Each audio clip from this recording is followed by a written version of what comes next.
All right, welcome everybody to the fourth annual Motorsports Sponsorship Summit.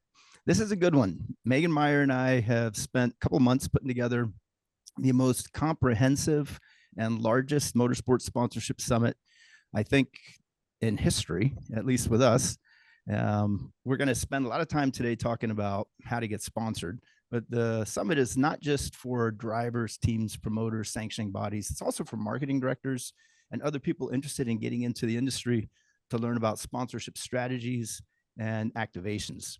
We're hosting live today from Blue Sea Advertising in Costa Mesa. Thank you, Eric Morley, and thank you, Wing Lam at Wahoo's, for catering today. That's one of the reasons Tammy came, is because Wahoo's is catering for us. It was really cool. Today we're going to cover several things, but the primary goal is we're going to talk about why brands sponsor and what they want, how you can meet them, how you can network with them, how you can secure a sponsorship from them, and how you can keep sponsorships with them. Finding a sponsor is one thing, but keeping a sponsor long-term, that's pretty important. We're going to talk about creating value even when you're not racing, creating value while you're racing, creating value through others and through promotions and through other partners. We're going to talk about getting into the media, both traditional, which is still there, very strong, and digital, and how to create your own media. We're going to talk about agents and agencies. A big question that we always get is, how do I find an agent? What can I do to meet the right agent? How do I pay an agent? We're going to talk about all that today. And we're filming from Blue Sea Agency. So, you're going to get everything you need to know about agents and agencies out of this session today. And then the primary thing is we're going to talk about the difference tomorrow on day 2. This is our 2-day summit. It's our first one.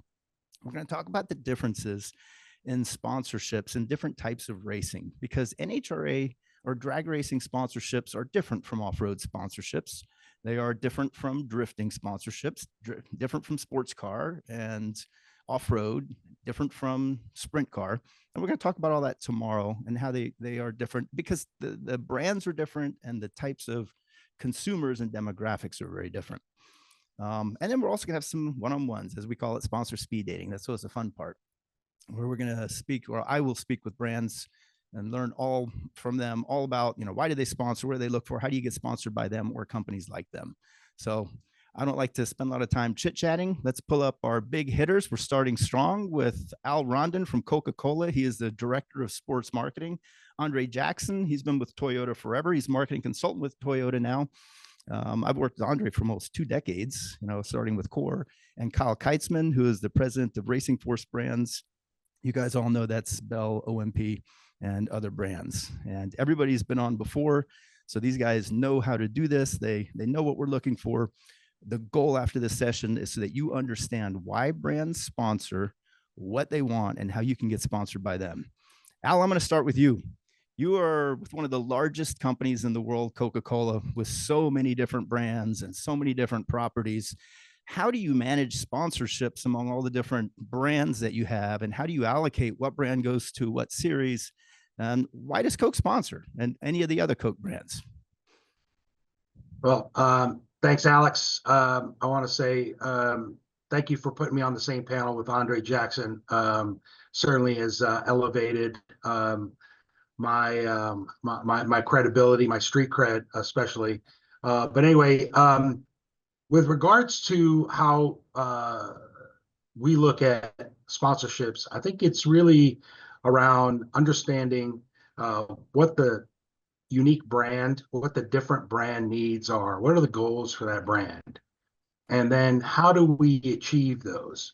And passion points such as sports, music, gaming, all of those things are connecting points for the brand to connect with that consumer. So we identify what are the consumer's interests and the passions that they have, and how can we look to those passion points to drive a deeper connection with that end consumer that we're looking to either recruit or retain. That's cool. So when you and I first met, you were with Mellow Yellow at drag races, Now you're at NASCAR, and I know that you're assuming a new role soon if you haven't already. How do you choose what brand goes into what series? Like, why was Mellow Yellow drag racing? So first of all, I was with Coca-Cola. Mellow Yellow was one of our Right, brands. right. So the brand had such history with the sport, dating back to the days um, further back, especially around NASCAR. And we understand that the fan, the let's see, the high energy citrus fan loves sports. And so that's why we felt that Mellow Yellow would be a great brand to be associated with High energy. this Got it. sport. We've since moved on. With regards to NASCAR, we've got a long legacy with Coca-Cola brand and NASCAR. Certainly 26 plus years of being a partner with our friends at NASCAR. And so that brand certainly does enjoy the equity that we've built with those fans, because those fans become ambassadors Yeah. for our brands as well. And so that's why it's important to maintain that. But we also use NASCAR as a way to recruit Hmm. new users as well. And so that's important for the brand to continue to have a pipeline of recruitment. So that's interesting. And I'm going to go over to Andre since you got some props from Al there. Andre also with Toyota, one of the largest companies in the world. Um, Toyota is obviously an automotive brand, so it makes sense that it's in racing. How do you determine the different series to market different brands or models of Toyotas into? You and I first met in off road, so you were Right. marketing the Tundra, but I've also bumped into at the Long Beach Grand Prix and all over the place. Yeah, well, first, the honor is mine. Al's royalty. We've designed tuxedos together. Long story, but it's good to see him, Alex. Thank you again for having me on. I appreciate. Yeah, we have done a lot together over the years, and it's just good to be here. But I would have to mirror a lot of what Al says. That the business need in automotive industry, it changes, it rotates, the demand rotates. The Now we're totally into the digital world. Yeah. So now we Yeah. have to look at social media and the followings and things like that. Who's got a good social media presence? As far as our brand goes, that's the number one thing. Who and what and where can promote the Toyota brand the best? We're number one in the world. I'm proud to say still, but it's a target on our back. It's still competitive as hell.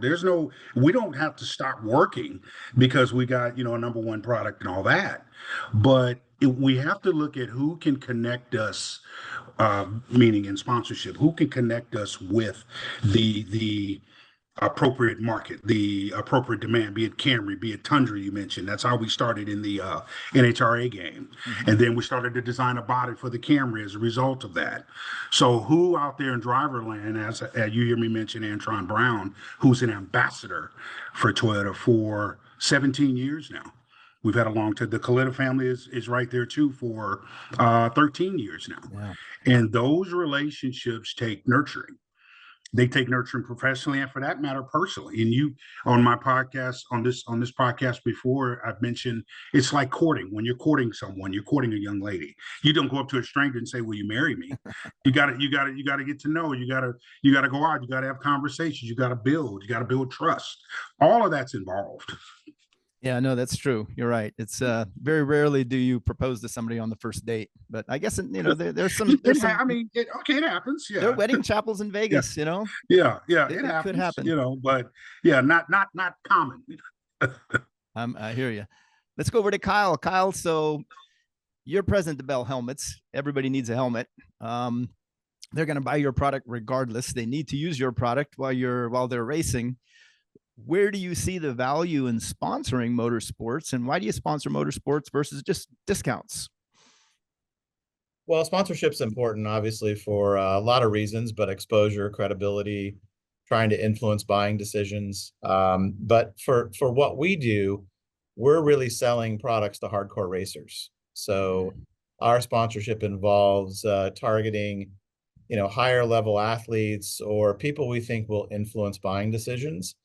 And those are some of the criteria we use to determine who we sponsor and why we sponsor.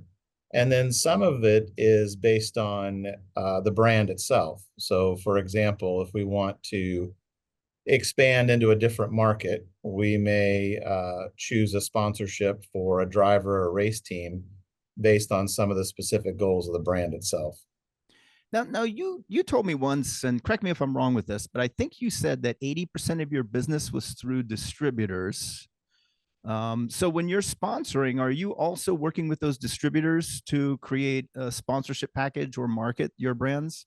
We are. I mean, we're obviously creating assets that they can use. Everybody wants content, and I know you'll have some presentations later on content creation and things like that. But definitely, we're building out marketing campaigns around the people and the teams that we sponsor, because we believe that's for the dealer and distributor, that's going to help them drive sales and give customers a reason to choose our brand versus someone else. And how much of the sponsorship is visibility and exposure, as you had mentioned, versus, let's say, innovation and product testing and research and development? Yeah, there's several reasons to sponsor, but we also do, as you said, some product innovation, some research and development efforts, especially if we're developing new products.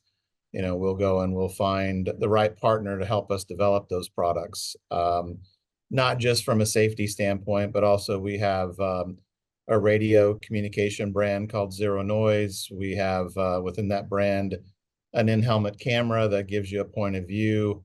We went specifically to Formula E to help us develop that technology that we could leverage across now other series. It's been in NASCAR. It will soon be in IndyCar and some other series, and F1 as well. So some of that is product innovation and development and picking the right partners and who we work with. Some of that, again, is also just expanding into different markets or different segments that we're not currently in. Like, to give you an example, 2 years ago, we partnered with Penske Racing to introduce the OMP brand into NASCAR. Okay. And that was primarily because OMP as a brand was known more as a sports car brand or a road racing brand. So we wanted to expose that to NASCAR and start to gain credibility for the OMP brand in circle track racing. So we picked Penske Racing, to partner with, because they're at the height of NASCAR credibility. I think they've got excellent athletes to work with, Joey Logano, Ryan Blaney, people like that. And they also were interested in helping us to develop better crew gear for their pit crew guys, because, as a lot of these races are won during pit stops and due to strategy. And so they worked with us to develop specific products for their crew guys to help their performance. So there's a lot of factors that go into who we pick and who we work with when we try to promote brands. That's cool. I want to go into those in just a minute, but first let me run back over to Andre, because we were talking about research and development. Obviously, in the automotive industry, the transfer of technology is very important. What you learn through racing can apply to the consumer vehicle. Is that a big part of sponsorship? And when drivers on the call are looking to get sponsored by an automotive brand, is that something they should be considering? I want to make sure I understand your question. Considering, say that another way. The transfer of technology, using parts in the race car that then become part of the consumer car. Are you using the race vehicles to test any new technologies? You kind of get into a hairy thing. TRD, our Total Racing Development folks, they are sort of their own entity. They develop things kind of on their own and test them. The concepts of that may transfer over into production vehicles. We do have TRD packages. We have performance suspension, performance brakes that are over in the Tundra side. Some of that does transfer. In the sponsorship world, like if it's a driver, I don't think the two interlace too much. But because, like I said, TRD has such a strong presence in our racing world. They're kind of their own gods in a way. We have some of the top engineers in the world that do that stuff, and it's tested, on the track. But a consumer version of that will be developed based on the concept. But So it's somewhat there, if I'm answering your question right. That makes sense. If that makes sense. And then on that same note is when it comes to the automotive industry, my understanding is that much of the budgets to market cars or trucks are with new models. When a driver's looking for a sponsor or maybe some new funding, would it be wise to seek those companies that have new models coming out and try to focus on that? Or is it just the brand in general? It could be, but it's more of a brand thing. And again, it's Okay. all about the courting period. I wouldn't say that a new model or something has directly anything to do with how we sponsor and who we sponsor. It might.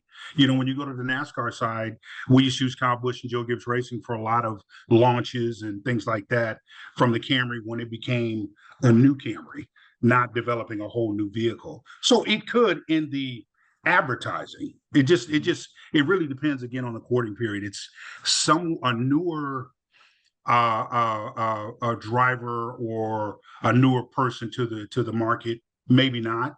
We had a very established relationship with Gibbs, still do, and then now we use Antron and that, but it's been a long time coming. It's been over time. So how Toyota, we go slow, but we go direct. So long term. It just depends. We have a whole team in our marketing group that does research on what would be the best ROI, who would bring the most social media presence, who has more tech savvy, that type of thing, who's best on camera. All those things factor in. Right on. And then Al, similar question to you is, do you use motorsports or events like motorsports to test new products? Or primarily market your old products? And the reason I'm asking is if a racer, driver, sanctioning body, promoter, team owner, if they wanted to be sponsored by any of the brands, should they be looking at the new brands that are not yet out in the market? Or do they go for the big money, the obvious Coca-Cola, the big brand? So do we use motorsports to test new products? New brand. It really depends on the brand, what the brand is trying to do. So while we may take advantage of the activations that we do at track to sample new brands as an exposure for those, we definitely will do that because while Coca-Cola is the title sponsor for NASCAR in this case, it's really the family of brands that we encompass, and we try to expose brands like Coke Zero Sugar, for instance. So it's really just an exposure play, but it really is dependent on what the brand is trying to do. And if they feel like motorsports is that passion point that will help them connect and drive more sales, more awareness, more brand love, then that's what they'll do. Is it possible, Al, to calculate a ROI or return on the marketing, especially in motorsports, since that's what we're talking about? Can you tell if a sponsorship is effective through quantitative means? I would say that really what's the priority? Is the priority exposure? Then those things can be measured, right? For a return on investment. Is it sales? And we try our best to try to identify the sales lift that the sponsorship has created. Is it about brand love? To Andre's point, that's a very long-term play, and the value is certainly quantitative, but that's going to be something that the brands understand may take a lot more time and have to look at ROI maybe in a different manner. If a team or a driver is interested in meeting Coca-Cola and somebody there to present their program because they think they would be a good fit for sponsorship, do they approach a distributor, a bottler, go straight to the company? Do they approach the brand? What's a good approach? As you know, there's a lot of drivers on the call that want to get sponsored today, and our goal is to help educate them on how to get sponsored. From your experience, you've been in motorsports a long time at a very high level. What has worked best for drivers looking for sponsors? And it doesn't just have to be Coca-Cola. I'm talking in general now. but a Yeah. bigger company like Coca-Cola, because it's going to be very different from a small 5-person company. Yeah. So that I'll preface this by saying, we are not taking on any new sponsorships. Right now, our strategy with regards to motorsports is NASCAR, and we are really locked in to that role. We're not taking on any other sports. None of the brands that I talk to are really looking at expanding on motorsports. So I hope that helps, because I know I get a lot of questions when I get onto these podcasts that, hey, can Coca-Cola sponsor me? Here's what I'll tell you. Every company has a need. Find out what that need is, and how can you, as a brand, you as a sport, could help this company deliver on that need.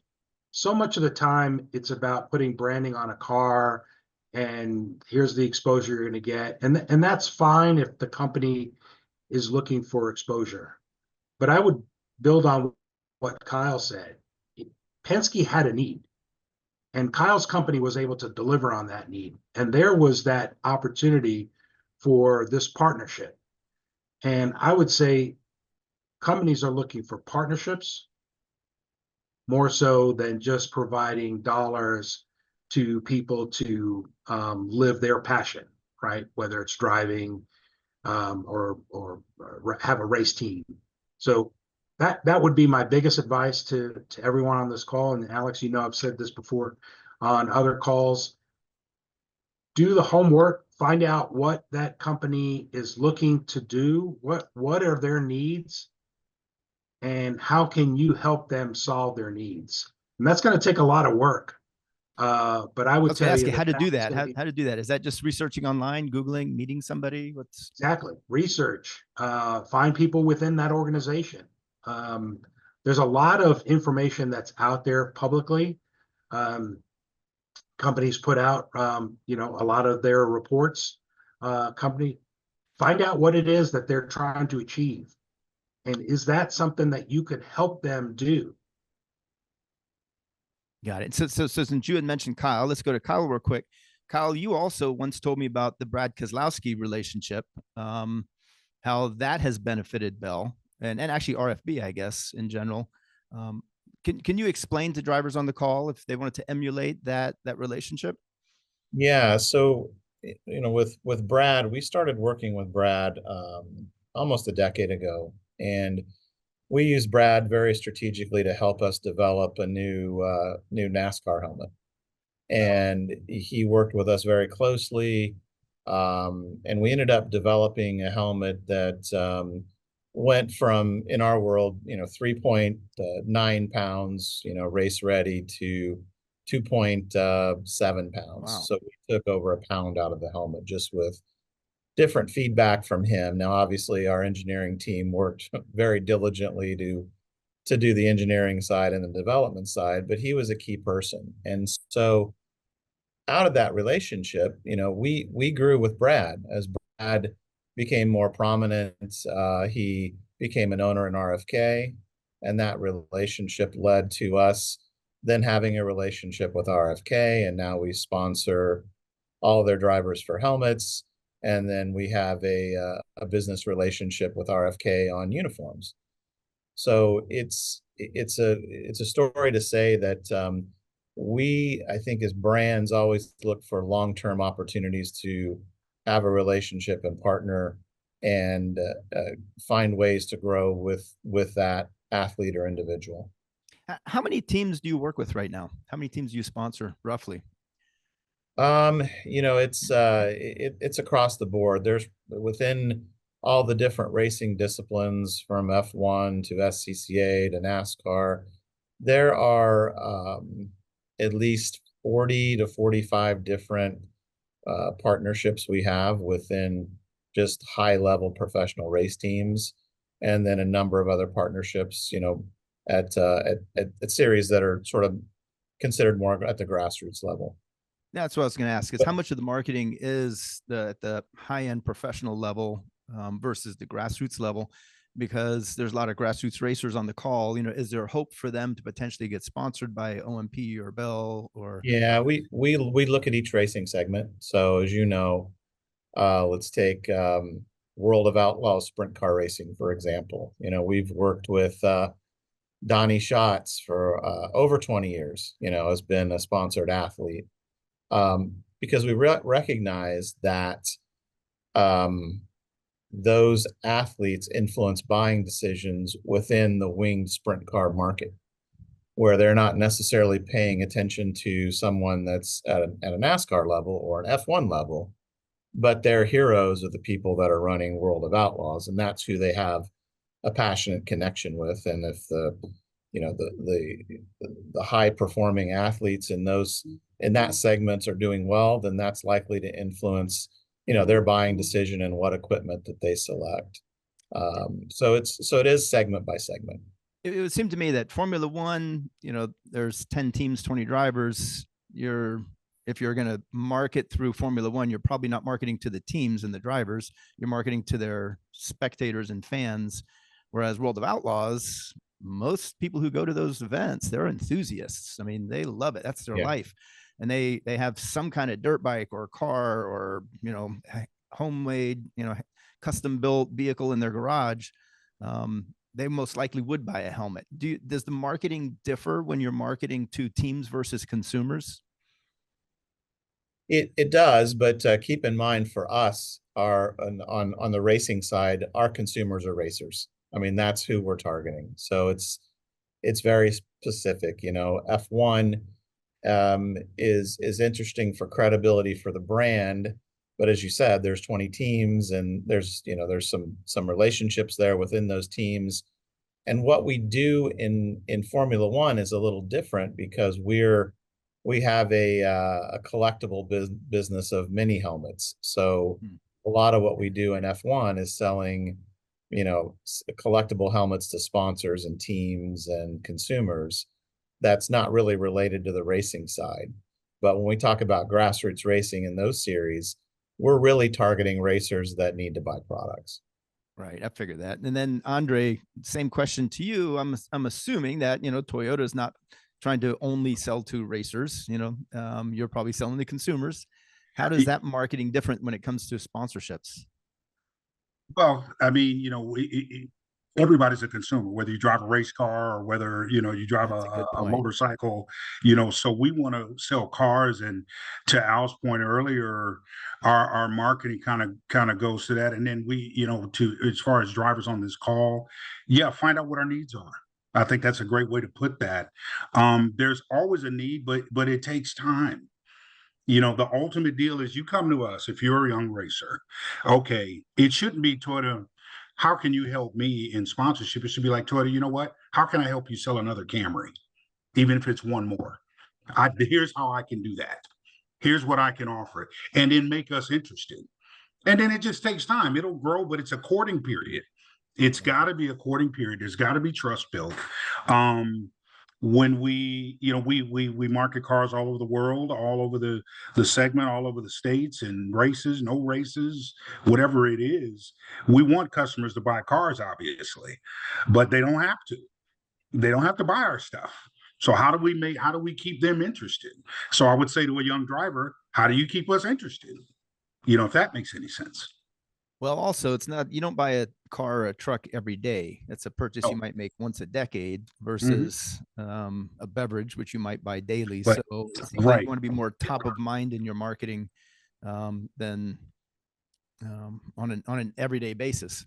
But so I wanted to ask you this before I forget. I just thought of it. I know TRD and Toyota have changed their marketing through motorsports in the past year. I don't know much about what's happened. Could you go over that and sort of tell us what's happening there with the Gazoo? A lot of it's new to me too since I've been gone, but I mean, you've got the Gazoo Racing is what the new moniker is, GR for short. GR. So now you've got over into the mainstream market, the GR Corolla, GR Camry, GR, Tundra. We've got, and versus the TRD type of moniker or marketing. It's turning to that because that's more global. that's coming straight from TMC Japan, that influence. So what you're probably going to see is just getting back into the global racing, or rally, Formula One, even drift is probably going to be, I'm sure everyone saw the announcement that this will be our final year in NHRA. Which is near and dear to my heart, so it was tough for me. But it's a business. It's the bigger picture, and that's where, kind of earlier, what you were talking about, the segment into the production of cars from racing. This has a lot to do with that. So it's not a bad thing. It's just a kind of a bigger thing, if you will. But you're going to see more of the Gazoo Racing, the GR logos. You're going to see less of just the Toyota Racing, that kind of thing phase out. So I hope that helps. Yeah, no, I was curious because I wasn't sure. I've seen Gazoo lately. I saw it at Formula Drift at Irwindale. I saw a lot of it. Yeah, And I you're thought, going to see that's a lot interesting. I more. usually see Mhm. TRD. Now I see Gazoo. So. Yeah, and TRD is still in the picture. Don't get me wrong; they're Yep. still going to be our hardcore engineers, but the branding of TRD you'll see less of and more GR, if that makes sense. Yeah. All right, let's go to Al real quick. Al, when you're looking at sponsorships, any company, let's say a larger company, global versus regional versus national, are they all managed under the same brand? The account, does the same person manage let's go back to Mellow Yellow. Let's say when you were managing the Mellow Yellow brand with drag racing, that was clearly a very specific demographic, the drag racers. Is that part of a larger global marketing plan, or was that the marketing plan? And I guess I'm asking is, with bigger companies like Coca-Cola, because you sell to everybody in the world versus a smaller regional company that might just have a very limited customer base, are the marketing decisions made to reach a global audience or a specific audience? So it depends on the company. I can't speak to other international companies. We happen to be a global company that sells brands. We sell different brands in different countries. So to answer your question about how does Motorsports, so Motorsports was, one aspect of our sports and entertainment marketing. Within that, we had our partnership with NASCAR and we had our partnership with NHRA. Right now, we're focused on NASCAR for North America. In other parts of the world, we may have an involvement in F1. The bottler in other countries may decide that they want to do something because it helps them connect with a passion point. So in India, we may be involved in rugby. Same thing, soccer is a global sport. A lot of that sports marketing is really geared towards that fan because that passion point is number one. In North America, we're competing with all the stick and ball sports. We're competing with a number of different passion points. And so we have to identify what's the best use and of these marketing dollars and how do we help that target what the brand is trying to do, whether, as I mentioned before, whether it's retention or recruitment. Yeah, those stick and ball sports, we call those one ball sports compared to motorsports. Question came through is how can, and I'm going to ask all three of you. So let's just start with Al, since you're on the screen. How can smaller teams approach larger brands? What kind of advice do you have from a marketing perspective? The team is looking to get sponsored. What do you recommend a small, not as well-known team as some of the big pros that, are household names? How can they approach larger brands? So I'll start by saying you are a brand. And what does that brand stand for? What do you as a driver, what do you as a team stand for? Never forget that you are a brand and people will associate you, people will purchase you, people will want to seek you based on what your brand stands for. So to answer the question I think Jet has posed on the chat was what I said earlier. Do the research. Find out what companies, big, small, are looking to solve an issue through motorsports. Find out what brands index high among the motorsports fans. If you're in motocross or whatever sport you're in, find out what the brands are that over-index with those fans, and then how can you help solve a problem for that company and connect them to that audience, because that's ultimately what they want to do. They want to sell more. Mm-hmm. It's a very logical process if you think about it. It's very logical, and there's reasons for sponsorship. It's not just I sponsor them because I feel good about it, but there's a business reason. It generates sales, it generates content, it creates media, it develops relationships. There's reasons for sponsorships. Let's go to Andre and then Kyle. Same question is, how do smaller teams approach larger brands? I would say, just to piggyback Al's comments, for me, find the need, but be present. We're not on a dating app. So for me, it's like be present, be where Toyota is, be at the races and the events that we're at, be it auto shows, be it races, be it promotional events, and just kind of make yourself known first, because that first impression will have far more impact, even if you're small, versus an initial email. Now, this is just me talking. Now, if you can imagine, all these large companies you got on here, they get thousands of emails, marketing requests, money requests all the time, every day.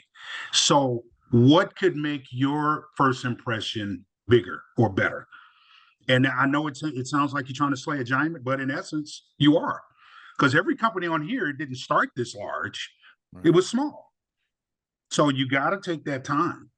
So that's my 2 cents. All right, Kyle. I think it comes down to relationships, because people deal with people, and you have to find a way to build a relationship with the company that you want to work with. I'll give you an example. You may know of Connor Zilic, who's kind of an up and coming NASCAR guy, started in the karting world. He happened to have a conversation at a karting event with one of our OMP Motorsports representatives, and had a good conversation, liked the kid, thought he was doing well, was a good spokesperson, and started by just giving him a discount. And I think it may have been like a 20% discount on equipment. And so as he expanded his presence in motorsports and started to win races, and that initial sponsorship turned into a more of a long-term relationship. Now Connor has built his brand. He's a Red Bull athlete. And now we're working with him at a higher level in terms of a sponsorship or a partnership. But it all started because he built a relationship and found a connection with the company. And I think that cannot be overlooked, because people do business with people. Yeah, that is true. That's how everybody on this call and it all started many years ago, and through the years we got to know each other. But Kyle, let's stay with you for a second. Is what does a sponsorship from Bell look like? If you do sponsor somebody, is it cash? Is it product? Is it discount? Is it media? It's never cash. It's typically product, or a discount of some sort. But it's, it'd be impossible for us to go out and sponsor race cars and do those kinds of things. So that's really kind of off the table, but it's really either going to be product sponsorship or a discount. And Andre, how about at Toyota? What does a sponsorship look like? Oh, as you know, Alex, that depends, man. There's it could be just product. I mean, if you get into a more advanced sponsorship where you're doing appearances for us, that could be cash. It's usually one of the two. I mean, there's a lot of versions of that. I won't go into detail, but it really depends on what the need is, what the exchange is. Like, say, if you have a high social media presence, that kind of thing. It could be, like I said, cash or product, would it come down to, simply put. It just depends on how advanced the sponsorship is. That makes sense. And how many teams roughly does Toyota sponsor, and how many series, do you know? I can tell you this. I haven't been on our marketing team for a few years now, but we were up to 55 drivers in overall motorsports. You got NASCAR, drag racing, drift at one time. I'm not sure what the number is now, but I think it's still close to that in terms of just over all of the series, individual drivers. So quite a few. Got it. Quite a few. And then Al, I'm going to go to you. You always talk with me on general sponsorships, big picture, bigger companies. As you know, there's a lot of drivers on the call seeking sponsorship. What words of advice do you have of things maybe that we haven't touched on? Because you and I can talk for hours on this, and we only had 45 minutes. And between the four of us, that just means 12 minutes each talking time. I know you can go a lot deeper and a lot more detail. What recommendations do you have or advice do you have for race teams on the call that are looking for longer term partnerships from strong brands that are going to be around for a long time? I mean, I can't emphasize enough to everybody on this call to do your homework and find that companies need and how can you help them solve that issue. If you do start a relationship, similar to Kyle's example, how do you continue to bring value to that company? It's a two-way street as well. They're going to provide you with some value. You're going to provide them with some value. And the longer you can continue that, the longer this relationship will last. The minute you take your eye and mind off of delivering value, helping find solutions, the shorter that relationship is going to be. And I would say that it's probably true in any type of relationship. Andre and I have had a relationship and he didn't bring any value to me, so he left and we don't talk anymore. And so that's his loss. But go ahead, you can chime in. I don't even have a response to Is that a drag racing? I still want to hug him. I still want to hug him. I haven't seen him in a long time, and I know he's mad at me because we haven't talked in a while. So, well, we're talking about dating apps. I'm putting you guys together. I'm going to give you guys each other's phone number after this. And it's but even to Kyle's point, I mean, relationship is really where it starts. It doesn't matter what you're going to give or get or whatever. It's courting, it's the relationship, the familiarity. You were talking. I mean, Alex, you and I, 20 years. Whatever the case, it's that's really the core of it. Because from there you build the trust and you build the everything else from. So I would agree. With Kyle and Al both. That's really the core of it. Well, we're going to jump into the next session here in just a second, and that's on networking and meeting people. But, it starts when I've always learned that the best relationships start with junior people, not necessarily senior people. I've been doing motorsports now for over 2 decades, and all the junior people, many of the junior people, I'll say, who I met 20 years ago have all risen now to levels where they're either running motorsports, running sponsorships, running the brand, running the company. Everybody always wants to meet the high person at the company, the senior vice president, the president, the CEO, but that person lasts a few years and then moves on. They retire. It's the junior people that move up. And those are the people who will spend more time with you at events. Andre, you and I got to know each other 20 years ago at Core. We spent many NHRA sponsorship summits. Al, you as well, at sponsorship summits up in Sonoma.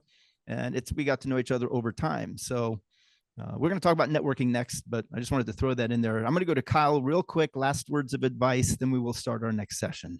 Yeah, I think we touched on a lot of things about research and building relationships. Don't forget to build your brand. I think that's important. That's really a key thing. Who you are, what you stand for, what you want to be in the world.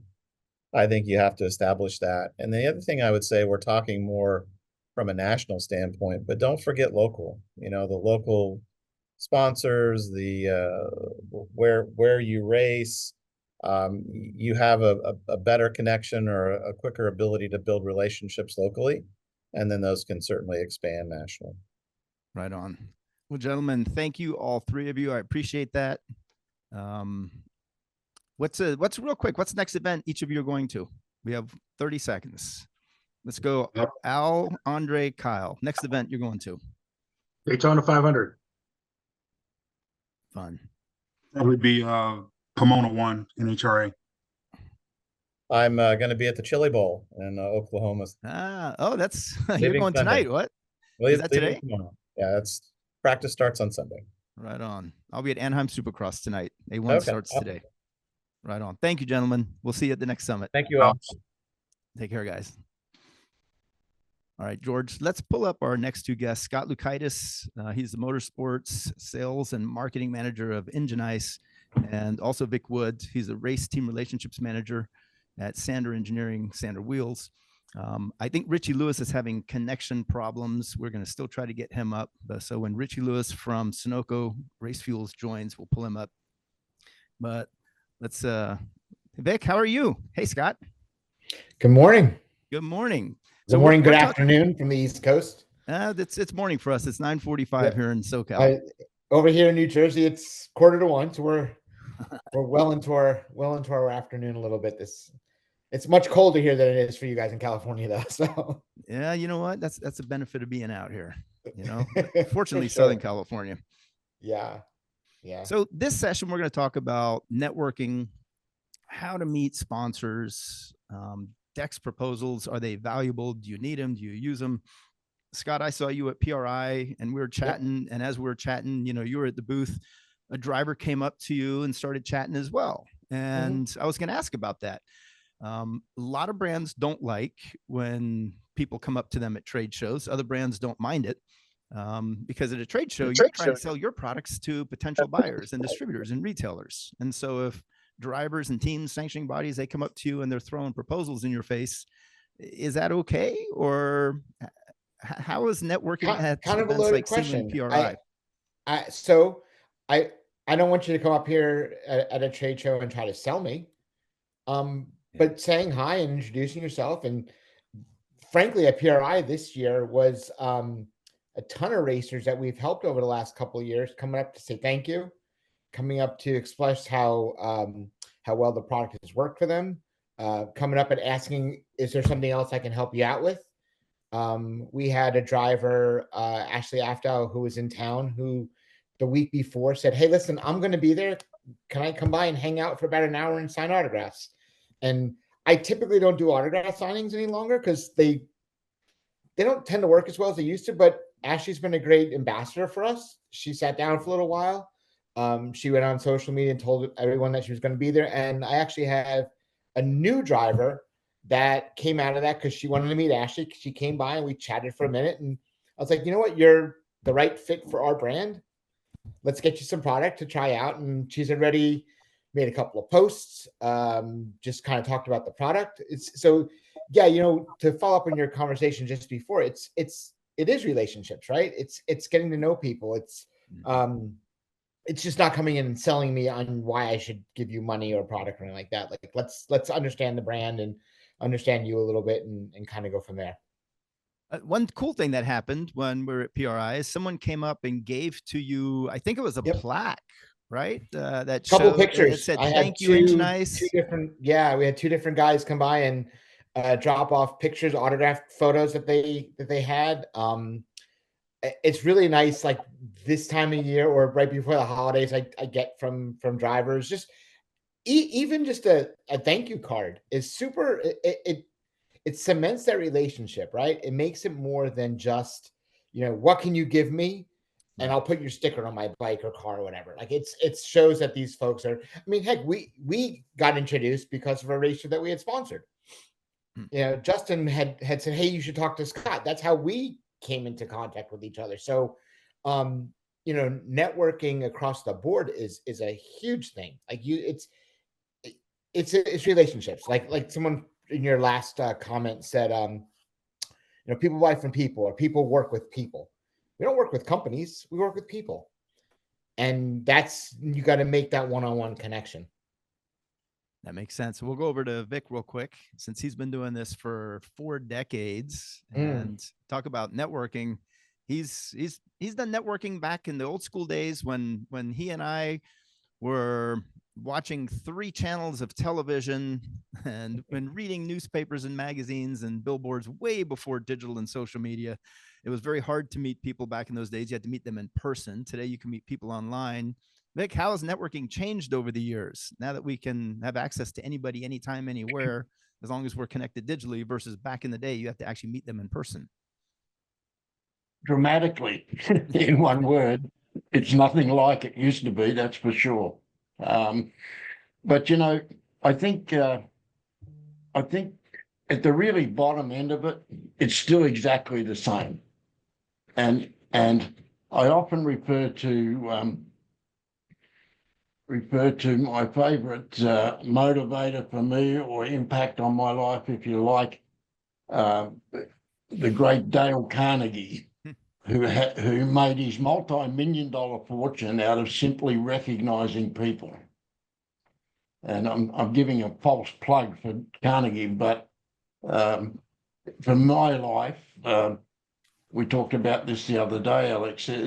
For my life, it was a turning point. And I learned so much from just that kind of thing, just recognizing people, remembering someone. Like, you know, if somebody walks up to you in the booth and they want to talk to you, and it happens to us all at PRI,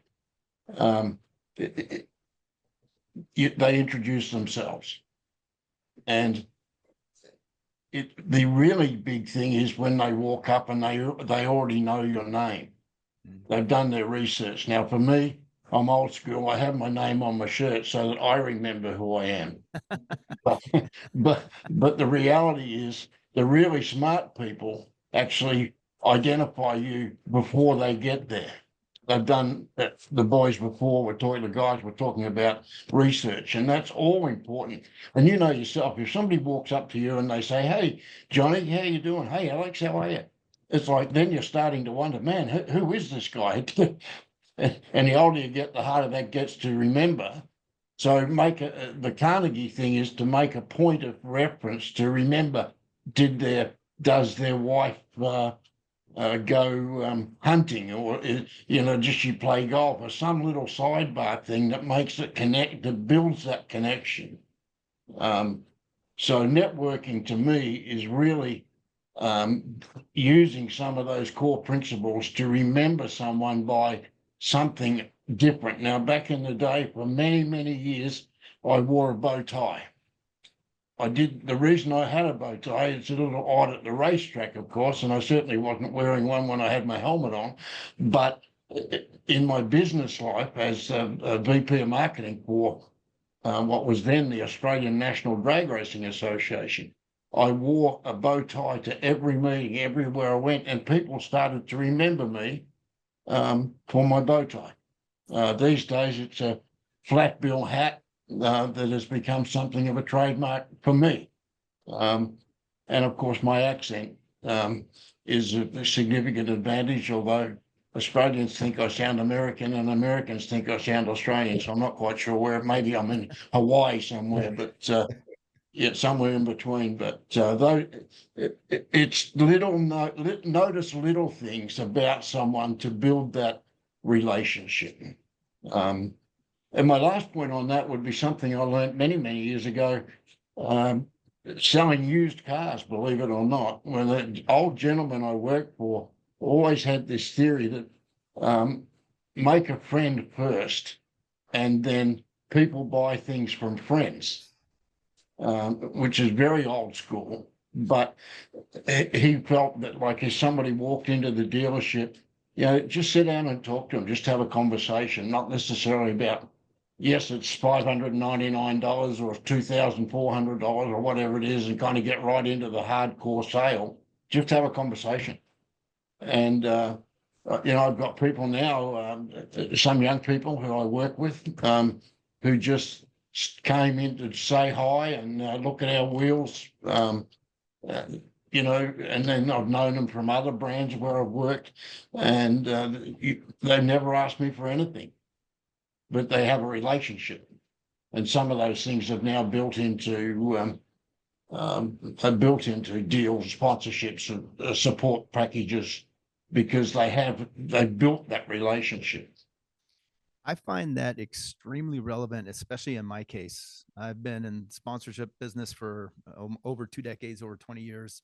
And I'll say the first 10 years, I don't know if it's exactly 10, but the first part of my career in sponsorships, I would introduce myself as somebody looking to sell a sponsorship. And, 1% of the people call you back. And then I started realizing, you don't want to approach someone as a salesman. You want to approach somebody just as a person, as a friend, as a colleague, as somebody who has something in common. And then I started just becoming, like you said, Vic, becoming friends with people. And as I became friends with people, over time, they got to know, oh, he also sells sponsorships. Well, I'm interested in getting a sponsorship. Maybe Alex can help. And that's sort of how it has evolved today. And I highly recommend that is don't make your first meeting with somebody a sales pitch.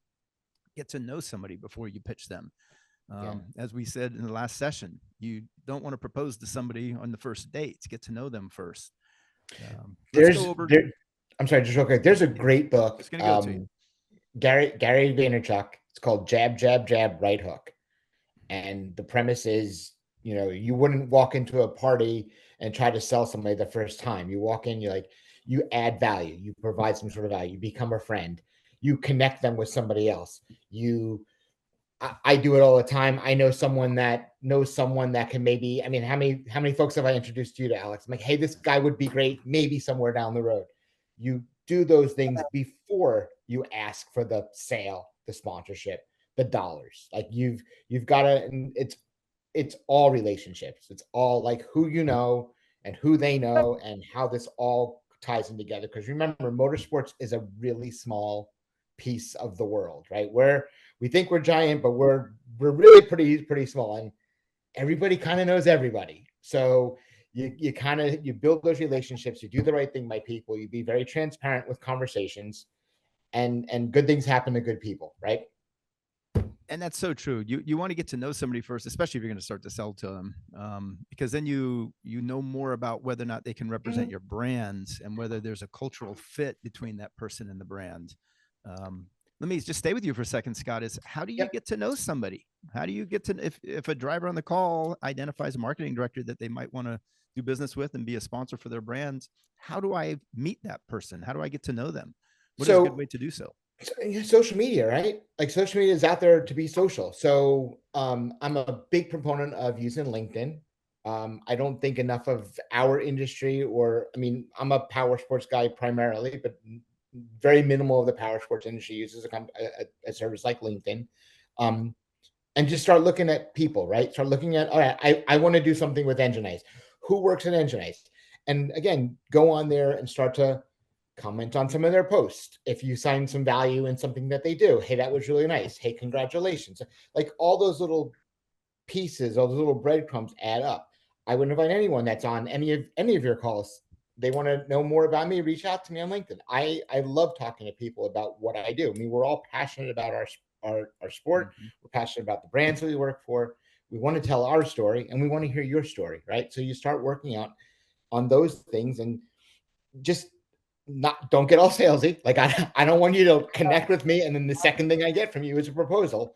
Like that's not what I'm looking for. Right. But at the same point, like, hey, I like what you did with this product. Hey, can you tell me more about your hot rod coolant versus your pure performance product? Like those are the kind of things that build those conversations and allow people to just connect with each other. So I'm going to ask you a question that I'm going to ask Vic the same question. And that is, have you ever sponsored somebody from a deck and you haven't met that person in person? They just sent you a deck or a proposal or some kind of marketing material. Have you ever issued a sponsorship that way? Or do you want to see somebody and meet them, shake their hand, look in their eyes first? We'll start with Scott and then go to Vic. On a higher level, probably not, but on a product support level, yeah. Product support, minimal investment from our company. Yeah, send me. We use the Hook It service. We use MX Sponsor. So like I'm looking at people all day long and providing product discounts. From a higher level of like, co-branding sponsorships or presenting sponsors on race teams, stuff like that. That's a much longer conversation. And that doesn't even really start with a deck. Because I mean, how many decks have you seen that all have the exact same thing? How many decks do you get from a racer in a series that shows the series value, which is not like we get 800 hours of television. Like, well, you don't. The series might, but tell me what you do. It serves as an introduction, at least. It's better than a misspelled email. It shows some professionalism. It's better than just an Instagram message that's all lowercase or stuff like that. So it shows a little bit of that. Is it worthwhile? Yeah, it's definitely worthwhile to start there, because I don't think it negatively affects your decision. You know, I'm not saying it is the only driver in the decision, but yeah, it's definitely, you know, something like, all right, maybe this guy took some time, and if he did this much time on his deck, his racing is better. He'll follow through better on some of the things that we ask you to do. Yeah, that makes sense. Vic, same thing. Have you ever sponsored somebody from just a deck, or do you prefer to meet them in person? You know, I think I can answer that at two levels. As a successful, somewhat successful sprint car driver and somewhat successful drag racer, I never got a sponsorship, having sent out hundreds of decks, as you call them these days, proposals as they used to be. And I don't know that I've ever sponsored someone having on a sponsorship deal. I think probably I have provided some product to people on a product sponsorship, and then tried to get to see how they handled that. It's always a good way to start. You know, quite often, you know, I had one just a couple of years ago, more than that, maybe 5 years ago now, where I provided a significant amount of product to a young guy, and I never saw him again. Never heard from him, never saw him. He never showed up at a trade show, never sent me a thank you, a business card, a credit card, a birthday card, nothing. And that kind of makes you sit back and have another look at what you do, because product is money. Some people think it's not, and they don't look at it the right way. But you know, someone had to pay to build the product and market it and promote it and advertise it, and you know, it's cash, and it's cash that you don't have to come up with to get the product. So you know, I think there is an element of value in product sponsorship, but it's got to be handled the right way. But no, in the context of decks, frankly, I think they're practically useless unless you've met someone and they've said to you, "Hey, why don't you send me something? Let me have a look at that." Okay, that's the point where you build something and push it forward. But no, I have very little faith in people, you know, sending, and some people spend a lot of money on those things, and they have their place. Don't get me wrong. I know Megan produces really good stuff, and it's really good after you have met the person and they've said to you, "Please send me something." That's the point where I think that really comes in of some value. Sending them out in the mail by UPS, FedEx, or whatever. No, I don't see a lot of value in that unless you've had that conversation. So I'm glad that And you I brought did that want up, to, because you and someone I, mentioned a book before. I think it was Scott. I just wanted to give a plug again for a book that, again, helped me tremendously. I was one of those guys that I left school the day I got my driver's license, which was 16. I did not go back and get my MBA until I was in my 30s. So I read a lot of books, and one of the books that I found to be really helpful is one of the biggest selling and oldest books in the world. It's not the Bible, but it's a book called How to Win Friends and Influence People, Dale Carnegie, written by Dale Carnegie in the 30s. And there's a lot of that book is still relevant today. It's come out in multitude of versions over the years, but there's still some really good meat in that book if you're prepared to spend time reading it, highlight the relevant things in it. You will always get some good points. How to Win Friends and Influence People. Mm-hmm. I like that book. It's a very well-known book, especially in marketing and all the MBA classes. They ask you to read that one. But I want to go back to something you just said about decks and proposals. And I'm just going to do a quick narrative here, is because there is a difference. There wasn't 20, 30 years ago, like you said, people would say, "Oh, send me your proposal." And then this is what I'll do for you. This is what I want in return. There's a new perspective now. And the goal in a sponsorship is, or the goal in sponsor seeking, is to meet somebody who might sponsor you. And how do you meet them? You meet them hopefully through a referral or a recommendation, or somebody introduces you. That's the best way to meet somebody, is through a personal recommendation. If that doesn't work, then you want to try to impress them through something that's going to want them to meet you. And that could be a really good website. It could be a great video, could be performance at the track, or it could be a printed material called the deck, which is eye candy, something that they look at and say, this is interesting. Let me call this person and ask for more. And the deck is the hook. It's the hook to start a relationship, to meet somebody. Once you meet somebody, you don't need a deck anymore. Now you need to sell yourself. You need to have the perfect elevator pitch. You need to have good presence. You need to have good personal branding. And even more importantly, today, which, Vic, as you know, was not relevant 20 years ago when you and I started doing this, you have to have an online presence, because every single sponsor you approach, that even if you send them a deck, if you send them anything, they're going to look you up. They will Google you. You are what they Google. And when they look you up, it doesn't have to be social media. I'm not talking about just social presence. Are you on the platforms, Facebook, Instagram, TikTok? But do you have links that go to articles about you? Do you have links that go to videos that you might be part of? Is there anything digital that somebody can find if they search you?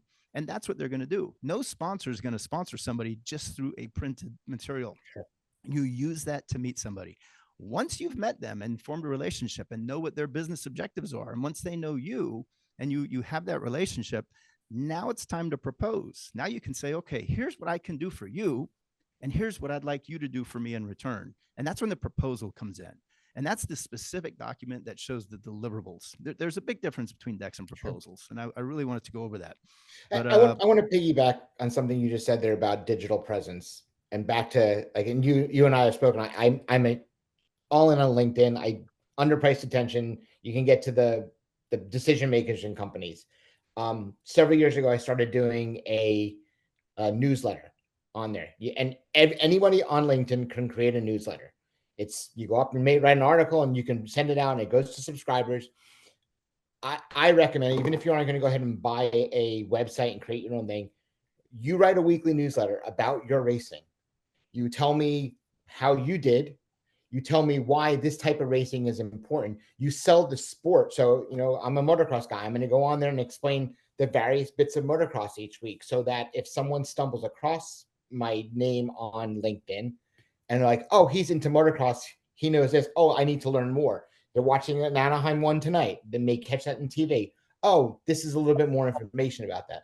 Sell me your story. We've talked about over and over. Tell me your behind the scenes, and do it as a weekly or bi-weekly. Get the content out there, because then it creates that long tail that people see. It doesn't have to be immediate. Like, social media kind of goes away, but LinkedIn stays there longer. And then go ahead and build your website with your links. You can still do the links on a LinkedIn newsletter, but that newsletter, it's a free tool. It just takes your time to write it. If you're not a great writer, that's okay. You can run your writing through a Chat GPT or a Canva. So, you can get the information so it's legible and spelled correctly. But that newsletter can lead to, all you need is one. We've said it over and over. You need one contact to be the right person that helps you drive your series down the road, or your team down the road, or your sponsorship down the road. And those newsletters build a digital footprint of you. Exactly. They create your digital profile. Everybody's going to search you regardless, like it or not. They will. They're going to see what you have 100%. online, and newsletters are one great way. I'm going to go over now to Richie Lewis, who's the partnership sales manager at Sunoco Race Fuels. And I want to make a sort of compare the difference. Scott, when you were at PRI, you were managing the booth all by yourself for Engine Ice. Mm-hmm. When you walked over to the Sunoco Race Fuels booth, Richie, I don't know, were there 10, 20 people there? There's a lot of people at that booth. I can imagine that you're getting a lot of decks and proposals at PRI and SEMA and other trade shows.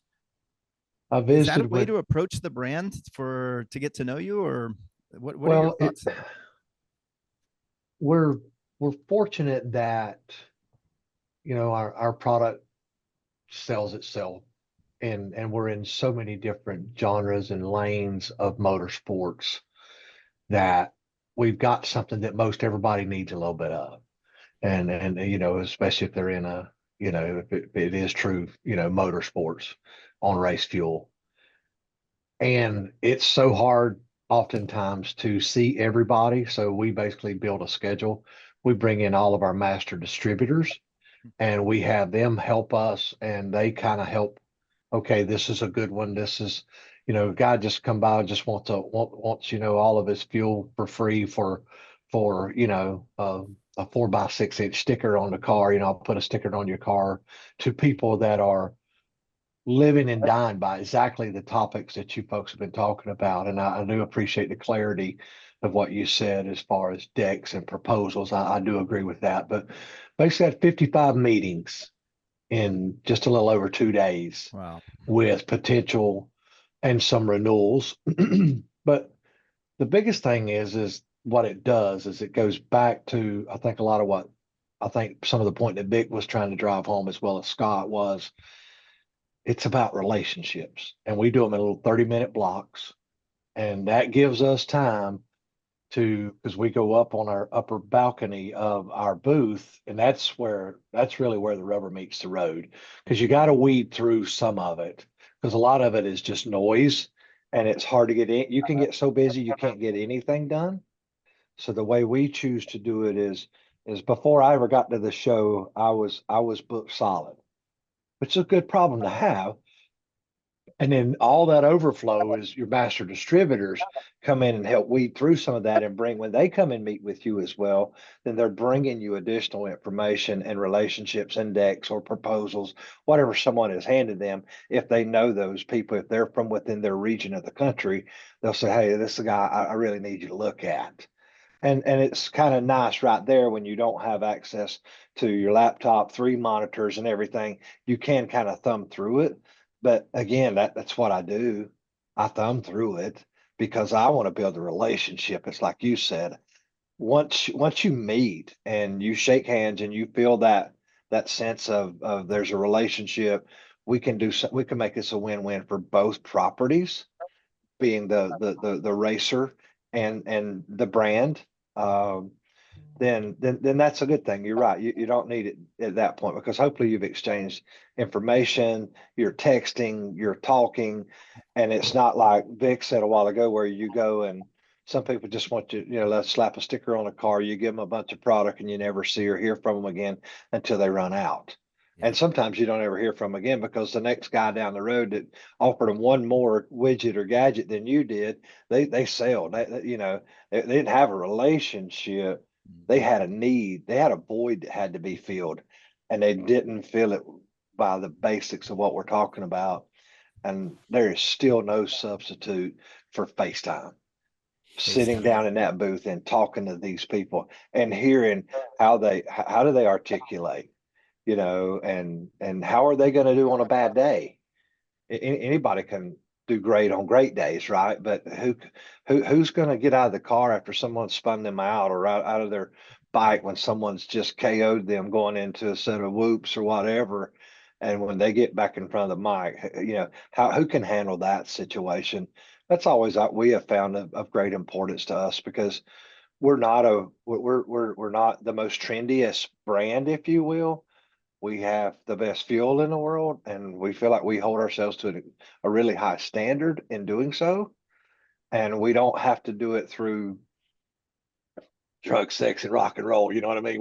We're doing it through on track performance, through relationships, through not that we don't, you know, we want them to have a good time. We want them to get out and go, hell yeah, we won. You know, don't get me wrong, but there's a way to do that.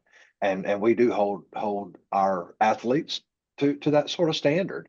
And that's something that, win, lose or draw, that's something that we go for. That actually makes a lot of sense. So at Yep. PRI, you Let me had just- 55 meetings over 2 days, and that's just scheduled meetings. How many decks did you get over those 2 days? I'm curious how many decks and proposals were dropped off at the booth. I'm gonna say there was probably an additional 25 or Okay. so that were just like, hey, this is a guy maybe you might want to look at. You may want to see that I haven't even gotten to yet. I was You going to ask that know. next. Is have you ever sponsored somebody from a deck, someone you have not met? The only time I've ever done this because I knew who they were and they gave it to me Okay. because they had tremendous on-track performance. They were the guy within this segment of motorsports, and I really wanted them to begin with. I didn't have the pathway or the contact, so it was just bridging a gap, right? Yeah, that okay. When if somebody gives you a deck, then that just starts the conversation. You don't really need the deck anymore. Now you're Right. you're learning each other, and then it moves to the proposal stage. Scott, did you chime in? Was that you? I heard somebody wanted to say Yeah, I something. wanted to just kind of add something to the trade show thing. Like one of the best things I like is when the athlete comes up and wants to learn about the product. Hey, tell me why this is better than this. We came out with it. Tell me why I should use your pure performance instead of the ice water. And Yeah.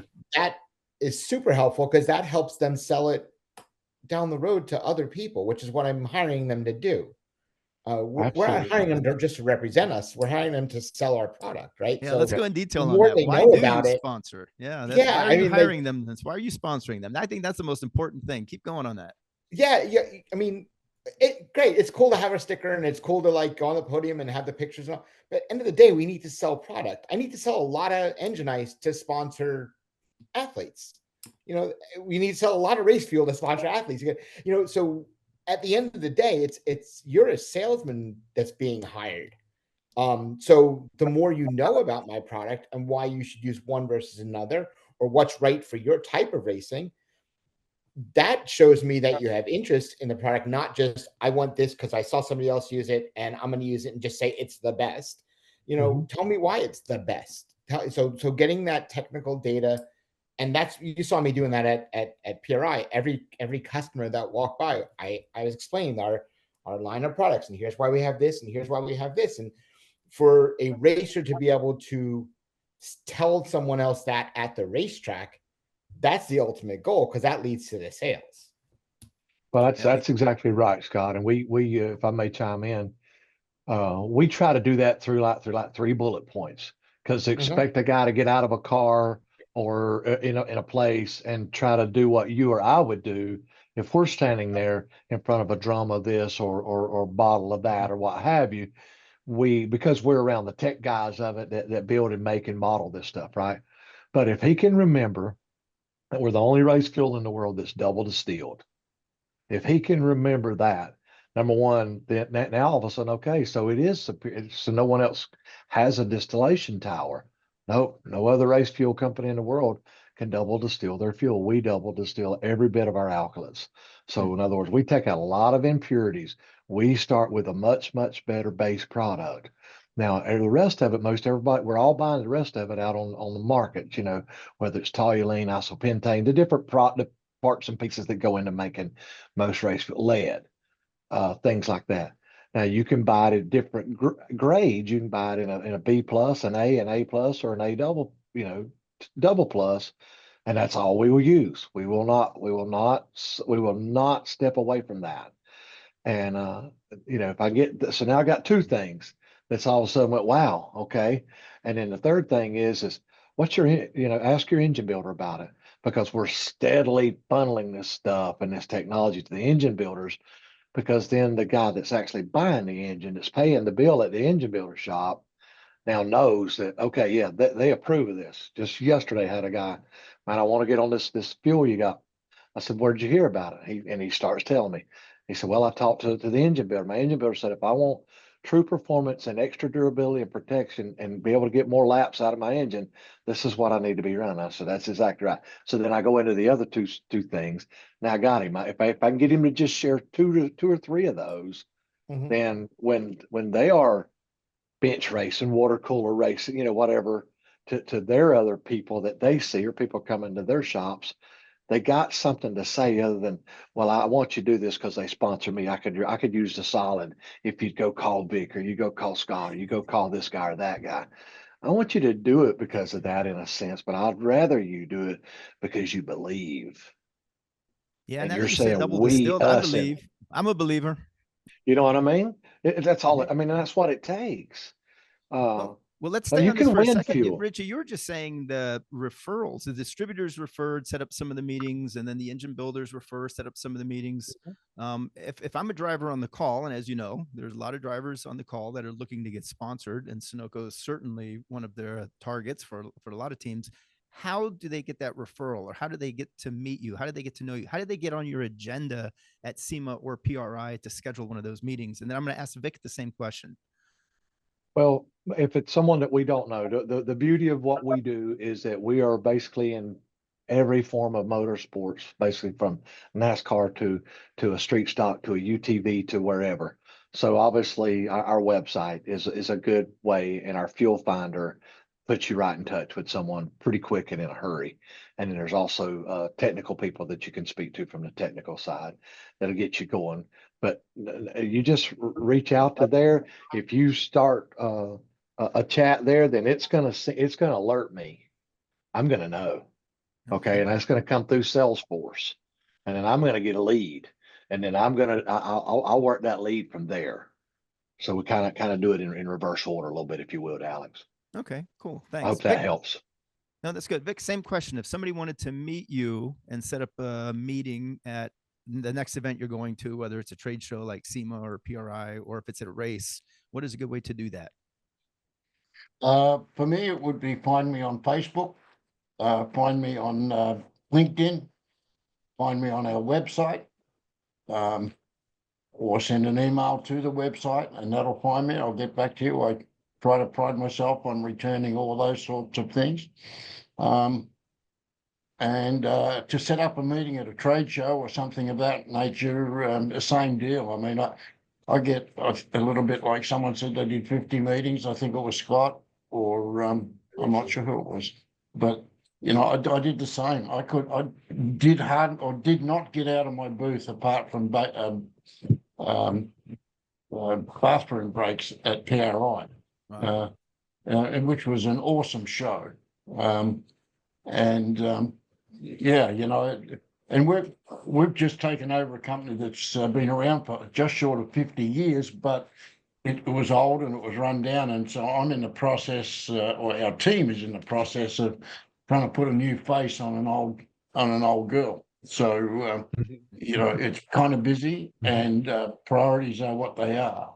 But I will always make time for someone who wants to come and see me, providing the worst thing is, and I'm sure most guys would agree with that, if people just show up on your booth and just stand there and stand there and stand there, you know, I appreciate the effort, but at the end of the day, just say, hey, could I come and see you sometime tomorrow? And I'll look in my diary and say, hey, yeah, you know, you can jump in and see me at 3 o'clock for about 15 minutes or whatever it may be.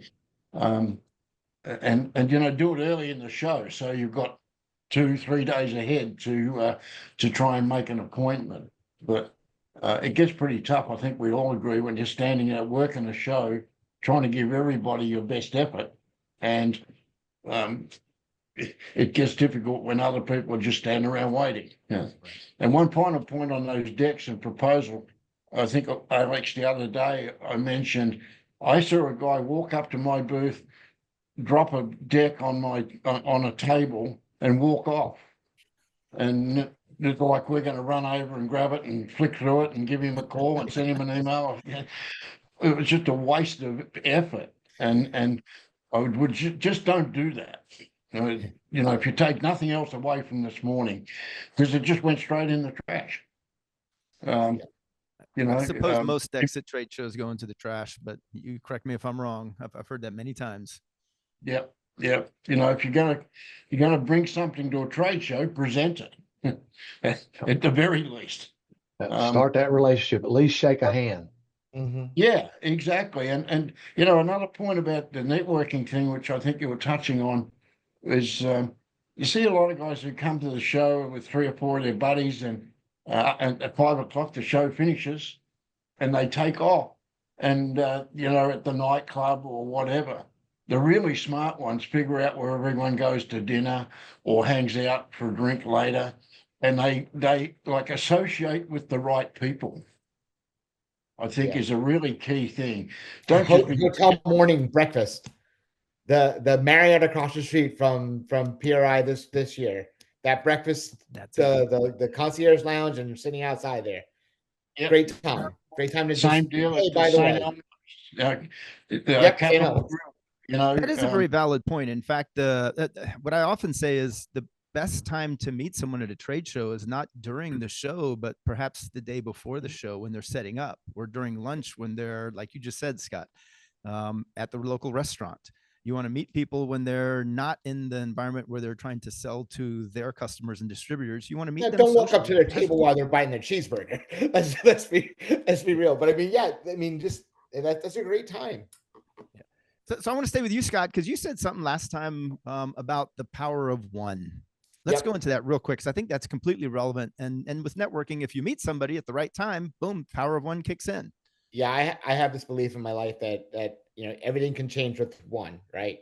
Made a right turn instead of a left turn. You ran into the right person and you met the correct person, and you didn't stop at a stoplight. Like, everything in your life revolves on one moment, right? And with sponsorships and networking, you never know who that one person could be.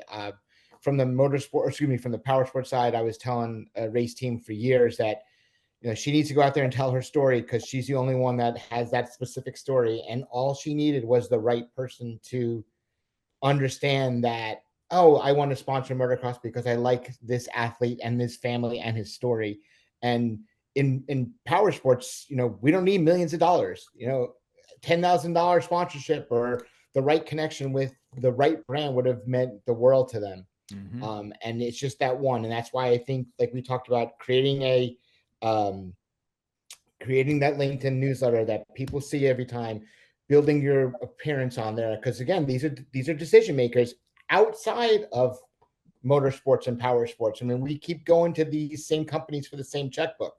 You know, if you're looking to try to put dollars into a racing team, maybe, you know, motorsports sponsorship isn't the way. Maybe Procter and Gamble's the way. Maybe some local chamber of commerce business is the way. You know, what are you doing locally? Are you going to the high school? Are you in parades? Like start small and build out from it. But it just takes that one to start that ball rolling.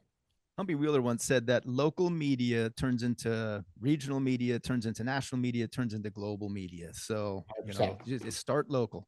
We just have two to 3 minutes left. Scott, I'll stay with you since you're there. Real quick words of advice.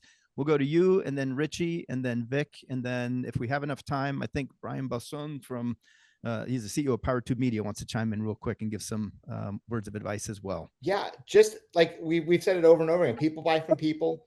People want to work with people. It comes down to just being people. And I do believe that, you know, doing the right things, and, you know, good things happen to good people. So just be a good person, and, you know, end of the day, things will be okay. All right. Thank you, Scott. Vic or Richie, whoever's next, ready? For me, Last words of advice. word of advice: how do you handle yourself? Be cognizant of who you're talking to and what you're saying to people, and how you present yourself. At PRI and SEMA, it looks like a monster industry. Many of us on committees, and we socialize. We know each other from other companies where we work. Word gets around. Word gets around. That's true. And if you're not, you know, if you're the guy that shoved someone after, got out of your race car and threw your helmet at him and punched someone, well, you know what? We're all probably going to figure that out pretty quick. And no one wants our name on a shirt that someone, you know, we're not sponsoring the World Championship party. Be cognizant of where you are, how you present yourself. Right on. Thank you. Richie, same thing. Last words of advice. Okay. I agree with everything these guys have said. It's kind of hard to follow that, but I'll give it my best shot. Again, relationships, and it's face to face, man. Any whatever it takes to get you to be able to do it. Then you can phone and text and video conference all you want to, but you got to have that relationship. And I do agree with people's behavior, because whether they want, as much as they love motorsports, as much as they love to drive, and they're such a gearhead and their passion, they're still in the entertainment business, and entertainment is driven through sponsorships. That's what keeps all this alive. That's what keeps the NFL alive. That's what keeps baseball live. You know, it just is. Well, so does motorsports. We fit right down the middle of that. We're on the bullseye of that. So you might as well go ahead and face the fact that you're going to have to shake hands and kiss babies and be something other than just this hardcore super max to the 24/7 just about the race car. If you want to do it and you want some serious help and product to be able to help you win to achieve your goals, you're going to have to give some of yourself, and that's just a bottom line. At the end of the day, you got to be willing to do it. And last but not least, I'm going to repeat it again, man. It's people still do business with people. It's about relationships and how well you garner that. And do you send just a text once in a while? It doesn't take a lot to keep us old birds happy, if you will. But just a little love here and there, to know it, because if we ever get in those situations where budgets become tight, and you don't want to be on that list of people that get cut. And I promise you, it's the ones that you see the least of or hear the least from. It's more than likely not, even though your performance may be even better, but it's still about that relationship. So do it, man, and enjoy it, embrace that. Because we'll read through it pretty quick if we feel like it's just a big BS, deal you're trying to pull off. But truly build a relationship and have fun with it. Right on. Thank you, Richie. Thank you all, gentlemen. That was a great session. Thank you. We have 60 seconds real quick. Brian from PowerTube TV. I understand he has a quick input here. Some good advice. Yeah. How you doing, guys? Thank you so much, Alex, for the opportunity. Just wanted to say to everybody out there, this is my 30-something year I've been in this automotive industry, 25 plus SEMAs, God knows how many PRIs. And from day one, I was the original guys walking around with the big, presentation. Half of them got thrown away. Nobody wanted to take them onto the plane because it's too heavy.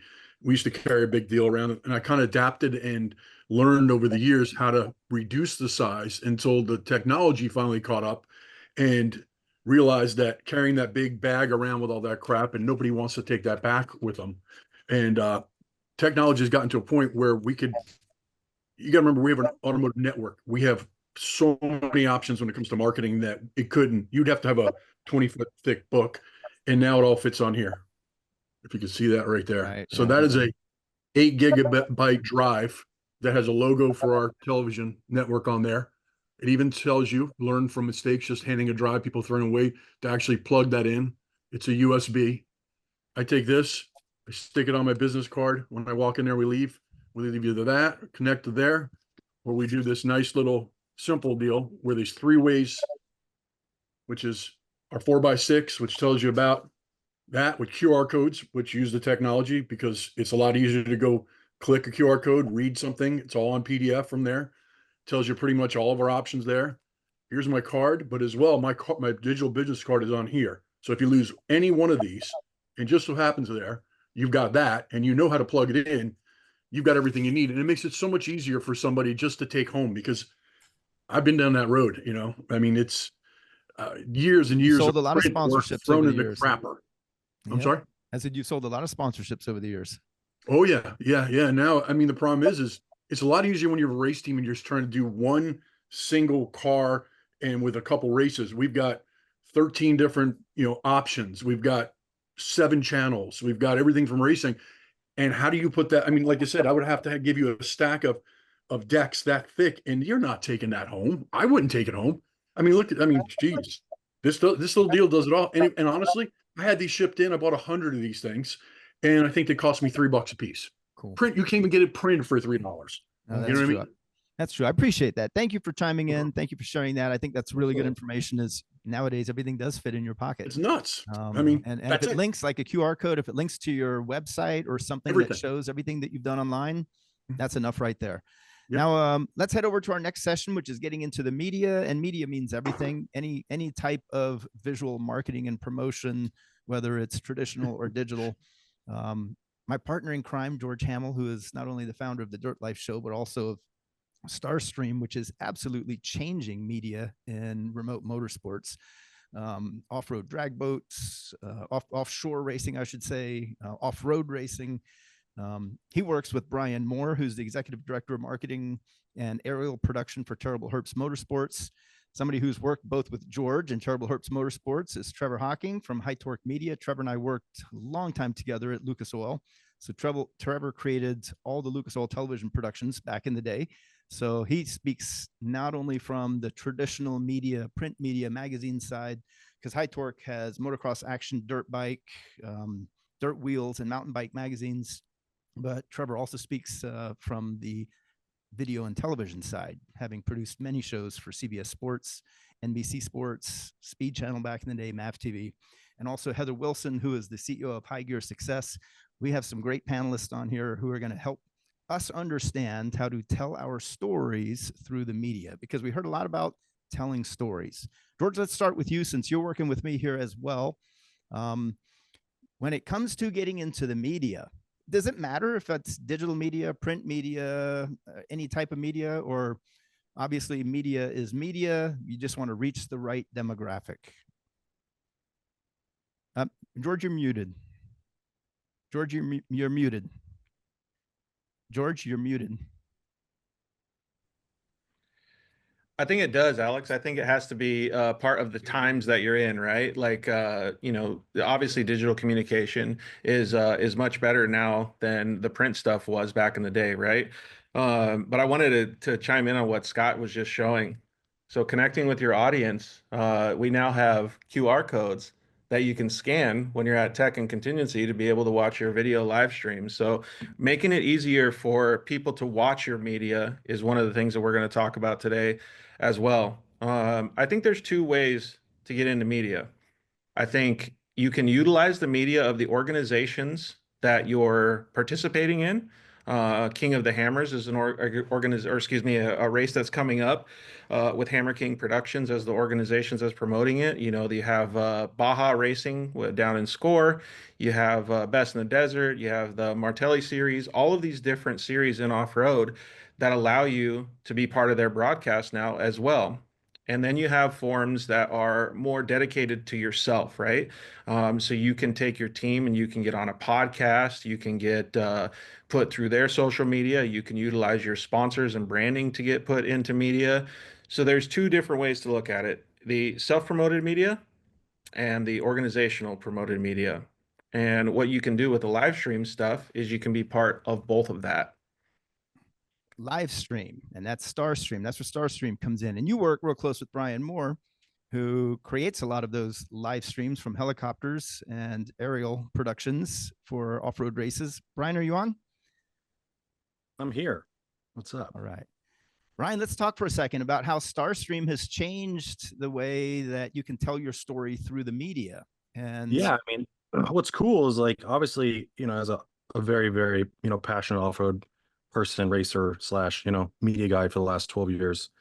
As we all know, we love this sport amazingly, right? But we've never been able to, it's always been about telling stories, but not, you finish the races, you tell stories, but you never could really see what it was until after. And now, I mean, with the ability, with technology and what George has done, in development, it's like now people are seeing it in real time, right? So now you have, not only you telling these stories, but people are seeing those stories in real time and as they develop and as things happen. But it also is giving people an emotional attachment to something, and I think that's what off-road especially has been lacking. We've been stuck in this hole because, you have something that's so amazing that you're just talking about, and you're only really able to show after the fact. Now you're giving it to them, the meat and potatoes at the time of it's going on. And so, as you see now, I feel like, we're very much changing. It's crazy to think that we're kind of ahead of what, I don't think the promoters are still having an understanding of what to deal and how to deal with it. And so between me and George, it's like, it's a new thing every race. Every race, we're always testing new things and trying. And I, a lot of the times there, I think, people are playing catch up, but in a sense of, like, they're still trying to figure out kind of a place to put it or how to even to use it. But now you're giving people that are, whether you're a fan of, or, let's say Terrible Herbst or, let's say Menzies or, Pavori or any of these big teams. And I say this on the big team side, just because that's where we're at. But, you're able to now watch who you like and you can follow directly. When you're So choosing on what to film, are you looking for the story of the brand or the story of the driver, and then to tell the story of the brand through the driver? How, I got a lot of amateur racers on the call here trying to figure out what their story is to begin with, and then how to share it and how to communicate it to a potential audience that sponsors will be interested in. What's the best way to do that? yeah, it's funny because I'm in a, I've filmed from, from when I started my career to till now, I've kind of, I've worked with people that were the little guy that, were just starting out and didn't really, had no following. And where, I was listening to you guys, you were talking about decks. Actually, it's funny when I started in this business, I was making decks for people, and I don't remember, ever really having much success there, but other than making them, they look really nice. But I hear that all the yeah, time. like on the herp side, it's crazy because we're a little unique perspective, and as I have a team that has a ton of history, but necessarily guys that want to be on camera in front of it to build something, and so I'm utilizing almost their history, but like the big picture side of it to show, this big massive machine, and from the behind the scenes perspective on how, how we've grown. Because a year ago we were, when I got brought in, they were, yeah, they everyone knows who they are, but they didn't have a very big presence in the media world. And and obviously since in the last year we've exploded, and it's just a matter of obviously, like just mass influx of content, right? Like we had a conversation the other day, and I've always, with all my years with Ken Block, and I said, it's like, hey, it doesn't matter, not everything has to be this crazy expensive over the top production. Obviously, like the polished content's nice, but I think a world's changed in a sense of like, simple cell phone videos or this and that. People want to know who you are, right? Tell them, and it doesn't have to be this crazy thing to show them that, They right? want to know about more than just the racing. They want to know about behind the Exactly. scenes. They want to be, because most people, let's be honest, most people that they want to be that person in a sense. Like they may not have the money to go racing or all these things, but they want to know, like if they are a fan of you or whoever, they want to know who you are. They want to relate to you. So if you can relate to these people and have like give them something like, oh, I could be that guy, or I'm just like this person, right? It's we're all human, we're all normal, we all put our pants on the same way every day. So it's like, how do you cross that bridge of, hey, I'm this normal person, but it doesn't have to be this over the top thing. And honestly, content is key. So the more that you can keep, you have this baby and you just feed it and it grows, the more content you put out, the more it will just continue to grow. Excellent. Thank you, Brian. Hey, so talking about content is king. I don't know anybody who's created more content than Trevor Hawking. And that's just when I worked with Trevor back at Lucas Oil.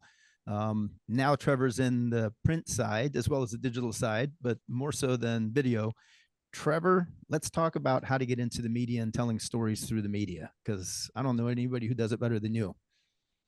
Well, what a compliment, obviously. Thank you again for having us here. Yeah, media's changed, right? I first started my first broadcast show was back in 92. And to look at what not only linear turned into digital, that turned into over the top on demand, that now it's turned into social media, really. And for those who haven't like really plugged into, the Joe Rogans of the world, the Zuckerberg last night, just listening to what they're thinking about how media is going to get distributed. How do you get into media? Media is everywhere, right? So I think the biggest thing is knowing who's covering what you're in, right? And that's what I tell a lot of people. Even back what we did, from off-road to best in the desert to drag boats to sprint cars to late models, it all correlates, right? It all has the same endemic sponsors to a degree, whether it's tire, they all have the same sponsors and the same people working in it. I think today in media, you need to know who's covering it, right? Who's covering, and that includes print. And a lot of people now, print, it's not print, right? I work for a print company because they have a legacy, right? And the reason why I went and worked for this company is because of the history they had. And this is what everybody's talking about. It's relationships, right? So when you're in a series, especially as a racer, when I worked at Lucas Oil Off-Road, I can tell you that some of our biggest and most covered racers weren't in first place. They didn't even get podiums.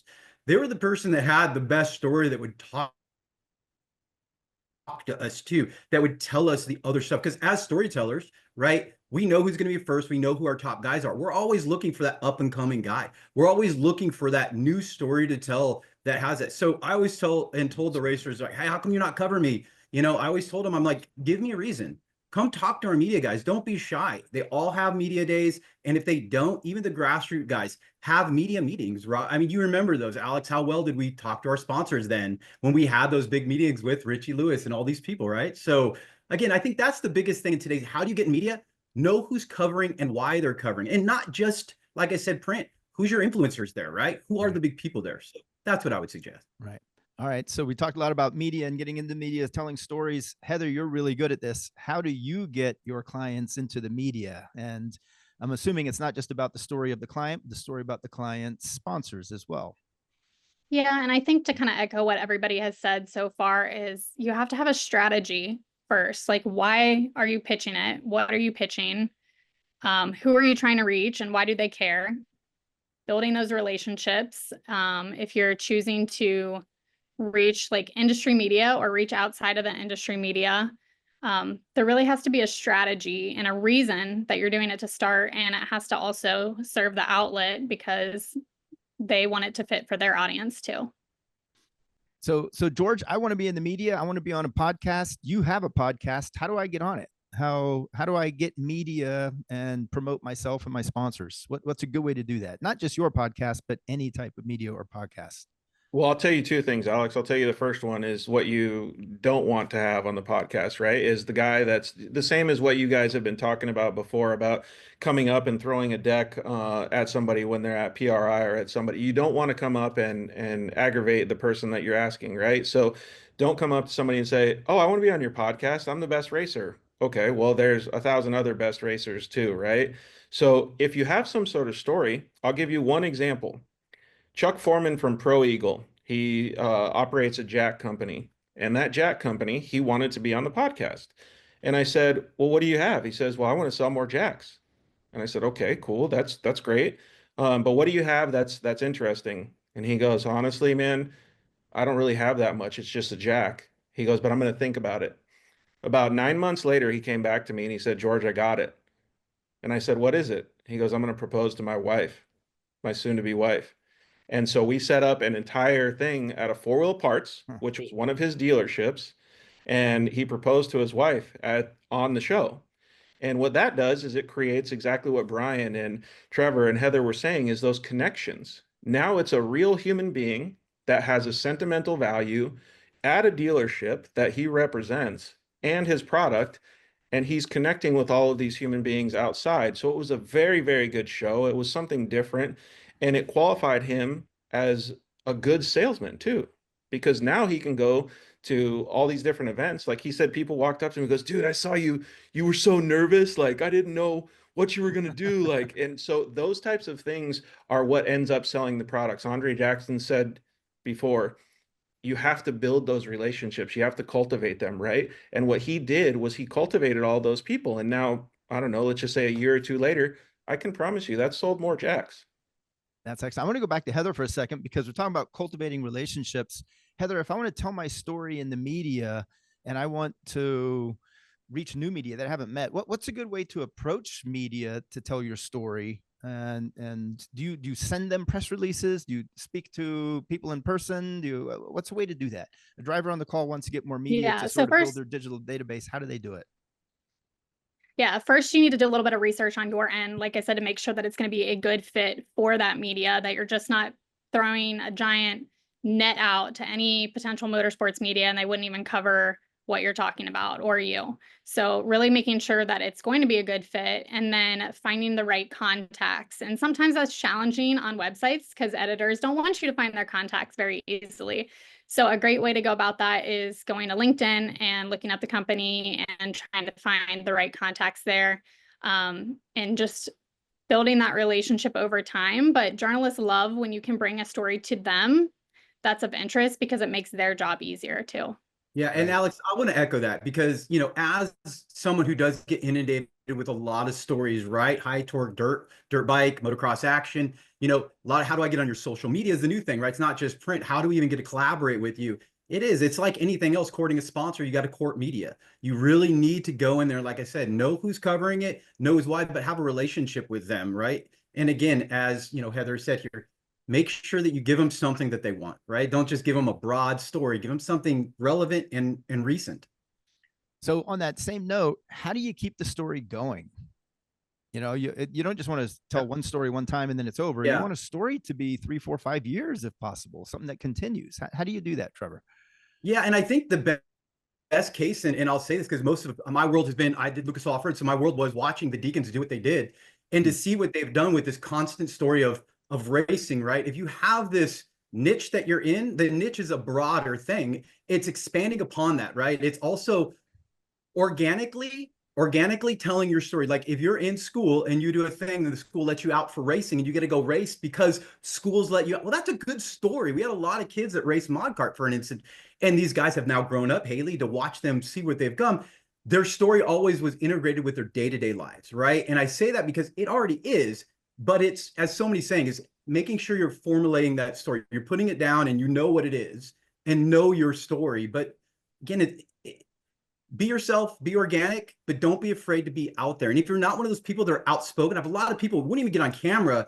Have someone that is, like if it's your girlfriend, if it's your wife, it's your partner, you know, have someone there that is going to be that spokesperson for you. I can tell you some of my best racers, we can never get them on camera, but their crew chief or they was so charismatic that we would always interject with them. So there. I like that. In fact, I would go to Brian next, but when you have a driver, and you know, I'm very camera shy myself. I hated doing public speeches or getting up in class in high school and having to do a presentation. That was one of my biggest fears. I talked to Tanner Faust once. He said the same thing. He would get so nervous. After you do it a while, you get more used to it. But in the early days, for the young drivers on the call who really don't like to get in front of a camera or on stage, or who have stage fright, you can always tell your story through others on your team. Like you said, like Trevor just said, you know, have the crew chief, have someone else tell that story. One thing that we haven't mentioned yet, but Brian, I'm going to go to you in a second. One way that you can get announcers to talk about you is to go and meet the announcer. You'd be surprised how few racers actually give a one pager or a one paragraph, a sheet with their quick bio to announcers, or whether it's the TV, the television announcers, or the track announcers, someone on the PA. Most of the, you know, when Ken Stout's calling a race, he doesn't know every driver on that track. So if you can give him a little bio about yourself, and then if you do something, then he can read it real quick and mention it. I don't see enough drivers going to announcers and anybody at the track or for television and giving them their information. And I highly recommend that. So Brian, you tell a lot of stories, and I really like your LinkedIn posts, by the way, that show all the aerial productions and all the behind the scenes stuff. Are you only telling the Terrible Herp story, or are you linking it to stories of other drivers and teams in the series in order to cross market and reach a larger audience? I mean, right now, I mean, it's been, so, I mean, not a lot of people, I have a production company still too. So I still do, you know, while I do work for full-time for Terribles, and obviously the majority of what I'm doing is building them into something, because it's interesting. I think a lot of the they're interesting as in an aspect of, they're very humble in a sense. They don't think that they, you know, hey, we're doing all this, or we're gonna tell this way or do this. I think they're like, well, you know, they don't like talking about themselves in a lot of it, which is interesting. Like, you guys have like an amazing story, you have a legacy, you have all these things, right? On the production company side, though, my other company, Drive Media, you know, we work with everybody still. So it's like we're always, a lot of that time is going out and working with companies trying to tell those stories, you know, or sorry, like not companies, but individuals trying to build them up, because that's all it is, right? Like, you know, we shoot a ton of content, majority of the 2-wheel, 4-wheel NASCAR content for Monster still. And, you know, a lot of these times you're getting new guys coming in, you know, how can we relate them? How do we get, you know, we get these people that don't know who they are, you know, in front of people that have never seen them before, and, you know, and make them interesting. So, you know, a lot of it is just, is, you know, learning about these, like we learn about them and then we try to dig in and find little pieces we can. And then we, you know, and then we try to extract it out of them. And it's funny because obviously, as much as I've been on camera personally, I'm still terrified and terrible on camera as soon as it gets pointed at me. So, Same here. But I wanted to ask you that specifically because there might be other off-road racers who know that you're going to do some type of production for one of your clients and the team that you work with, and maybe they are going to race against it. Maybe they're a competitor of the herps and they want to be in one of your productions, can they approach you and say, hey, can I work with you and give you some content, or will you film me in this? Will you work with other teams while you're filming content for your primary?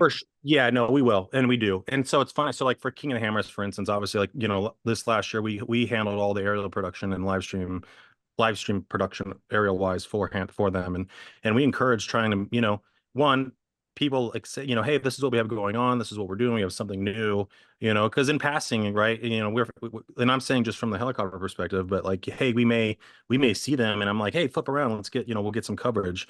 One, because it's good for them, because they're on the live stream, or two, it's, down the road they'll end up getting with content. And I do get people actually reach out to me quite a bit on social saying, hey, this is what we're doing, what do you think? Or, and then I'm always open, I always try to respond to everybody because they always ask, right? I feel very fortunate, and that's one thing I will say. I have a very unique, like, I'm trying to think of the word, but like the time that, like, for instance, like, all the years that I told you this the other day, the years that I were with Ken, I got a very unique perspective on why things were done. And like, real quick, for those people who don't know, Brian worked very closely with Ken Block in the Gymkhana days. I was basically from Gymkhana 7 till, his last project, but in the last, 3 years of his life, I was very, very close. He was a very big mentor to me. And so I got a piece of him that most people didn't get. So, I always got to see the whys and hows, and okay, well, every little thing we did always had a purpose, right? And a lot of these people, I think too, is like everyone, and as a racer, everyone wants to win. Everyone's like racing, winning's the most important thing. And I honestly don't think that is true at all. I mean, like, you could look at the Herps. Yeah, we had a good year and they won a championship and all these things, but I think anything you can do, I mean, we've had crashes and most people don't like to show those. I'm like, it's content. There is no bad publicity. And so you try to use every little piece you can, and whether it's good or bad, and you can utilize that. You don't have to win everything. You just got to be different. And, and that's the thing. Like, that's the biggest thing is everyone wants to racers want to win. And I look at it maybe a little different, because I'm like, hey, yeah, you win, that's great. People are going to talk about it for a week or two, and then they're on the next thing. But if unfortunately you wad your car up, or you do something cool and you put out a piece of content, that's going to live forever, right? If you do something that's going to be like people are stuck to, and the Gymkhana series was, very much that, right? And so it's really hard to replicate that. And the world's changing. Those times are a lot harder. Like, the getting the views that we did, it's a lot harder to do these days. You just got to be different.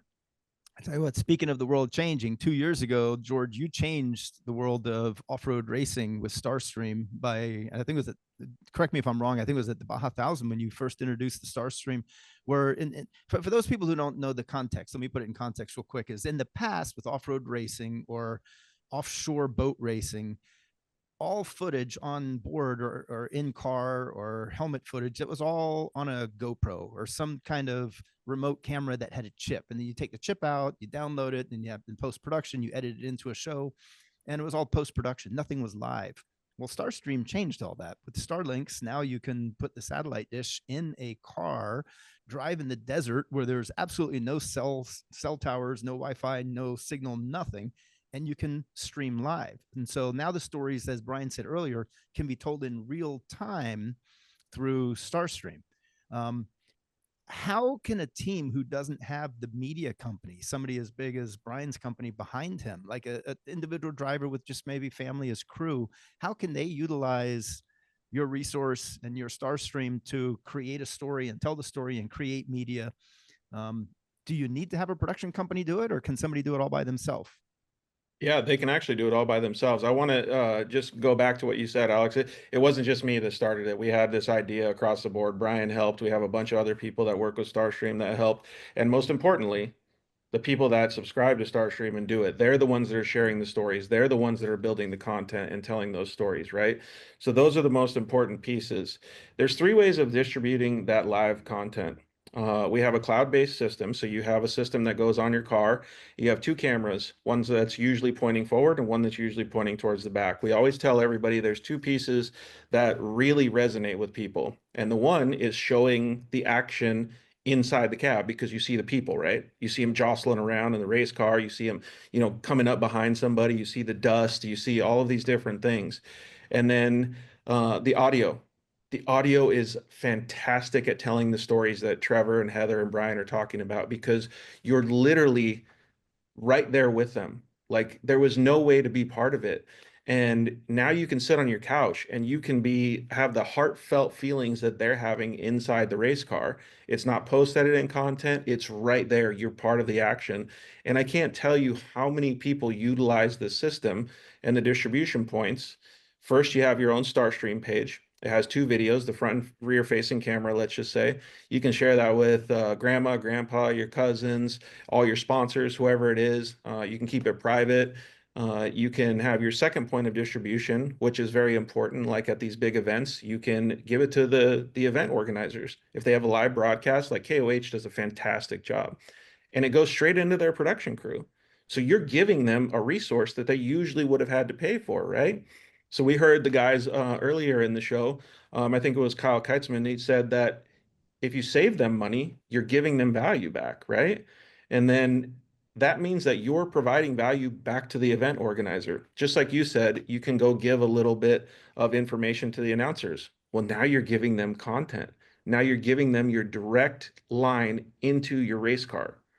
And then the third way is to do it on social media platforms. We had somebody ask what social media platforms are the best. And honestly, it just depends on what where your audience is at. If they're on Instagram, if they're on Facebook, if they're on YouTube, or all of them. Brian chooses for the Terrible Herps to broadcast all of them because he wants to be anywhere people gather the content. Doesn't matter to him. He's less concerned about the one big number and more concerned about the distribution and getting it to every single person he possibly can, because that's where the growth is. That opens that up for my next question. I want to speak about that for a second. I'm going to go to Trevor first and then Heather. You're saying give the content to the series or the publication or the show, and they might use it. Trevor, how often do you use content that's given to you by drivers and teams? Or is all the content, let's say at High Torque, is it all produced in-house? If I wrote an article, submitted it, what's the likelihood of my article getting printed versus someone there having to rewrite it? Well, interesting. With the magazine side of stuff, we have contributors, right? That also goes to web, that also goes everywhere now, right?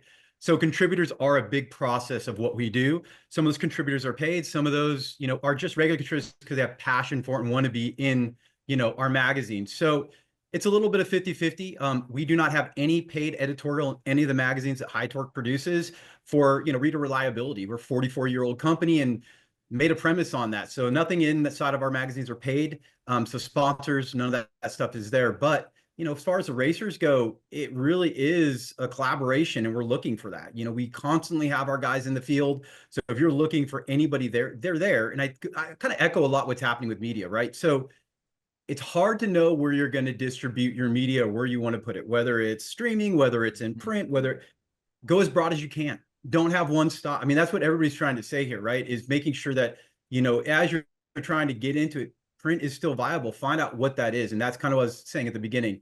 Know who's doing it, not just your media outlets, but, try to find an outside one too. And I'll tell you, a really good friend of mine, Jack Corpella, who really got me back in this industry for cycle drag. He's an old news reporter. Don't forget, I've had some of Casey Curry was one of them. He would just call up the local news guy from Arizona on his own and bring them to our event and do a 6 o'clock hit in the morning on news, right? And that became a thing. Guys like Ken Johnson really got these news crews out there. Think of something you can bring to the series that may not be there either, right? That's a really valid point. As a driver, you can call the local media in the town where you're racing and bring them to the event. And because you're the point of contact, they're probably going to write about you first while they're writing about the event. Correct. And that really could go into any other kind of, sponsor elements that you've provided for them as far as, other things they weren't maybe thinking about. So. Yeah, we did that in Reno when we had the off-road races in Reno. I contact all the local TV stations. They'd always come. I don't know if you remember that, but I do. They always wanted to interview me. I'm like, no, I don't want to be in front of the camera. You're so good on camera though. All right, let's go to Heather. Heather, you want to get your story in the media, or driver on the call wants to get the story in the media. How do they do it? Yeah. So for me, a lot of my clients are hiring me to write the press release because I have relationships with the media. And my degrees in journalism and I can write. And it's quite obvious sometimes that not every racer is a writer. And so depending on the racer's ability to write, may depend if you want to hire somebody to do it or if you want to try to do it yourself. And you don't even have to go to the extent of writing a full press release. You can just pitch a story idea to the publication, and then they can do kind of more legwork on their end. So it kind of depends if you want to have more stuff prepped and ready for them to kind of copy paste or make a few edits versus waiting for them to interview you, contact you, get the assets like photos and videos. So that's kind of one process of doing it. The other thing that I want to mention too is on the PR side of things, when you are pitching stuff to media, they are not your friends. They may seem like it, and some of them may be genuinely good people, but whatever you say is totally able to be published. So don't say or write anything that you wouldn't want getting out into the world. Give us a personal example. No, I'm kidding. All right. So, I don't even know. It's just like, yeah, I'm keeping stuff positive, not talking bad about other racers or your sponsors, or you had a really crappy race, just having a bad attitude about it. You just want to be professional on how you're represented. Show your personality, but keep it professional. Do you write stories that have tails like that leave the reader or the viewer hanging so that they want to see the next episode or read the next story? Most of mine are just like one article kind of hits. It might follow a theme over time. So for us, ATVMX, for the Quad Cross of Nations, like we put out several press releases each year, kind of leading up. One might be, the team announcement. One might be announcing their mechanics. And then we're talking about fundraisers that they're having, and then they go race. But there's never really like cliffhangers in those. Do you find that stories that go into the local news then reach regional, go to national, go to global or international? Have you had success with that? Because I used to, when my children were young, and if they did sports in school or did something, I would write an article, send it to the local Valley Roadrunner, and it probably has a viewership of maybe 1,000. We live in a very small town in the country, but it also went online. Back 20 years ago, all of the articles were just printed in the local newspaper. But over time, all those printed articles became digital articles. And so you can actually research now and still read those articles. And then the reason I ask is because if a racer is building their digital resume, they can use local media to create some stories and fill that resume with content. And sometimes that content, if it's interesting and compelling, goes viral, goes national, goes global. Yeah, I think you kind of hit on the point right there. If it's interesting, and also kind of in the news cycle, if there's nothing else really going on, if it's a slow news day, as they say, and that seems interesting, then, maybe it's going to get picked up, or maybe it's something really crazy and unique that is going to have more traction. And timing is another piece of that too. So when you send your information to outlets, obviously you probably don't want to do it over the holidays, or probably not even on the weekend, because everybody comes in Monday morning and their inboxes are overflowing. But I mean, if it's a matter of I need to send it now or I'm not going to send it at all, by all means send it, but try to be strategic about when you can send it. What is the format? You just mentioned format. What is that? How do I present something? Yeah, I mean, a press release kind of follows basically a very specific format or template of how information is arranged and how it's written. But again, if you're a racer that doesn't study public relations or marketing, maybe you don't need to go to that extent. You just need to get all the details together that an outlet is going to need. Again, you have to think about making their job easier. So whatever that you can provide, providing photos that you have permission to, and making sure that you're checking with the photographers and that they're okay to go to media. There's been a lot of instances where photographers charge more. They're just not okay with their images going to a media outlet or being used for certain purposes. So it's really important that they check with their photographers as well. Yeah, that's a key point. We've had issues in the past using, photos that were given to us that weren't actually the property of the person giving us the photos, and that became an issue. Yeah. Thank you, Heather. Trevor, I'm going to go to you because you're in print media as well as you did television. How can you verify that the content you're getting from somebody that they might want you to distribute through your outlets? How can you verify that they own that content? They own that photo, they own that video?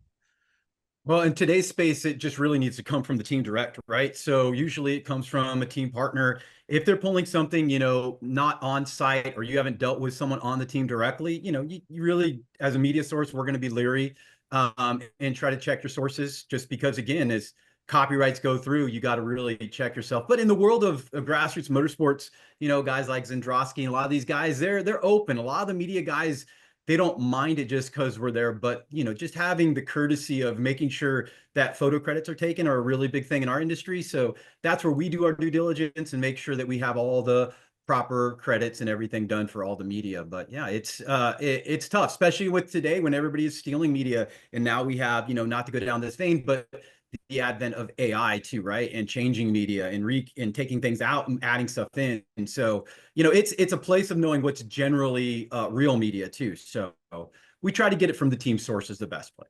Cool. And then I wanted to ask you the same question about continuing the story. You produced a lot of television with Lucas Oil, and in order to get them to watch the next episode, the current episode has to have some kind of a clincher that makes you want to watch more. What's a way an amateur driver on the call can do that to help create their stories so that the media outlets want to get more of it? Yeah, I think in today's world of media, it's changed since we did television, right? In the linear days, we were able to, you have these like 30-second teases in there, this whole build up before you actually got racing. And at the end of when we were doing linear television, it really got down to like, no one wants that. Just get to racing within 6 minutes. And that's kind of what I tell a lot of people, like, get to the point quick, right? And if you get to the point quick constantly at the beginning, they're going to continue on and follow that story first if they're interested. So how else to say this other than tease them from the beginning, get that first 10 15 seconds out of YouTube that they want, that they're going to get you in. But to get the retention of everything else, you really just, you need to tell a compelling story, right? And that compelling story can be your life, it can be the day-to-day, but it can't be, how else to say this other than to continue your story, constant creation, right? That's probably your best path.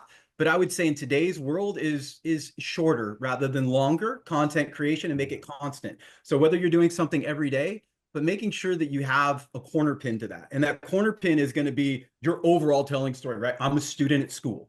I'm in college. I've got these other, have that base story, but punch in there with, hey, today we're going go-karting, punch in there with events. So I don't know. That's the best way I'd probably look at it if I was talking to a racer. Trevor, you just said something that I really like. Instead of content creation, constant creation. Constant creation is what I talked to a lot of people about. And that's what Lucas Oil did well. God bless them. We took one event, Lucas Oil Off-Road Racing Series, and we produced over 15 hours of programming for 5 different networks, including our own, and that included live streaming. So looking at what today's platform, looks like, it's the same thing where people are going, it's looking at things where I can directly now stream to Twitch, to Instagram, to Facebook, to you all at the same time through the same button. Like that, to me, when I look at today's accessibility, really the network has changed. People are now the network is the way I look at it. And you got to look at yourself as a network and think of programming, right? How would you program today's slot, right? So a lot of that really is what's in the algorithm for me. Every person today is not only a content creator, content producer, content distributor, and a content consumer. Absolutely. They're the network. Yeah. So I'm going to ask all 4 of you, starting with George. Last words of advice. We'll go George, Brian, Trevor, and then Heather. Last words of advice to drivers on the call, how to get into the media, whether traditional or digital. I honestly think that I would just echo everybody's statement of sharing stories. Right now, you have the ability to share all of these stories, and you can share them live with hardly any delay, right? So those stories are very meaningful, and you have the resources to do it. You can use Facebook cross-posting. You can go live on your sponsors channels. You can go live on other media channels. You can, share with all of the event organizers. You can just share with your family. I mean, there is so many ways to tell your story. And if you have a good story or build your story, it's no stopping. Hey, George, real quick, we had a question. If you rent out units to sanctioning bodies, why don't you, instead of going into a narrative right now on the call, can you give out your contact information so that people who are interested in using Starstream can use that? They can contact you directly. The best way to do it is just to go to the Starstream. It's Starstream Pro on Instagram and just direct message. That's the best way to do it because it's one central gathering point. And it's not just me that answers it. We have 4 people that manage that page, and they can provide answers to anything. And I can also help as well. And if there's some specific questions, we can always get on a phone call. That'd be great. Thank you. And then we'll go to Brian, Trevor, and Heather, last words of advice. Yeah, last words of advice. I mean, again, just be unique, be you. You can't put out enough content. I mean, it's just you know, I always refer back to Ken because he was the master at it. I mean, he was posting up to 6 times a day. So, I mean, it's one of those things where you know, we just keep you know, keep film everything, make stuff. I mean, it can be a little bit of everything. And honestly, like another thing too, people can reach out to me as well. I mean, I'm in a little unique perspective because I've always been fortunate enough to not necessarily start from the ground up, but I've also, you know, you see it from every perspective on what other people are doing or trying. And you know, if you're the face, it's, you know, I've noticed a lot of brands like that, you know, and just be unique. And you know, I think you give people someone to relate to. How about that? So That's awesome. Thank you, Brian. Trevor? Yeah, you know, for me, I think the message I would tell racers, it seems like a big pond. It's overwhelming, right? When you're dealing with all of this, I would say, you know, start small, right? And really look at what's close to you when you're at the racetrack. And again, I'll reiterate that because I've gone to so many races again. And for me, I was shocked on how many people wouldn't even come to the media events. Like they wouldn't even go to the media press comp, any of that stuff. These racers just wouldn't go. And I was always shocked with that. So I always say that no matter how small you are, just start small, start now, do it every day and every day. And I'll go back to it again, even if you don't have a YouTube channel, start one now. If you don't, and it sounds weird, everybody's got they don't. A lot of people aren't thinking of that. So again, it's constantly putting out that creation and that content, but it's also, you know, don't be overwhelmed. Start small, but start now. I'm going to repeat what you just said, and then we're going to go to Heather, because I think this is probably the most important thing that we talked about on the call today, is that every successful series or event has a media day.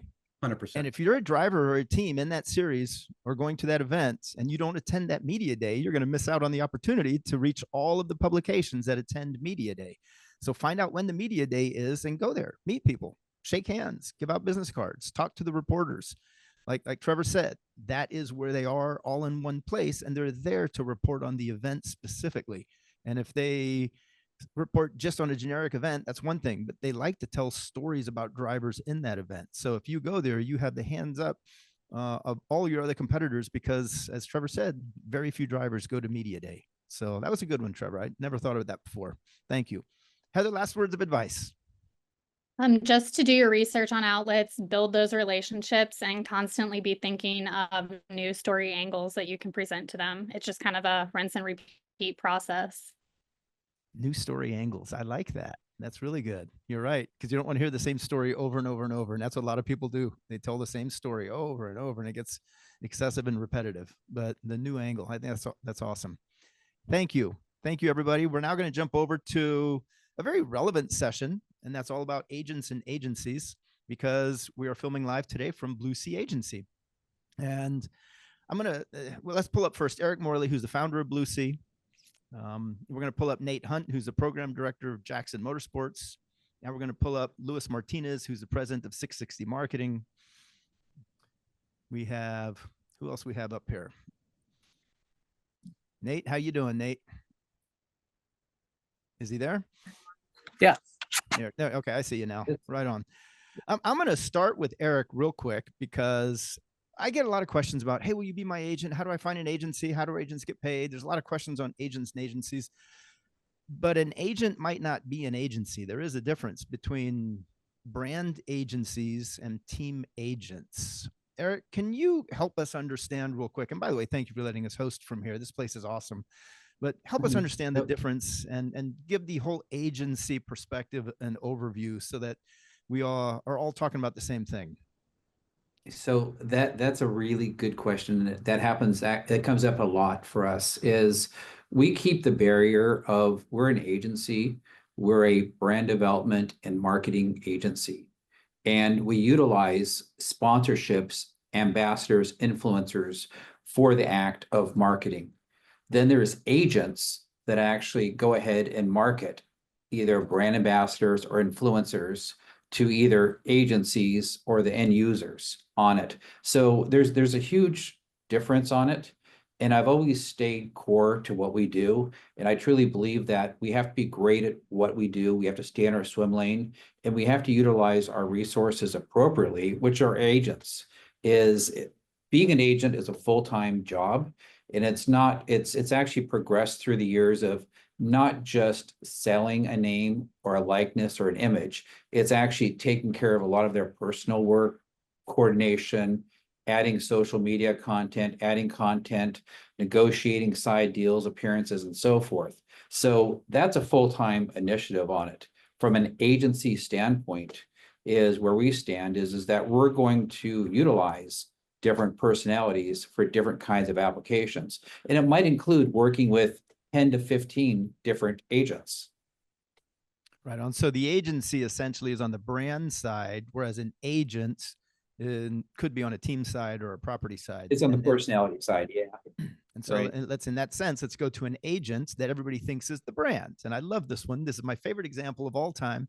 And that's Nate Hunt and Jackson Motorsports. He represents BF Goodrich, and Jackson also represents Michelin and many other brands. But if you go to the races, there's a man there that walks around who represents all the teams, and he wears BF Goodrich. But he's actually an agent. He doesn't work for BF Goodrich. He works for Jackson. Nate, let's talk about that for a second. How is the relationship between a brand and an agent when it comes to motorsports? Yeah. You don't walk around with a Jackson logo. You walk around with the BF Goodrich logo. Yeah, I wore my Jackson logo today just so people can know I actually have Jackson logos to wear. But no, I never think of myself as an agent in our world, in the racing world, just because we're not like agents for athletes, but basically I'm an agent for a company. So Jackson is the motorsports agency for Michelin and BF Goodrich. And so our job as an agency person, basically the way I look at agencies is we do all the work that the big corporations don't want to do. They like to farm it out. They want to pay somebody else to do it. And the advantage to that sometimes is in big corporations, there's a lot of people on career paths that are in a role for 2 or 3 years and move on to something bigger and better within this big corporation, where in the smaller agency world, there's not a big corporate ladder. So you kind of stay in the same area longer, and you get to develop a lot more relationships. You get to know the industry in a lot more intimate way, so you can be more valuable to the client, which in this case is BF Goodrich for me. So yeah, definitely my job when I go to any event or race is to represent BFG. So I'm supposed to be the brand while we're on site. The tire crews that are there, the pit crews that are out in the desert, those are all Jackson either employees or volunteers that have been arranged by Jackson for the schedules. So, but their job also is to be the brand that they're out there serving. But when you're there, you are the brand. People think of you as the brand, and you're representing as the brand. So it's a very effective relationship, because although, yes, you are an agent and the agency represents Michelin, everybody thinks that you are Michelin and BF Goodrich. I think that's highly effective. I love that. I'm going to go now to Luis Martinez, who actually represents drivers. And so we're covering all bases here. Luis, there he is. When it comes to agents, does it give a driver an advantage to have an agent when you're looking for sponsorship? Thank you for having me on, Alex. I apologize for my voice having some type of allergic reaction today, but to answer your question, it's an advantage when the team or driver is an established team or driver. They usually have a big following, and they're doing really well. They just don't have the time to do it themselves, and they have the means to hire an agency like mine to find sponsorships for them. And so is it just about finding sponsors, or is there more behind being an agent? Obviously, you do more than just solicitations and cold call and new business development. Right. We basically establish relationships, keep the relationships going. Like, I'm sure you're going to talk about proof of performance reports, things like that. So we handle everything from A to Z when it comes to partnering an athlete with a sponsor. Got it. And then Eric, same thing. There he is. Nope. Here. When it comes to using an agent, what does an agent do? What do agencies do for brands, and what do agents do for teams? Like, is it worthwhile for an amateur team to get an agent at this point, or to try to work with an agency to get a sponsorship? Or is it too soon if somebody's just getting started in motorsports? At what point do you need an agent? When you become serious about it and you take it from being a hobby to being a full-time initiative, that's where you need an agent on it. When it becomes a hobby, it needs to come out of your pocket, and you have to build your brand from that. Is if you're just starting and you don't have any presence, you don't have any wins, you might have a couple years under your belt, or you might be kind of floating out there. You need some time to build your clarity, and you need some time to build your brand. Once you've built your clarity and your brand and you're all in, that's when you need to really jump to an agent, because at that point, you're going to be focusing a lot of your time on your racing, getting prepared for racing, making sure you can perform at the highest level. And then what your agent does is they package you and they present you and so forth. So I'm going to stay on you that, first. I'm going to stay here for just a second because agent, sure. Oh yay, Snapbanks. No, you Your represent Wahoo's Fish Taco, and sure. Wahoo's catered today, and we're going to see Wahoo's tonight at Anaheim Supercross. What is it that you do for Wahoo's that they can't do for themselves? So they're at a point where they are a deliverer of food and experiences. What I do is I put together all the programs for them so they're easy to execute. And then once they're easy to execute, our team takes over and sets everything up and coordinates everything. And then they deliver on their promise on it. And then we get the secondary media exposure and do any kind of meet and greets and so forth out of that. So a big part, it's interesting, we've been working with Wahoo's since 2004, and they rely on us based upon trust, is knowing the brand and make sure that we align accordingly with each and every aspect of that opportunity. It's kind of like the same thing as like, we got them involved in the Orange County Hall of Fame. Last year, it was Gwen Stefani. This year, it was Wahoo's that was actually honored on it. And throughout that whole process, it's a 4-month initiative to get to that point, and making sure that it is coordinated appropriately on it. Is sure they could have done it in-house, but will they really have the attention and the account planning to make it happen? No. So that's what they count on us for. And then same question for Nate with Jackson. What is it that Jackson does for its clients, especially in motorsports right now, since that's what we're talking about at events? I'm assuming you're going to King of the Hammers in a few weeks, and I don't know if you're at Parker right now, but every time I go to an off-road event, you're there. What is it that you're doing on behalf of the brand? Yeah, I am going to King of the Hammers, not at Parker. I'm going to the Score Awards this weekend out in San Diego. So, come visit. Yeah, I was gonna say, by the way, hi Eric too, because I know you're out there. And by the way, I feel like I'm on the bottom of the. You must have been scraping the bottom of the barrel to get me on here with these guys, because Eric's way smarter than I am for sure, and I haven't met Luis. No, Nate, come on. I learn things from you every time I see you. So, well, yeah, but Eric's at the level, so you know what I do, Alex, and I was trying to find some things that would be relevant for the racers that are on here, because me not being really an athlete agent, and Jackson doesn't really handle a whole lot of athlete sponsorships or doing the decks or anything like that. We have done some logo designs, like Sarah Price, being a global athlete, gets the when you're working on designs and logos and all that kind of stuff, there's definitely some stuff that Jackson can do in those areas.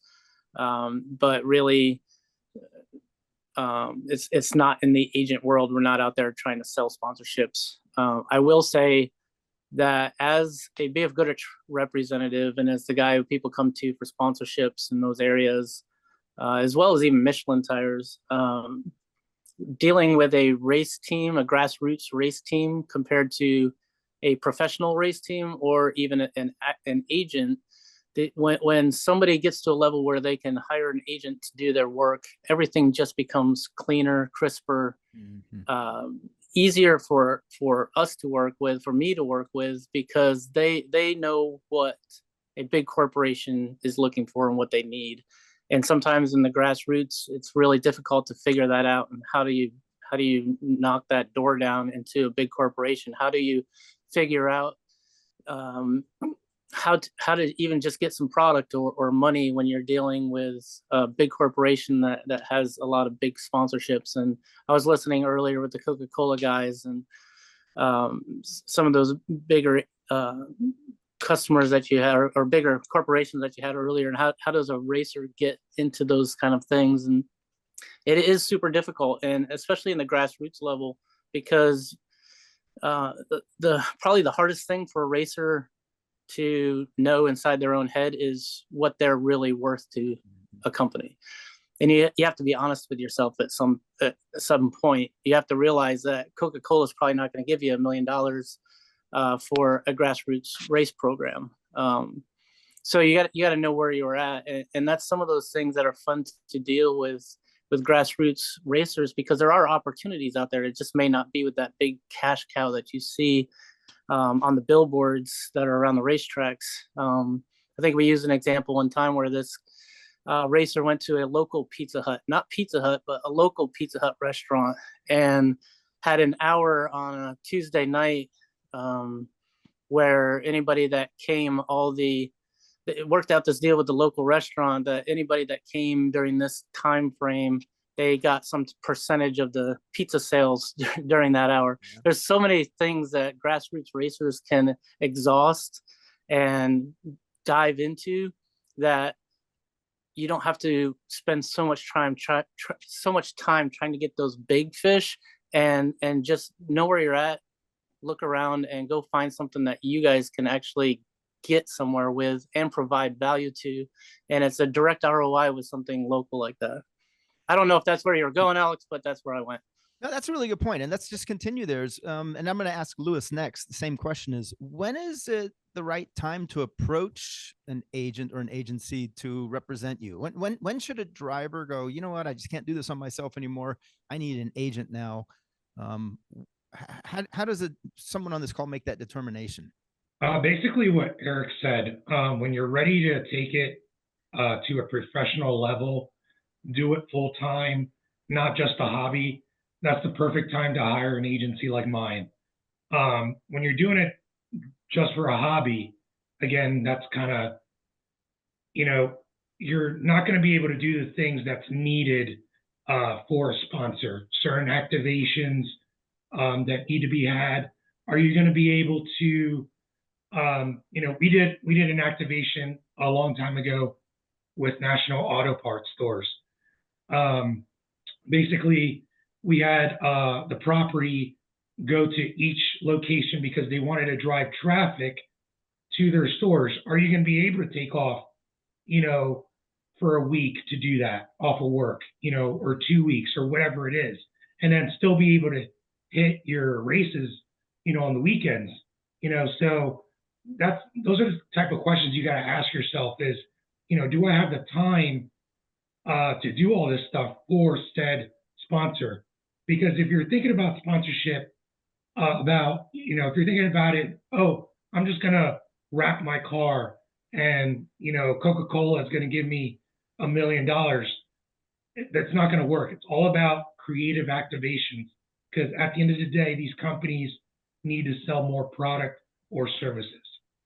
So if I'm a driver and I don't have time, but I have an agent now, and maybe the agent has time, there seems to be a catch-22 is if an agent who has a lot of customers or clients, they won't have as much time to spend with me. How does that work? How does an agent balance the time between all the different athletes that the agent has? Or is it better to have one agent for one athlete? Well, for us, we have reps dedicated to each athlete. Okay. So it's not just me, contacting everybody and trying to find sponsorships for, all these different drivers that are paying us to do so. So each athlete has its own representative. So that's how we're able to, kind of do that effectively day in and day out. Got it. And then when you are representing a client and when you're doing in sponsorship outreach and trying to raise money, do you use decks and proposals, or how do you approach a new sponsor, or do you deal with only sponsors that you know? Are you making cold calls on your team's behalf, or are you just approaching people who you know might be interested? How does that work? It's all the above. So it's definitely situational. So like I was having a conversation yesterday. One of my clients is Brian at PowerTube TV. And yes, we have a deck for him, but I was talking to somebody at a company, and we didn't even talk about a deck or anything like that. It was just me getting to know the person, building the rapport. And, if somebody asks for a deck, then yes, we'll send the deck over.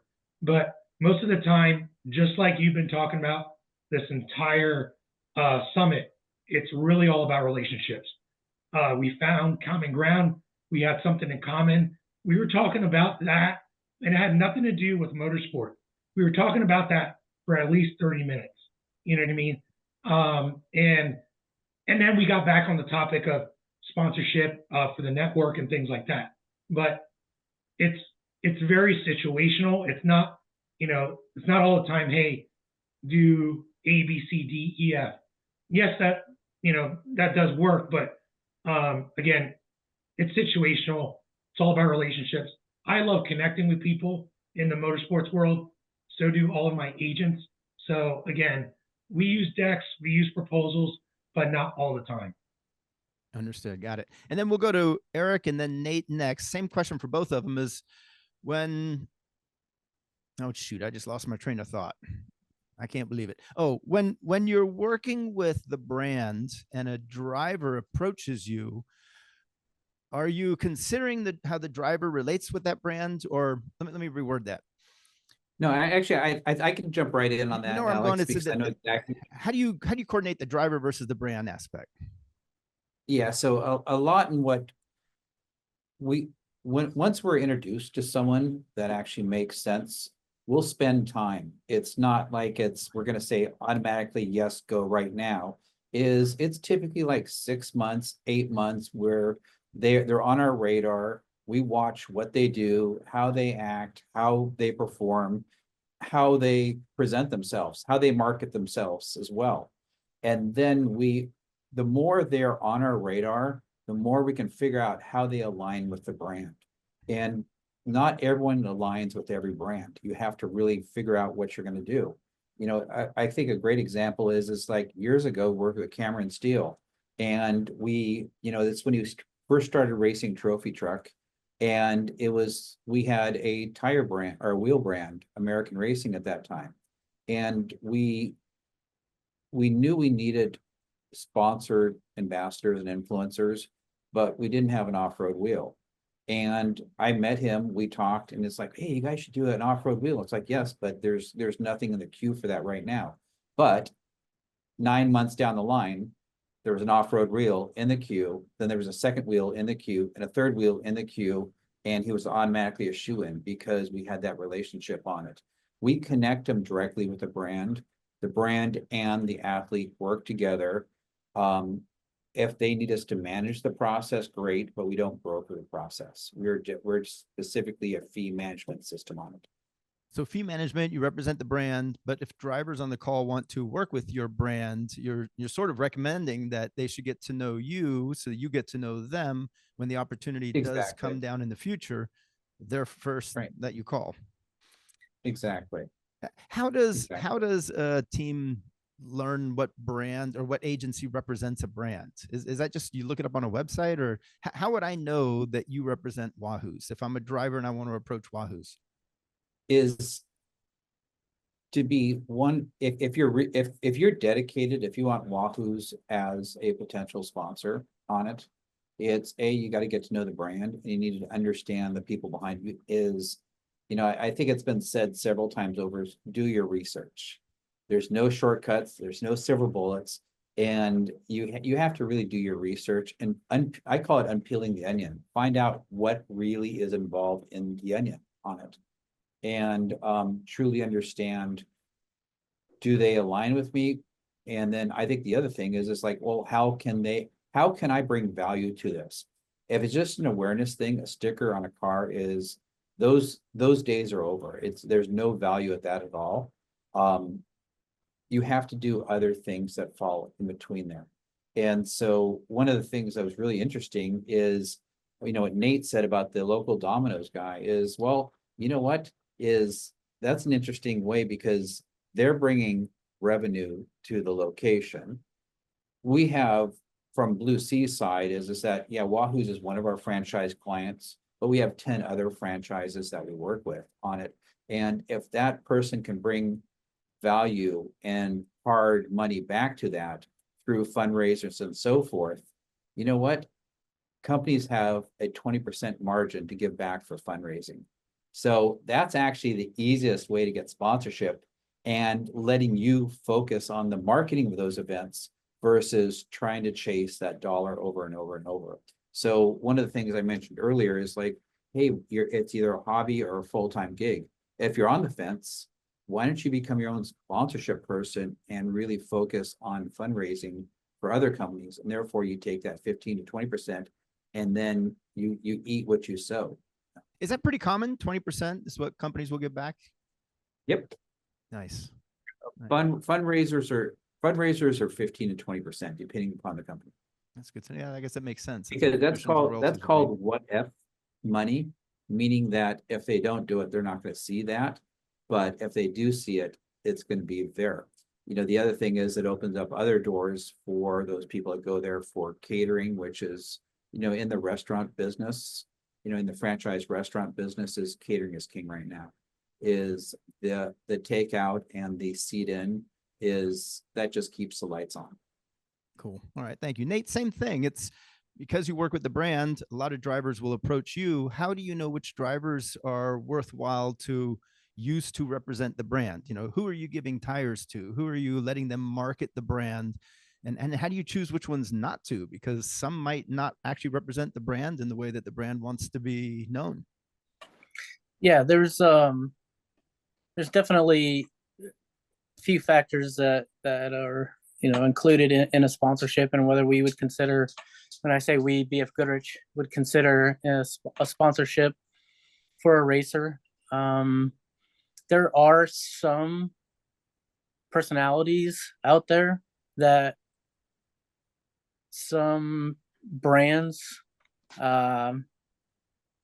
enjoy their shenanigans, I guess, if you want to call them that. You're being very careful with your words. I love that. That BF Goodrich isn't really interested in that type of personality or actions or whatever. So, and that's fine. And we need all kinds of personalities. BF Goodrich is looking for somebody, first of all, who can be successful, be competitive. That's why we have Rob McCachran for over 30 years. Rob McCachran is always professional. You never see him cussing somebody out. You never see him throwing things. Now, he's gotten excited a few times. I saw Richie Lewis on the phone call earlier. I know there's when he was playing race director there for a while. Racers will always get excited, but people who carry themselves professionally, social media wise, especially, I know I think it was Megan earlier mentioned what you post on social. It's always there, or at least it's been there long enough for people to see it, and it's really hard to retract. So being careful what you do on social media and doing it professionally.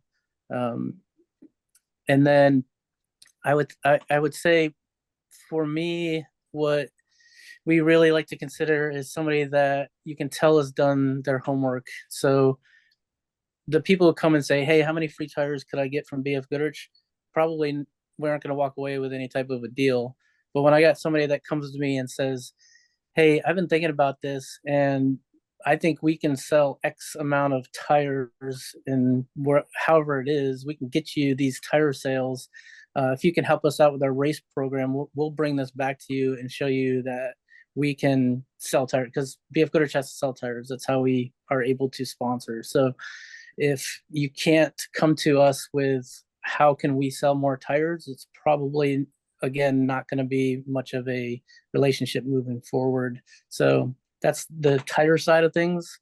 I'm sure just about every product sponsor out there is the same way. We got to sell X in order to be able to sponsor Y. So again, I think somebody said this earlier in the conversation this morning, or your morning, my afternoon, that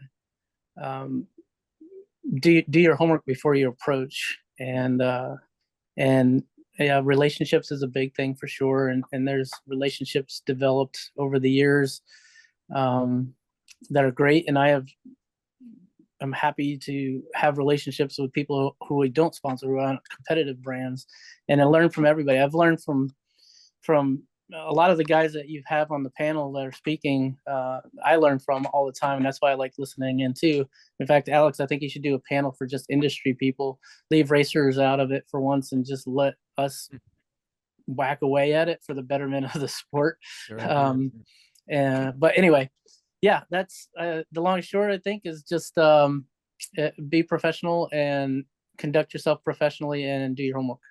So you had mentioned social media, and that'll be our next session. We're going to delve into social media. Megan's going to host that, and we're going to go into detail. How important is social media? Are you looking for drivers? Because this is motorsports and you're a tire brand. Are you looking for wins, or are you looking for online visibility? So I'm the worst person to answer that question, because I'm a competitor. I like the competition. I like beating competition. However, in the corporation world, the big corporation world, social media is very, very important. And it is something that we consider now. What's crazy to me is how we can post a picture of a trophy truck flying through the air, or throwing a roost 20 feet high. And we post that, and the general public can't relate to it.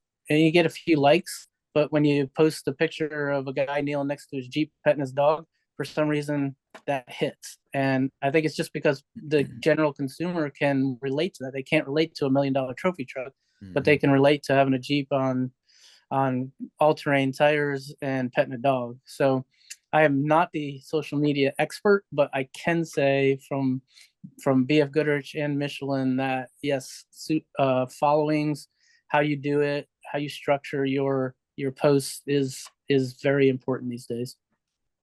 Right on. I kind of figured you're going to say that. I'm going to ask the same question to Lewis. Lewis, how important is social media when it comes to you using social media to sell a sponsorship for one of your teams?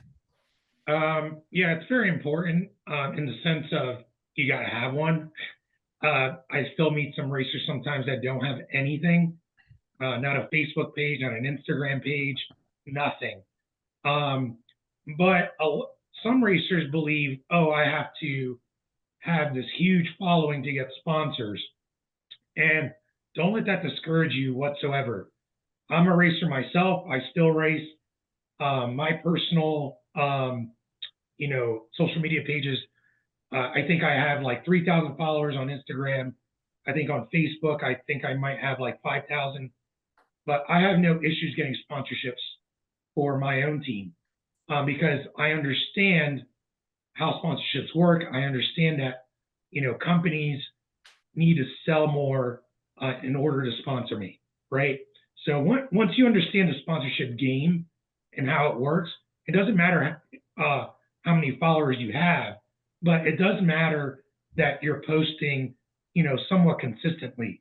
and posting good content, not posting bad content, or like, you going off on a tangent, cursing, be professional, obviously, post some cool reels, that's what's in now. And I'm sure you guys will talk about this later, but, post a cool reel of your car, going down the track, launching at the track, you know what I mean? Things like that with some cool music in the background. That goes a long way for sure.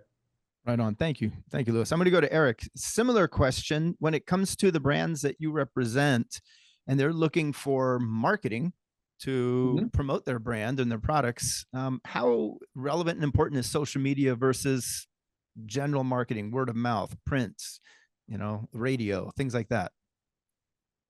Well, it's highly important.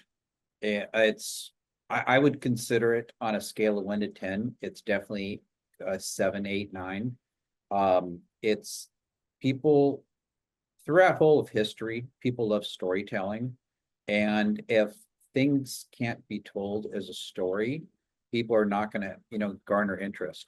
We sponsored an event about a month ago with the marketing VP of Liquid Death. And he said, corporate marketing sucks. You have to entertain your customer. And it's absolutely positively right. And even with the racers on the social media is their number one initiative on social media and marketing is to entertain their customers, entertain the people, their fan base on it. And I watch some of the racers out there that they just make it a part of their life. There's a particular trophy truck guy for Ultima batteries, and you know what? He really does it extraordinarily well, and I look forward to watching his videos on it. Then there's people that try to do it and they kind of jumble it, and they don't do it well. They hit or miss, or their stories aren't robust. And then there's teams that hire agencies or hire social media people, like Megan, that will actually craft that and create how that actually flows together. And so those are the three realms on it. But as a priority, it's kind of like saying is how important is it for you to be written up in the local newspaper? You know what? X amount of years back, it was like the hot thing. Now it doesn't matter. So I'm going to ask a question that I get a lot, and I know that most drivers on the call are probably wondering this, and I'm going to ask all three of you. We'll start with Eric, since you're on the screen. Is how do agents get paid? Or in your case, an agency? Is it commission? Is it retainer? Is it percentage of sales? A driver wants to know if they should hire an agent, and the big question they always have is, what's it going to cost me? How do you know how can a driver learn how an agent gets paid? Great question. And I'm going to kind of flip it around is, what does the driver want to pay? The driver doesn't want to pay anything for the biggest results. Okay. And what they're going to do is they might come across someone that will say, yeah, you know what? I will do it for the 15, 20% on it. But the true reality is nothing's going to get done. Is that paying someone really separates the men from the boys on it. And typically what a driver is going to do is they're going to pay a retainer on it. But before they pay that retainer, is asked to speak to 3 other of the people that they represent. Because there's agents out there that, is that X amount per month is great, but they can't produce. They might say they can produce, but they can't produce on it. So a retainer is so important. But you also do is like, okay, we're going to do this as 3 months, 6 months, 9 months, 12 months with really, and let's agree on KPIs, key performance indicators. Okay, this is my race season on it. First 3 months, we're going to have this done. The checklist, it's a scorecard. Okay, great. Next is going to be this. Let's agree on this scorecard, what we can do. Okay, next, this is the scorecard. This is what we can do. Otherwise, if you don't have a scorecard, it's kind of like playing a stick and ball game with no score. Who at the end of the day, who's going to win? It's just like it's a choice. It's just thrown up in the air. But the other thing is that from a athlete, you have to understand there's different levels of of different levels of agents. And what's going to happen is the higher the agent, the more results the agent brings, the better the clients he's going to have, which is going to be the most expensive. But so you're going to have to vary that and balance that all around. So the most important part is figure out what you can afford, multiply it by 12, and then do your scorecard for 3 months, 6 months, 12, 9 months, 12 months, and what you want to achieve. It's an often overlooked expense that race teams probably should consider. They think about what they need for their car. They think about what they need for their travel, their budget, their entry fees, but very rarely do they think about what they need for an agent or an agency to represent them and help spread the word, create media perhaps, and then also sell sponsorships. Let's go to Lewis and then Nate. Same question is, how do agents and agencies get paid at your level? You know, we're talking about 3 different types of agencies here. Lewis, how do you get paid? Yeah, basically, we charge a retainer, and then we take a commission on anything we sell. But also, if the athlete's not ready for that, you could also do like one-on-one coaching. Let's say, all right, I'm not ready to do, the retainer per month and, all that. But I have time to do it myself as a racer. Well, we do one-on-one coaching with drivers. There's a bunch of other agencies out there that do one-on-one coaching. I know Megan, I think, does that as well. So you could also go about it that way. But like Eric said, it's a long game. Don't think you're going to pay a retainer and in the first month you're going to get a sponsorship for, $100,000. It doesn't work that way. You need to build a relationship. The agency needs to build a relationship between the athlete and the potential sponsor. Currently, I'm working a deal for a property and a potential sponsor. It's for $250,000. This process has taken anywhere between 6 to 8 months. There's a lot of red tape. It's a big company with 300 locations in the United States.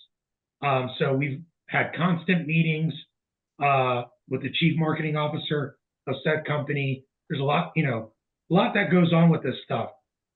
So again, it's not, hey, first month, boom, I'm gonna get paid to race and I'm gonna make money.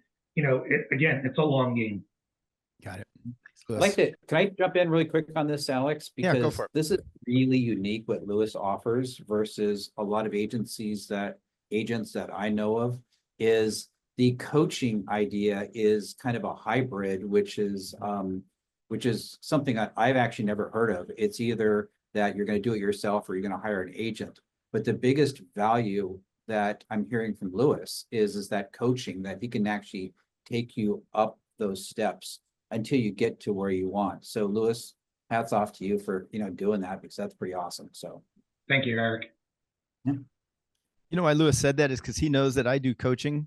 I give out my cell phone number and you can call me or text me if you have a question. I'll take 5 to 15-minute questions, any day of the week, even on Sundays. I don't care. But I don't make cold calls. I don't do outreach. But if you have a negotiation with a sponsor coming up, I have a membership program where I will coach you through that as if I were doing the call myself, tell you what to say, how to say it, and we can talk about it afterwards. I think that's why Lewis said that. So he gave me a little plug. Thank you there.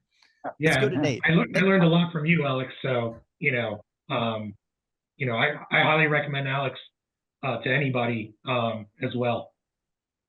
Yeah, well, I'm going to retire soon, so it's not going to last much longer. I'm retiring soon. Get ready. Now we're going to head over to Nate. Talk about, hey, Nate, how do agents and agencies get paid at your level? Yeah, so again, I'm the dumbest one on this call because I don't get paid for any of the coaching that I do. No, the agency side of things, we negotiate rates, and it's I don't think anything relevant really on this call for that. What I will say though is, for racers that are looking for an agency to work with or an agent to work with, is very similar to the sponsors that you're trying to get on your team. As I can't remember, I think Eric maybe said it, but understanding that there's going to be an investment level time before it may turn into making money. And it's the same thing, I think, with sponsorships, is you got to start at a realistic level, and it could be purchasing that person's product or that company's product, and then showing them the value, and then starting at a realistic level and then growing that up to something that then you're actually making some money off of. So, and it takes time and it takes investment at the beginning, but it's definitely something super important. And then you got to find that right one that will help you along in your career as well. I working for an agency, but then also working for the brand, and then all these racers, like sometimes I know Eric has to do this a lot, but sometimes you have to think for your racers. You got to do the thinking, because they're just thinking about the next race. They're just thinking about, what can they do to their truck to make it a little bit better. Just a small example. BF Goodrich makes all of their race tires in Tuscaloosa, Alabama, and there's a small race tire shop that's where they build all the race tires. And somebody had sent me a really cool picture of Luke McMillan's trophy truck that he and Rob McEachran raced at the Ball 1000 and won 3 times now. And I was like, oh man, that would make a really cool poster. So I blew it up into a poster and I said, the race tire shop, thank you for making great tires. They attract medals or something like that, and put it together and signed Luke and Rob's name on it and sent it to the tire shop. Right on. I sent them a proof of it saying, hey, by the way, great idea, guys. I'm glad you're letting the tire shop know. That's great. Yeah, but sometimes you just have to do the thinking. But again, finding those sponsors and partners and agents that can really help you grow your race program is highly important. It might not be the most lucrative, but it might be the most valuable in the long run for your program. Right on. Well, thank you so much, Nate. And thank you, Lewis, for everything. I'm going to close with Eric since we're filming live from Blue Sea today. Eric, any last words of advice before we head over to the social media section? I think it's that there's something interesting that came up, and this was triggered back from Nate's conversation, and I kind of threw it on the fundraising side, is businesses need business more so than ever nowadays. Is if there's a company that is in your neighborhood that you can bring business to, that is a way for you to get a percentage of the money. Therefore, especially on the very strong, when you're early stage grassroots, is that works out well. I know a wheel company that what they try to do is they try to partner with as many shops that are tire wheel shops, and that they also do off-road racing, and they give a percentage of each wheel sale to that off-road racing program. And that's just another way of how it works. I know a Baja insurance company, and what they do is that anything that's referred to them is they push back money, referral money, back to that particular race team. It just works.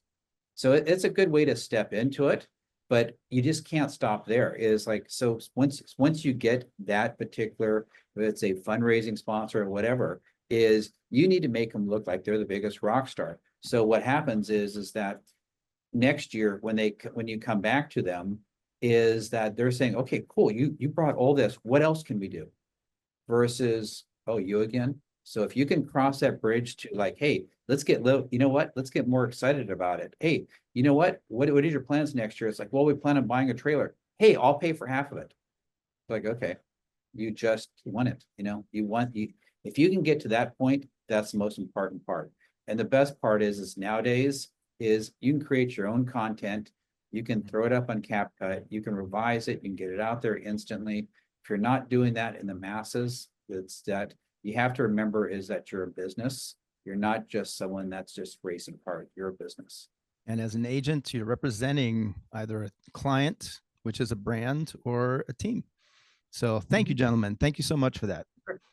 Now we're going to head over to the last session, the last panelist session of the day, which is creating value through social media.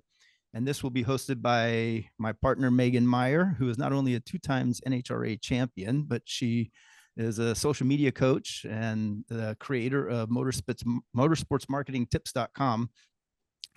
And this one is really key because, and Megan, you don't know I'm going to say this. You're going to be embarrassed by this, but I can vouch for why you want to listen to what Megan has to say. And that is, there were 36 panelists or 36 people on this sponsorship summit.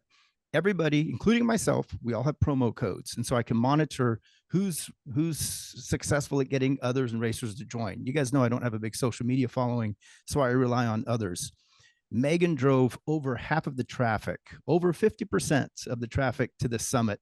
So most of you signed on using Megan's coupon code, which is more. So she was responsible for more registrations than all the rest of the panelists, including myself, combined. So she's going to tell us how she did it. And she's going to tell us with Patrick Wagenbrenner, who I worked with for quite a while, both at Core and then just over the years. Patrick and I have gone way back. He's now with Randy's Worldwide. He is the marketing and communications director. And also Albert Garcia, who I work with at Vision Canopy. Albert, hey, Megan, just so you're aware, Albert has a hard stop in about 15 minutes because he is at Supercross. And I think he has an interview at Supercross that he has to do. So maybe we'll put him on first. Albert is the founder of Motorsports Curated. Megan, I'm gonna let you take over. Go for it. Awesome. Thank you, Alex. And welcome everybody to the 4th annual Motorsports Sponsorship Summit. So it's incredible to see everybody here. And thank you for those that did purchase a ticket through my link. So my Facebook and Instagram ads works. So glad to hear that. And so I did all my promotion. 80% was it just through social media for the sponsorship summit. I did some through email marketing using my newsletter list. But my bread and butter is social media. And we all know that racing takes skill and determination on the track, but you also need to have that visibility and connection. And that is where social media comes in. So social media doesn't always just have to be a highlight reel or a place where you post your race results.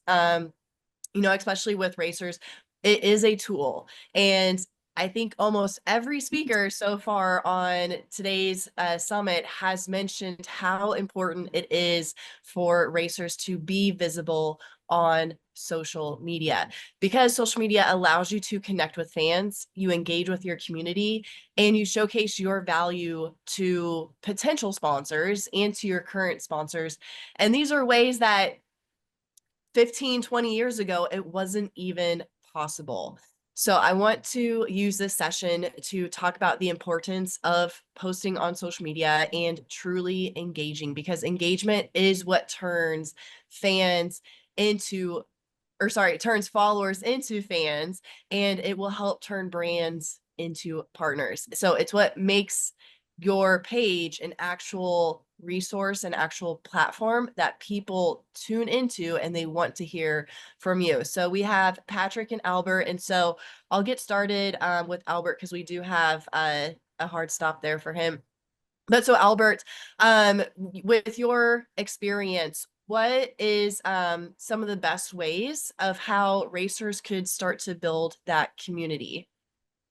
How's it going, guys? Thanks for having me, Megan and Alex. I'm stoked to be on here with you guys. But a few ways that I've helped leverage with a lot of the athletes I work with, from Supercross to the Baja scene to short course, is obviously been through my program that I have is called Motorsports Curated, it's a long story, but essentially we do organic follower growth through the leverage of Supercross racers and sometimes some auto racers that have that reach. And what we've been able to do is kind of cross-pollinate between, Supercross, off-road, Baja, short course, IndyCar, Indy Lights, NASCAR, all the drag racing, all the different principles that kind of we all share similar interests, going fast and the love for motors, right? So that's been something that we've been able to leverage with Supercross and motocross riders having such strong following to, take these followers over to their brands and grow for your potential sponsorships and your brand image and such like that. But, one thing that, outside of just that program that we leverage is just being consistent, finding consistency, finding that balance between high quality content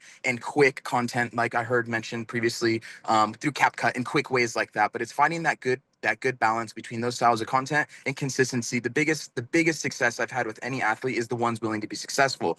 Yes, you could hire someone like me that allows you to kind of be free of your social media and get your posts when you need to and connects with your sponsorships and things like that. But it's extremely crucial to, you as the athlete, you as a business owner, in the space, to still be engaging with your followers, with your, with your personality on social and whatever that may be, because really anyone can, hire someone, a high quality photographer, post the picture, but what storytelling is that doing for your brand?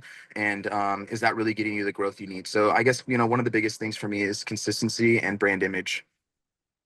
Yeah, exactly. And I think it was Patrick brought this up on our call before, but he said, like, on a scale, like a like is the lowest, but a share is like the highest ranking. So do you have any advice, or what's some best ways for racers to encourage that their followers share their content? For sure. Well, there's a few ways.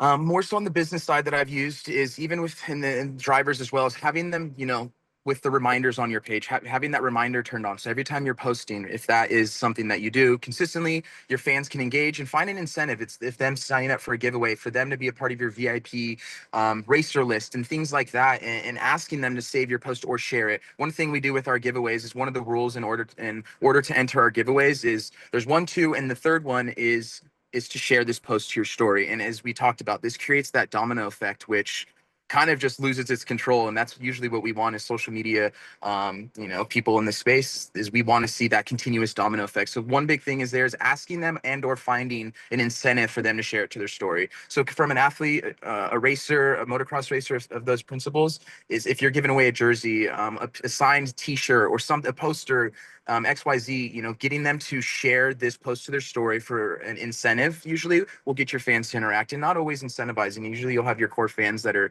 pretty keen to do that regardless. But one thing I've always used is finding, an incentive that is valuable to the fans, and then as well as you guys, the drivers or racers. Yes. Yeah, good tip. And I always want to iterate to racers that like giveaways can be a really easy way to like get a lot of followers in, but you do want to make sure that they are like the right quality, like type of followers right that you want to have on your page, because it's all about, that engagement rate. So if you have 100,000 followers, but only 1,000 of them are actually engaging with you, well, you're going to have a really low engagement rate. So I feel like it's not as much about the number of followers that you have, but how the quality of your followers and how much engagement are you getting out of them. That's right. So I want to ask you one more question before you got to go. Cool. So how could racers create meaningful off-season content that still engages their audience and keeps interest from their sponsors? I know with most motorsports, we're in the off-season mode right now, but what's something that you've seen that works really well for content for off-season? Well, being kind of focused on the motocross industry and just background, I come from short course. I worked with Jeremy McGrath, ran his social media for many years, and what got me into the space. But one thing that's always worked is YouTube, creating these YouTube behind the scenes look of what racers day to day are, right? A lot of people, using Supercross as an example, everyone sees these guys every Saturday for the 17 weekends of Supercross on the TV. Great. But we want to know behind Justin Barcia, who is Justin Barcia behind the helmet? And same for all drivers. We want to see what goes into, off the off-season prep, tearing your trucks down to the bone, redoing your contracts with your sponsors, showing the behind the scenes of us building our decks, redesigning liveries, redesigning our driving helmets, and all those different types of things. I think that is the cool part that goes into racing. The most thing that blew my mind away over, near a decade ago when I got into the sport was just seeing all the work that goes into like short course. When I was watching a short course team work year round, it's like, oh, racing's done, we're done. No, the real work's starting now. We have to, get back to all that. So showing the behind the scenes, how you got to prep your truck, what it takes, giving your sponsors love throughout that process to keep them stoked when it's down and you're not giving them results and fan interaction. So the biggest thing I've seen, and if you can't, let's say get as consistent on YouTube, you could do the same sort of short form content for Instagram, right? Doing these 1-minute deals and kind of creating a series, if you wanted to call it, behind the driver, behind the helmet, episode 001, and start dropping that on Instagram. That could be extremely effective. You could do that through your iPhone, through your camera, and find that budget that makes sense, and your fans get to kind of see, and sponsors get to see what's going behind the scenes, and keep your engagement up when you're not jumping in the truck, car, going down the drag strip. So there's many different forms of organic content I think you could definitely do to keep sponsors and fans happy during the off season that way. I love that. Do you have any other piece of advice you'd like to share before we gotta head out? No, I think I kind of covered it, but I guess, just being consistent and investing, like we've mentioned, let's say you have a sponsorship that gives you $100,000 to go racing. We got to remember a part of racing is building your digital brand these days. And I think it's still in that phase of having to convince, and maybe it's the older generations and maybe the middle generations of age that we're currently at in the off-road professional side of it. And of just understanding that it is a part of the pizza, right? You don't do your digital, you don't give your sponsors love, you don't do all that, then you don't have a whole pie there, right? So, as we've mentioned, there's top athletes that have been so skillful behind the wheel, behind the handlebars throughout the last 20 years. But we've also seen, let's call it the back of the pack drivers and racers that have actually shining sometimes bigger than some of the number one guys because their brand's just on point, from their image to their social and all that. So it's just, I would definitely say invest in your social, and not just coming from a social media guy that makes money from the industry, but it's something that's extremely meaningful. And life after racing should always be in the thought of, the back of your head. So I guess that's my one piece of advice. Yes, yes, I love that.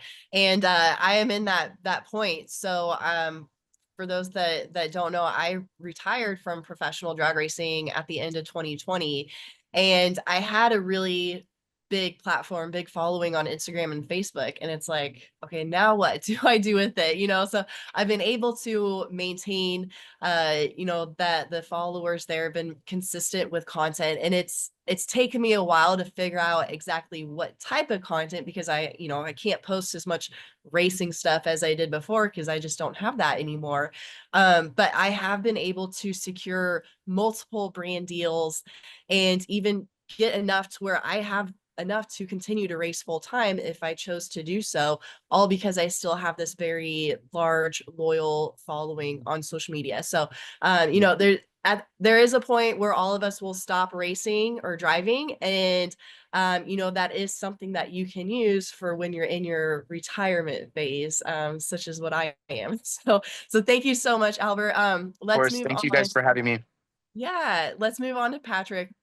So Patrick, when we were talking before this, you had mentioned the friend of my friend is my friend. And so I'd love if you could explain that a little bit more, and how you can use social media to impact that engagement by trying to reach outside of your direct network. Well, first of all, I appreciate you guys having me on. Alex and I have known each other and worked together and crossed paths in multiple capacities for, gosh, close to 20 years or so, back in the very early days of Cora coming to Southern California. So I really appreciate and grateful for the opportunity. The friend of my friend is my friend. And, we always give the analogy, when it comes to social media, first of all, there was a time when it was referred to as social networking. Before it became, when I think of media, people who are media buyers, media, that's print advertising, billboards, radio, television, all of those are forms of one-way communication. You are telling the consumer what your message is and hoping to get a response if you spent your money wisely. Social networking, which is the intent of what this was for allow people to have a connection with each other than face-to-face, but to replicate that face-to-face interaction with a behind-the-scenes look at what your story is that you have to tell and what you have to share behind the curtain. One of the things that we've seen, and I spent a number of years after racing working for wholesalers, distributors, in the last 5 years working for the largest aftermarket distributor. And we built it, for instance, the Instagram page from about 1,000 followers to 2.5 million followers over 5 years organically, and spent zero money.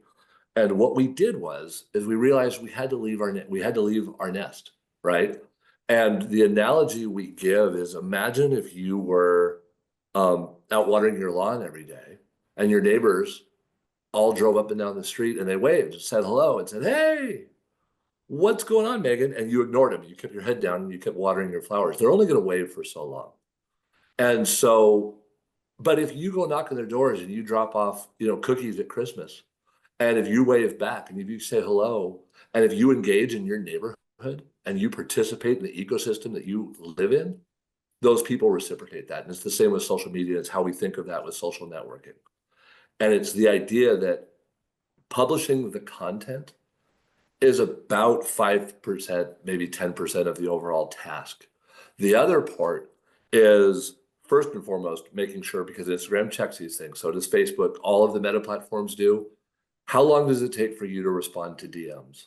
How long does it take for you to respond to comments on your page? How often are you sharing other people's content? How often are you posting stories that other people share? How often are you leaving your page, your neighborhood, and going to other pages to engage on their content? And that's where the friend of my friend is my friend, is we were able to, whether it's using Explore, using hashtags, finding a core group, and it always changes, of 50, 75, 100 different pages on Facebook and Instagram that you are constantly engaging on their content. And what's cool is as you grow, and if you're a big page, and if I have 2 million followers and I'm going and Megan Meyer posts and I say, hey, Megan, love the picture. Hair looks great. You know, love the car, love the color, love the striping, keep at it. 3 keywords letting you know I'm paying attention to you. You're going to see that. I don't have to play this like for like game. I'm going to like you, you like me. Do it organically. I'm going to build an ecosystem where I am going to go out and engage across the internet in like, kind, and quality type pages that share the same interests. And you're going to see that. And 2 things are going to happen. Megan's going to go, wow, these guys notice me. You're going to reciprocate organically. For the most part, people do. Number 1. Number 2 is, if I have a much greater page, that column that everybody gets fed, suggested pages to follow, if I'm engaging on Megan's content on a regular basis, all of a sudden my huge fan base is being served up Megan as a suggested page to follow. So organically, we've created a connection. My followers have been instructed by the algorithm that because I like your content and they follow me, they must be interested in your content as well. So and that's just one of the things that you can do, but have that list. And we're talking about racing specifically here. And a lot of, there's a lot of competition. There's a lot of me, my mind sometimes. And there's a lot of competition for dollars. There's competition on the track. There's competition for attention. But if we can encourage more racers and organizations to engage with each other and share that base, then those fans start being passed along and you actually build together, the rising tide lifts all ships. I love that. And I hope everyone wrote that down, because what Patrick just said, like, that's going to change everything for you with the algorithm. So the more you are out there contributing to other neighborhoods, like he mentioned, it's going to get your name out there more and be suggested to the followers of those larger accounts that you are engaging with.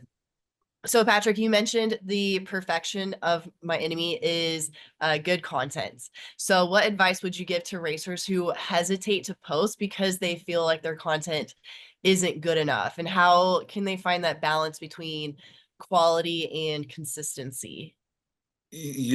What's funny is I always jokingly refer to I am not a photographer. I'm an idiot with a cell phone.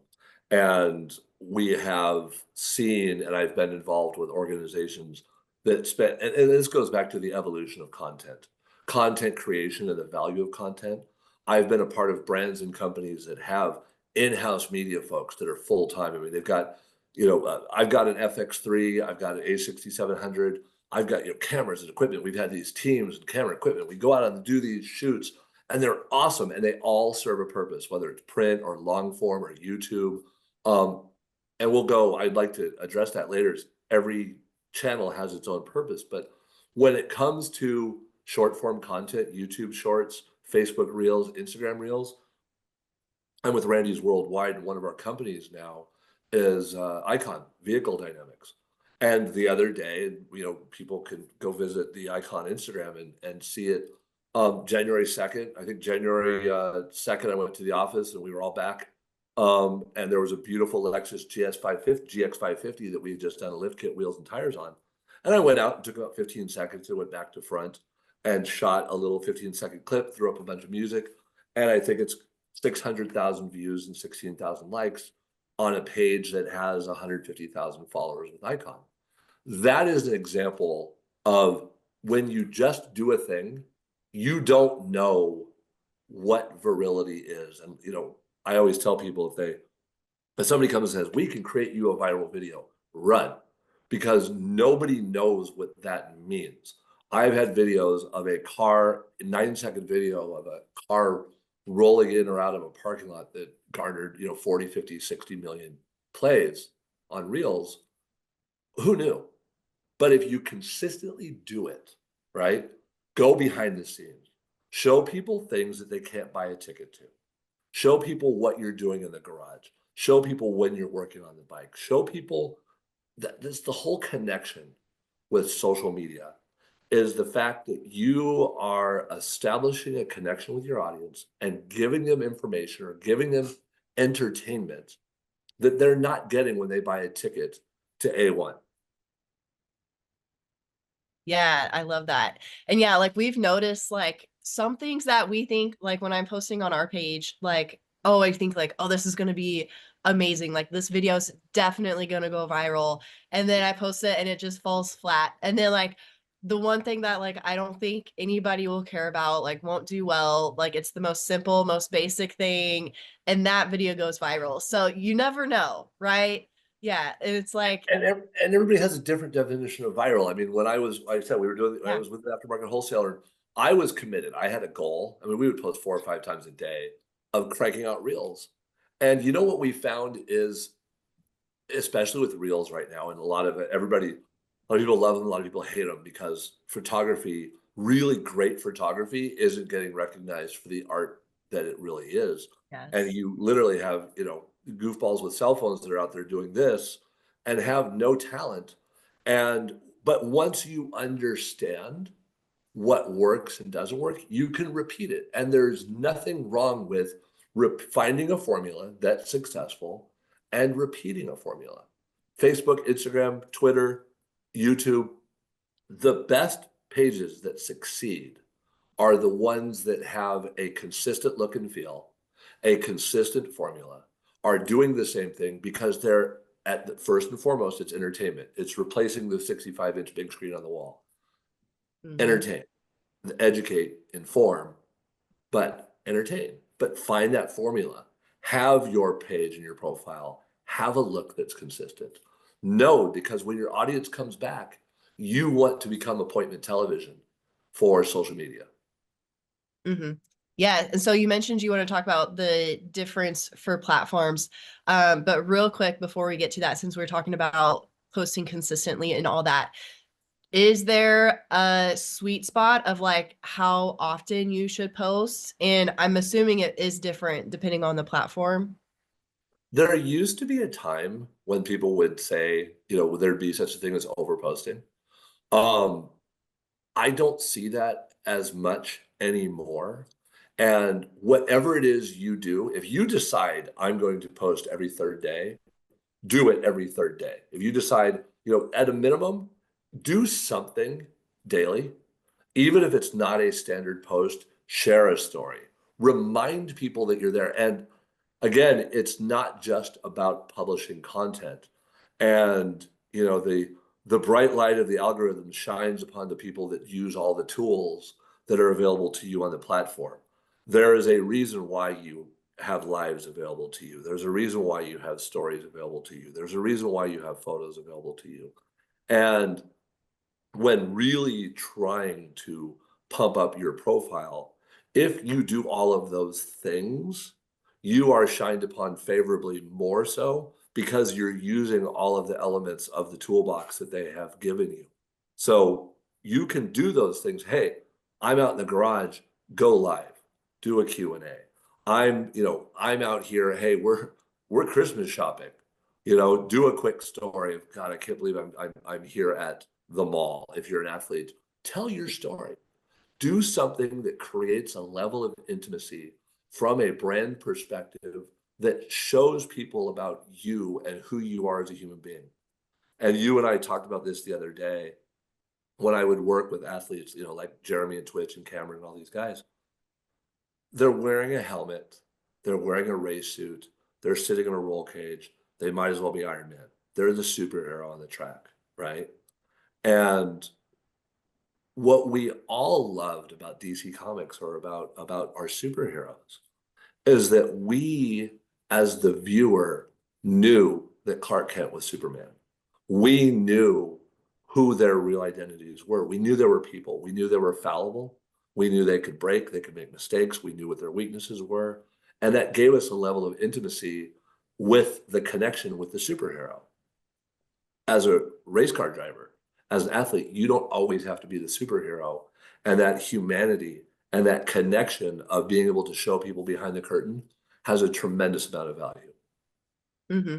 I love that. Yeah. And I think one of the other speakers talked on about that earlier, but the importance of storytelling and sharing your, like, what hobbies do you like to have? And I think it was Vic who mentioned that when he's networking, like same thing when it comes to social media. Like for me, like I love to go hunting and go fishing, and I don't post about it very often because I don't get a whole lot of chances to, but every single time I'll post a video where or a picture where I'm outdoors, whether it's, you know, on the fishing boat or I've got my hunting camo on, it gets so much interaction because my fans relate with that, because most drag racing fans are also outdoorsmen and they like to hunt too. So those things that are relatable is how you are connecting with your audience.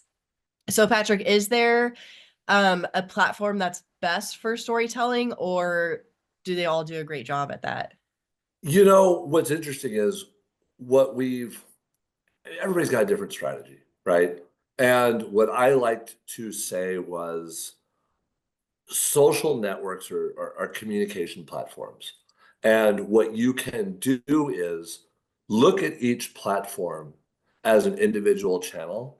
And I like to think in terms of understanding the audience of each one and how they absorb content. We talked about this the other day, and I kind of laughed because Facebook, for instance, people are more used to conversation and debate, and it's a little bit more, they're a little bit more receptive to advertising and also blogging and following blogs, and people session with Facebook.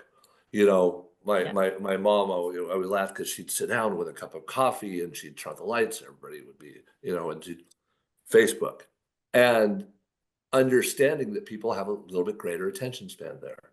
So Facebook, you can extend the length a little bit more. And we always want to make sure that when we post or publish extended length content to Facebook, we do it natively, because we want all of the metrics to be specific to Facebook. We want people to stay on the platform. A lot of people, you know, periodically share YouTube content to Facebook rather than downloading and uploading organically.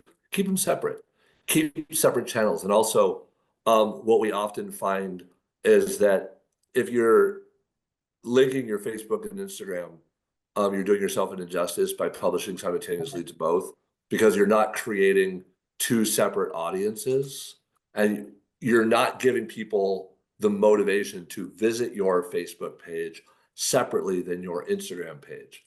You're basically conditioning your follower base to do one or the other. So really what you're doing is you're cutting your engagement in half.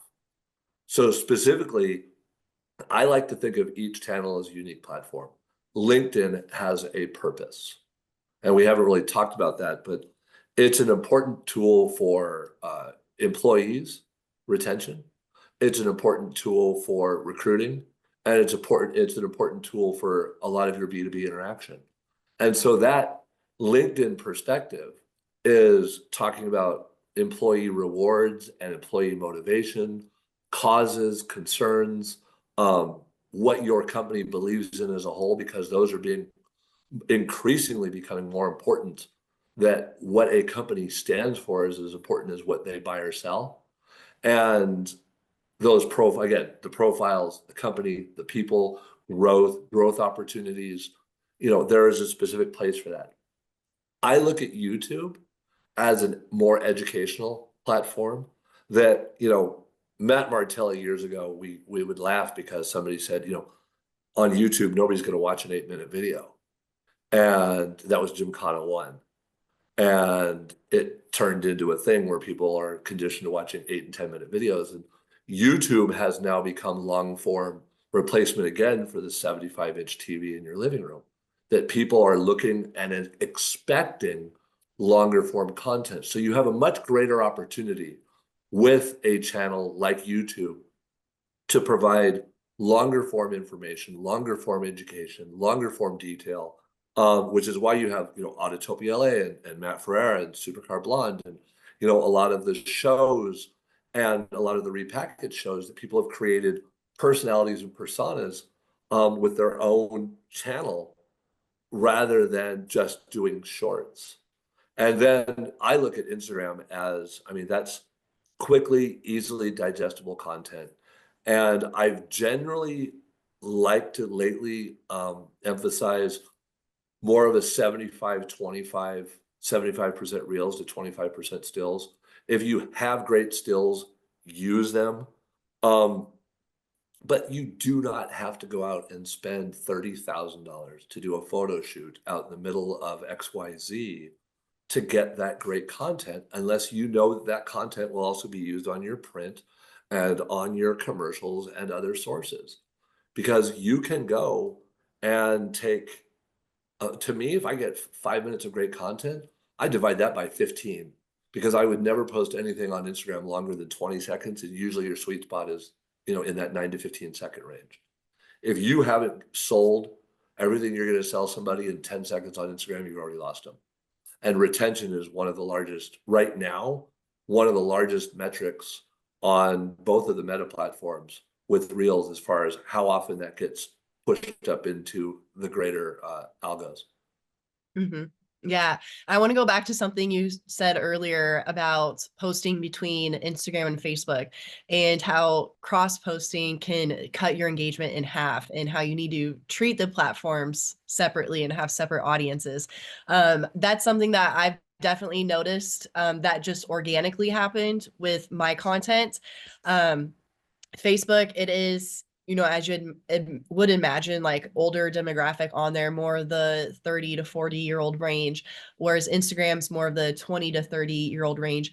But I've also noticed a big difference with gender as well. So for me, Facebook is still like 90% male following, but Instagram, because I do post more of content of like, personal stuff like being a mom. I've shared a lot more on my stories about like this last year. Ever since I turned 30, I've been focusing a lot more on my health and wellness and getting hormones checked and all that stuff. And girls have been asking me so many questions about that, because they want to hear more about that, because especially with everybody now is a content creator, right? So everybody's posting more about health and wellness from what I've seen. So it's getting more of a normal thing to talk about, whereas in the past that wasn't. So for me, I do post different content on each platform, because I know, like, if I have a picture with my son, I know it's going to do better on Instagram than it does on Facebook. Because on Facebook, it's the guys that, are still asking me to come back and race. They don't care if I have a son. They're like, when's the next time you're getting back in the car? Whereas on Instagram, it's more of, like I was saying, like it's other race moms. And, they understand where I'm at in the phase of my life. And like how I mentioned earlier with Albert, like kind of in that retirement phase, like still trying to figure out what I'm doing. So can you talk a little bit more about cross posting and how, if you do, because I know Instagram makes it so easy to where if you do post on Instagram, it will automatically go to your Facebook, but you should not do that, because you need to post natively to each platform, right? You really should. And you should each, we have the analogies. You wouldn't use your a little tiny screw to mount a tire on a wheel, and you wouldn't use a tire iron to fix your eyeglasses. And so you need to find a definition of what you want each channel separately to be. And like I said, we have been able, with our Randy's brands, is we've been able to squeeze in a little bit more sale messaging, promotion, marketing messaging, a little bit more, because there's a higher tolerance level to it. I think with Facebook, there's a higher tolerance level with commerce, because people are more used to it and they've been conditioned to it for a longer period of time. And with Instagram, Reels, if you don't have to cross post, because I have another page, it's called, at Classic Rides Only. And, we've been able to grow that page to just under 800,000 in the last, couple of years. And when we look at that, some of our highest engaged content, Meta automatically feeds it into Facebook anyway, if it is doing well. So virility happens on its own. And if you keep the channels separate, you give yourself an opportunity to grow separately on both rather than one versus the other. Excuse me. But the importance of Reels has, again, unfortunately, it's the highest growth opportunity you have right now. With most of the platforms, with both Facebook and Instagram, they're both crushing it. Yes. Yeah. And what's funny is, talking about virality, I had a reel on Instagram that it was something very stupid. I never thought it would do well. It was only like maybe a 3-second clip that I asked a question on the video and people would leave comments to answer the question, and it blew up. And even like 2 months later, I'm still getting tons of comments on it from people, but then people are starting to argue with each other about what they're saying. But the point is, I didn't really gain much out of that as far as like new followers or anything like that. So is that something that racers should try to focus on, or should they just try to be, focus on being consistent, providing value that would show them as being a good brand ambassador for potential sponsors? I think both. I think the fact that when we talk about people and, when we talk about brands, there's polarization. What you just spoke about, that people had, that you showed a thing and people debated whether the thing was cool or not. There is a level and a line to what polarization works and what polarization doesn't. Polarization breeds conversation, not controversy. And I didn't say controversy. You do not need to be controversial. You can do something polarizing. Kawasaki versus Honda is polarizing. Ford versus Chevy is polarizing. Asking those questions of getting that engagement of, are you a Chevy guy? Are you a Ford guy? What do you think of this color? And it's, a pink 70 CUDA. A pink 70 CUDA is polarizing. That breeds comments. A pink 63 Corvette is polarizing. But there's a beautiful, one of the first pro touring Corvettes ever was a 1963 Pepto-Bismol pink Corvette. It's polarizing. It sparks conversation. If you are able to spark conversation with your followers and your fans, that's part of what you're doing, is creating a conversation. And that's the one thing I want to continue to at home, creating conversation, creating an ecosystem, and creating a community, and thinking of yourself as a channel rather than just a page, which page kind of implies that it's just a wall of information. You want to have this source of entertainment information where people come to discuss and debate and encourage and do all those things.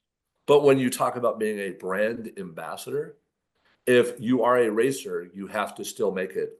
You cannot be a race car driver or an athlete and only talk about your hunting hobby and your fishing or homemaking or whatever it is that you enjoy doing. It's got to be still about who you are within that demographic that you're trying to appeal to. All of those other things work and they can help, but still be true to who you are. But don't be afraid to put up something that not everybody's going to like.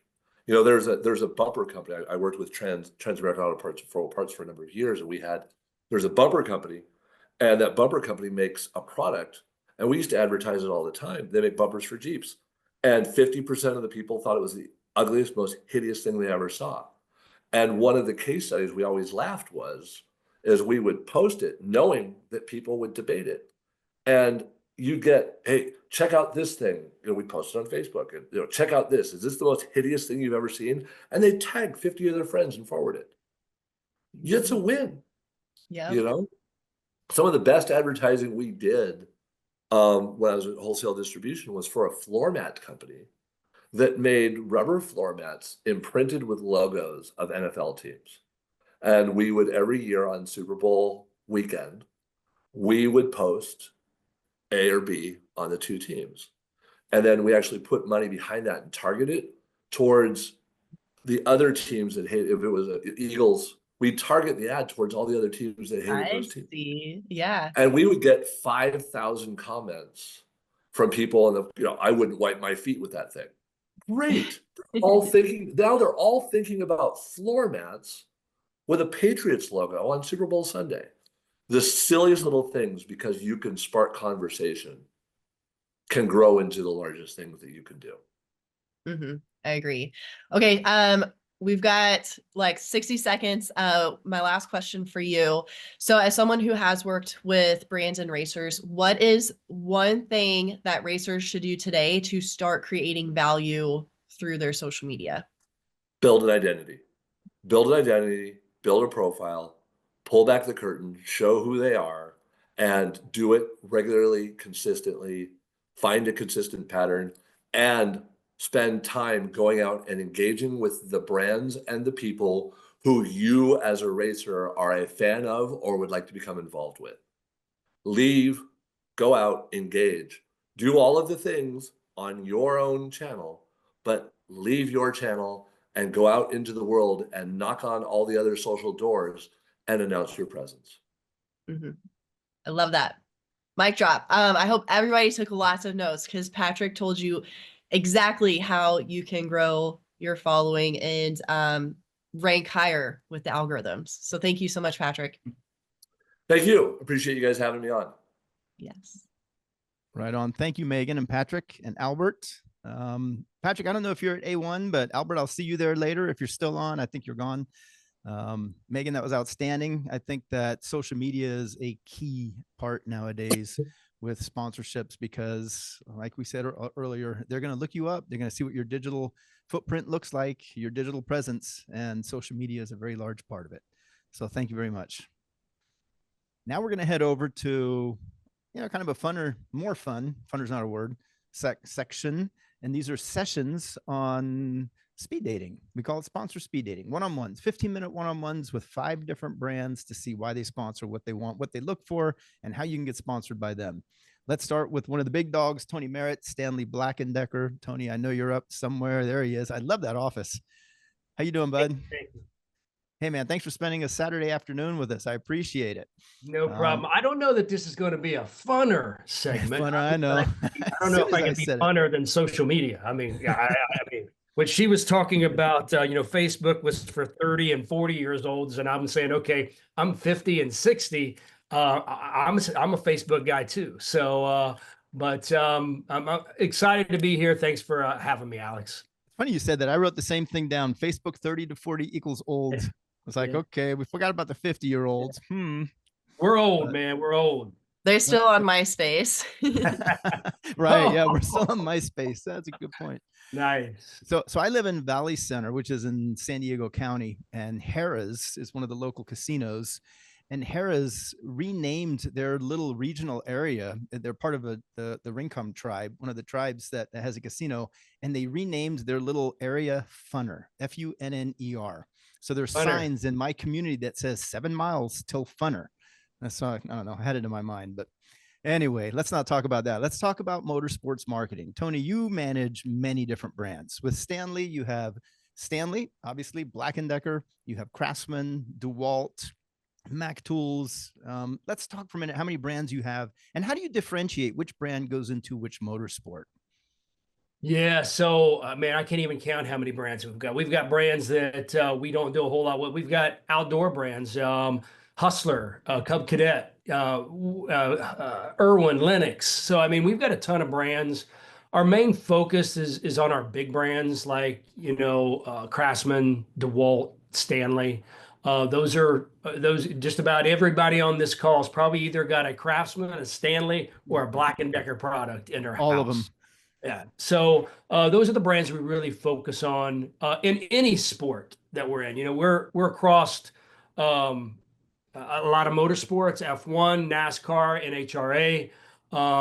We do a lot of soccer, global soccer, whether it's EPL, La Liga, FC Barcelona. We do a lot of golf. Patrick Cantley, Jason Day. So we've got a number of sports that we're in, and it's really, you know, going at that certain target audience, put it that way. So you mentioned one of the single ball sports there. Let's talk about motorsports. Okay. Since that's what we're here for. Okay. The grassroots racers on the call. I mean, obviously, we're looking to get sponsored. We're listening to hear perhaps how to meet you, what you're looking for, how to create value for you, what we can do for you. If I'm a grassroots racer, an amateur racer, I want to get sponsored and I want to approach one of your brands, how will I know if I'm the right fit, or what's the homework and research I got to do to approach you so that at least I can get a conversation started to be considered for sponsorship?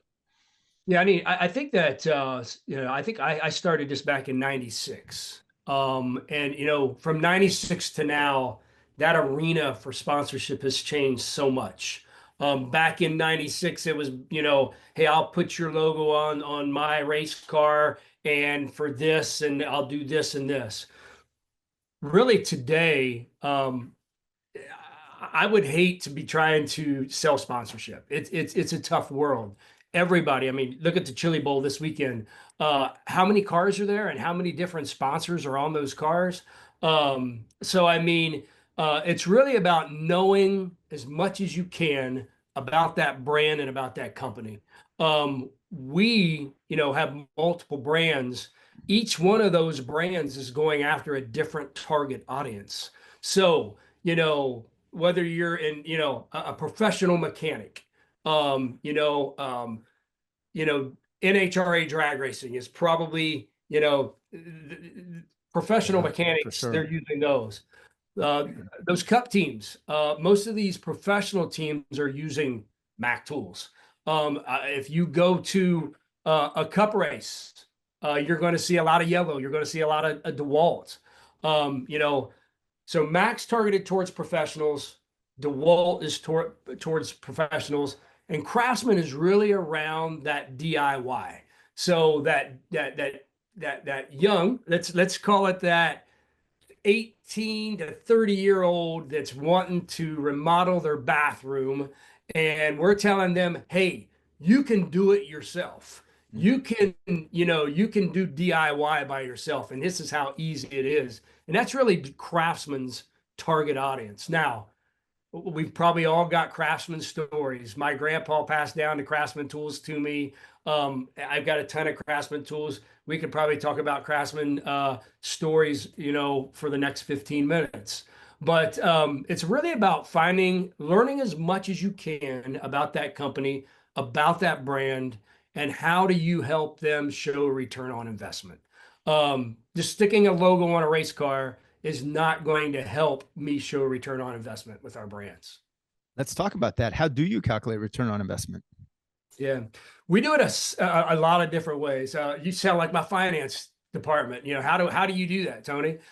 We track everything from TV visibility to social to engagement. You know, we talked a lot about sparking that, you know, positive conversation on social media, you know, getting people to talk.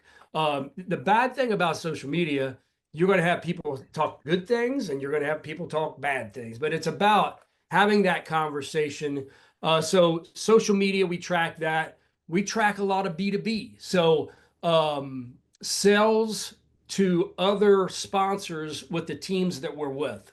So within NASCAR, you know, whether we're selling fasteners to Toyota, Ford, and Chevy through our Stanley Engineered Fastening product, whether we're selling tools to the fleets at UPS and FedEx.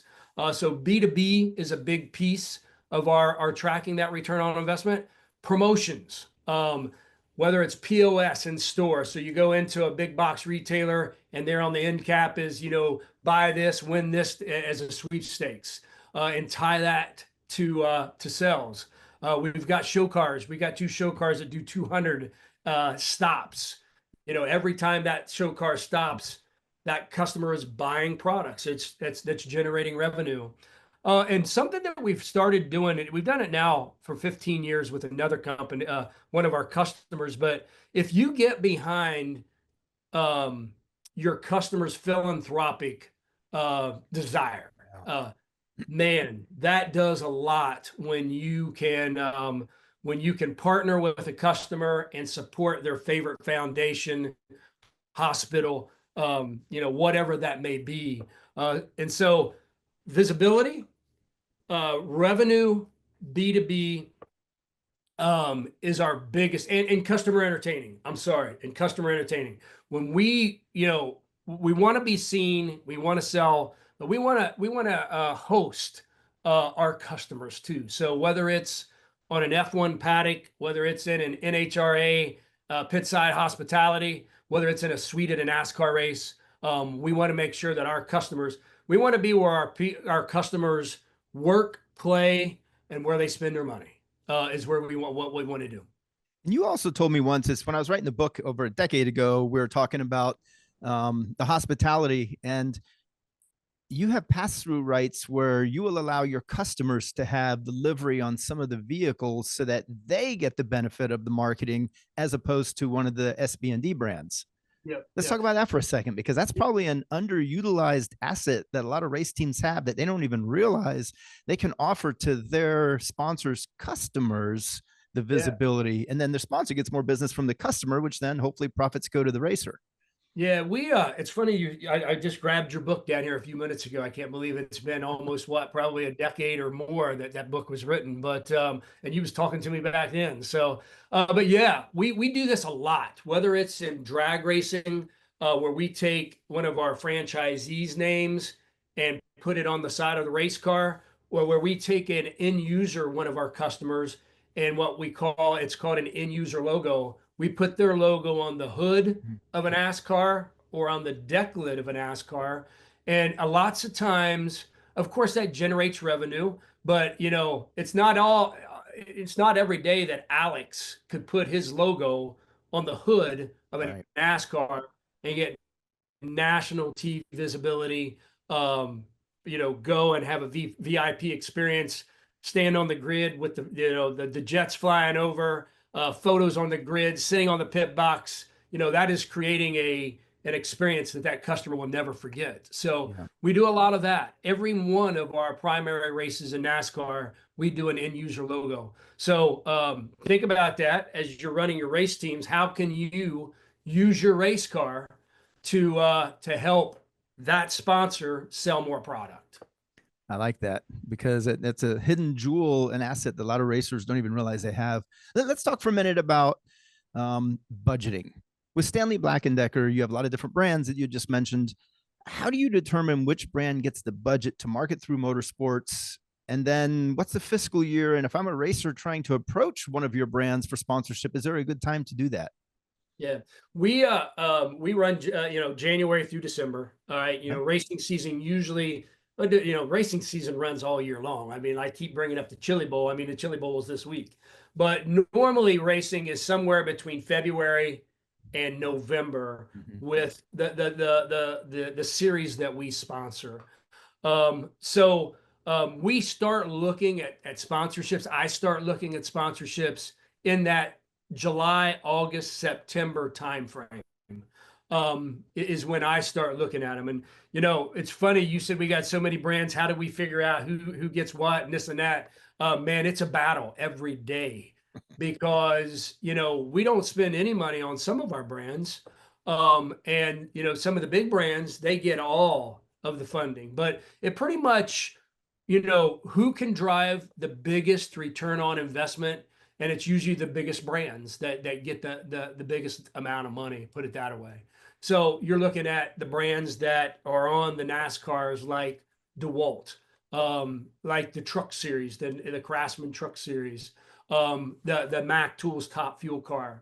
And those are all kind of targeted to, Mack is targeted to that professional mechanic, which 11,000 horsepower. It doesn't get much, cooler than turning wrenches on a top fuel car. So that's really targeted to that professional mechanic, to DeWalt, to that professional. building those skyscrapers, building, condos, using those professional power tools to do that, all the way to craftsmen to being that DIYer.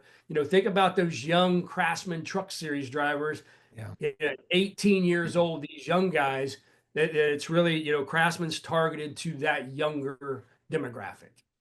You had mentioned that your typical sponsorships, and I guess it's because it's mostly pavement type of racing, is February through November.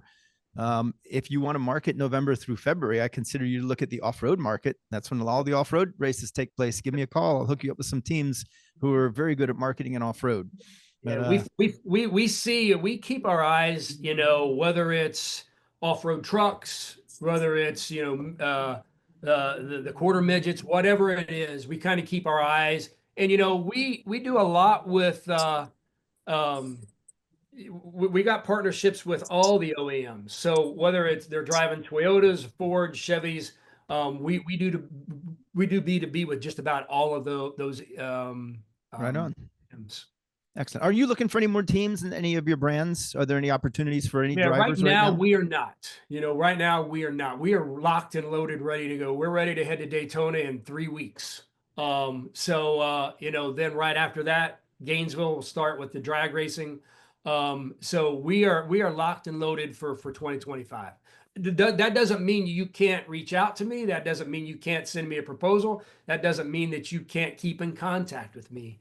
But we are locked and loaded for this year. Right on. Any last words of advice before we jump over to Dave Gallant at Monster Energy? I think what you're doing is amazing for these racers they're trying to do the right thing. But I would say, you got to promote yourself. Promote yourself. Do your homework. Know who you're talking to before you call them, and be willing to do whatever it takes to take care of that sponsor. Right on. Thank you, Tony. Really appreciate it. Thank you for taking the time on a Saturday afternoon. Thank you. Thank you all very much. Hey, I just want to ask, hey, Tony, are you going to be at Gainesville? I will be at Gainesville. Yes. Awesome. I will. I'll be there. Connect you two. Sure to come say hi and meet you. Absolutely. I'd love to meet you. I'll connect you two. Thank you all. Right on. Take care. All right, let's pull up Dave Gallant. He's the vice president of Motorsports for Monster Energy. Dave, you're at Supercross. I know that. You have a signal? Can you hear me? Yeah. Right on. How's it going? I'll be there in a couple hours. Yeah, good. Yeah, no, it's going well. The crowd is unbelievable. I guess the pre-crowd for practice was bigger than it's ever been. It's a sellout tonight, 58,000 plus, and it's going off. There's more teams this year. There's just the parking lot's getting bigger and bigger, and it's obviously the sport is healthy. Right on. Well, let's talk about motorsports and let's talk about sponsorships. All right. Monster Energy specifically, because that's what you do. Last time we talked, I think you said you had 330 race teams, something like that. I don't know even count it anymore. Yeah, no, we lost track a while ago, but we've got a fair number of athletes and a fair number of teams. If you don't know who Monster is and what it represents, I think you live under a rock. But we've had some really great success. We've had some great athletes represent our brand. We've had a lot of success and super good. Right on. Well, let me just ask a real basic question: is why does Monster Energy sponsor motorsports? You could do anything. Obviously, you're a very fast-growing, very profitable company. You could be anywhere you want. Why motorsports? I think early on, it basically, between Mark Hall and I think him and Scott Setkovic at the time were the ones that really got really found a way to get into motorsports. It was generally speaking, I think they started at X Games. Action sports starts off cult culture of racing and skateboarding and BMX and everything like that. And I think once they got that started, they saw the opportunity that Supercross and motocross and the Team Green program represented for Kawasaki. And I think they saw a real niche market. And they hired people early in truck racing, and I think what they found is that demographic that followed those sports was the core demographic that made up the DNA of Monster, the blue collar worker. Um, and it was at the time, it was very thrilling, and it still is today. I mean, there's still, the motocross, the supercross has expanded, motocross, we got, a variety of riders from all over the globe now competing at it. And I think that, as we continue to grow and as we continue to have success, Motorsports was the one that gave back the most. And so the loyalists of consumers and the professionalism of the athletes and teams was the catalyst for helping us to grow. Right on. And because you're growing and because it's been successful, are you looking for more teams in any motorsports to sponsor?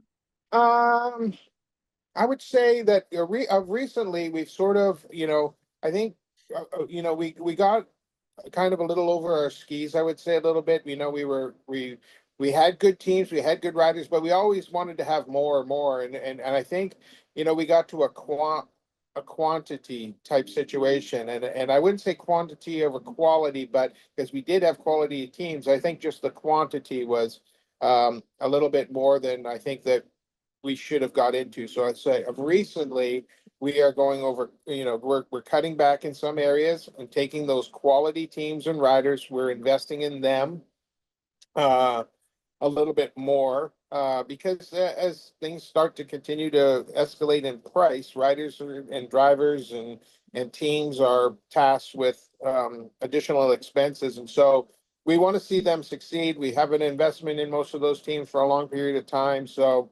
we just have to grow together. So I wouldn't say that we're looking for anything new. However, I would really like to talk Rodney Sachs into IndyCar.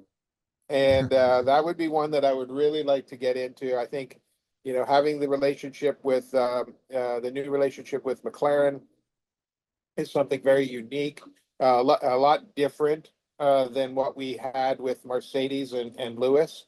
And I think that if we were to be able to, it would be my suggestion that if I could get the group around the fact that IndyCar would be a little bit more, would cost a little bit more money, but I think it would make a great global connection with our F1 and an IndyCar program. So that's what I would like to do, but at the moment we're really not expanding into anything else. So I have a question. This is sort of a general question, and it can be Monster related or big company related, but a lot of times we see big brands spending a lot of money, let's say $1 million on one big team. You mentioned Formula One. How do you make the decision to spend $1 million on one team versus, let's say, $10,000 on 100 teams? Where does that, who makes those decisions, and how can the amateurs that are looking for sponsorships get into consideration to be sponsored? Well, I think I think those discussions, when you're talking that kind of, talking that kind of money, it's something that we're discussing with, Rodney or Hilton or somebody to, obviously higher up that, hey, look, this is what we think we need to do.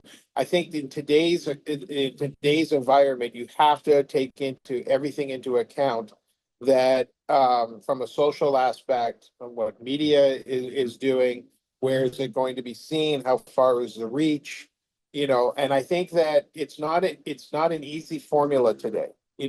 I think that with this digital media, and it forever changing, and ever the demographic that you're trying to hit is very aloof, I would say, because you're trying so many ways to try and reach them, and you really don't know what works because there's really not a scale or a barometer other than you see a thumbs up at the bottom of your screen or a thumbs down or a heart. I mean, and so we're basing decisions off off of this today, and you know how many some people liked it, and do we really know if they're likes, or do you really know if they're real followers, or you know, there's so many things. It's not like in the days of old where we used to do print ads and we knew how many publications went out and so on and so forth. So uh, you know, it's a lot more complex today, and our consumers are a lot more diverse than what we maybe had in the past. So, you know, when you're talking about spending money,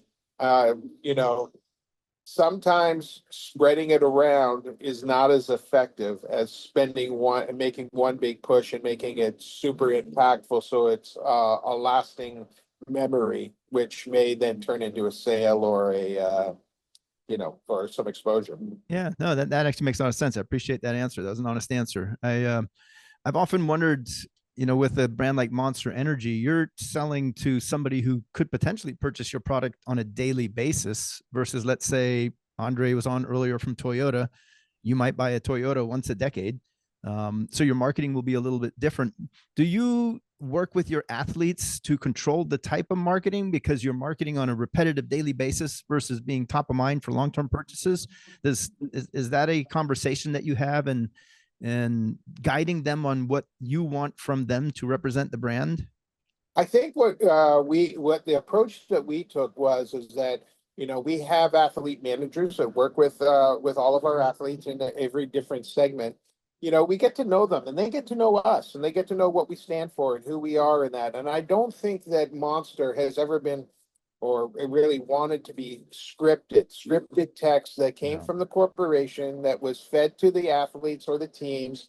And it appeared that it was, you know, corporate messaging. I don't think that worked for us. I don't think it works for a lot of different brands, especially in the energy drink space. I think that I think when again, another part of our success was the athletes were delivering the message. They were passionate as passionate as we were or we are about our brands. And so we don't restrict them to what they say about our product and about the situation and the lifestyle that they live through Monster. So that's a plus for us. You know, it might not work if you're selling, you know, something that is, you know, like glasses or like, you know, apparel or something, you know, but in our case and in our instance, you know, that's how we thrive. How is it that you choose what driver or team or property to sponsor? They gotta win. Is it because they approach you or do you approach them? They gotta win.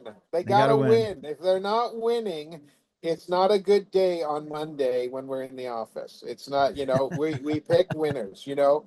People, I think people young and old aspire to and be or live through vicariously through the athletes and the sports that they find compelling, you know. And then these riders, you know, they've spent you know, the majority of their lifetime dedicating themselves to a sport to succeed at the highest level.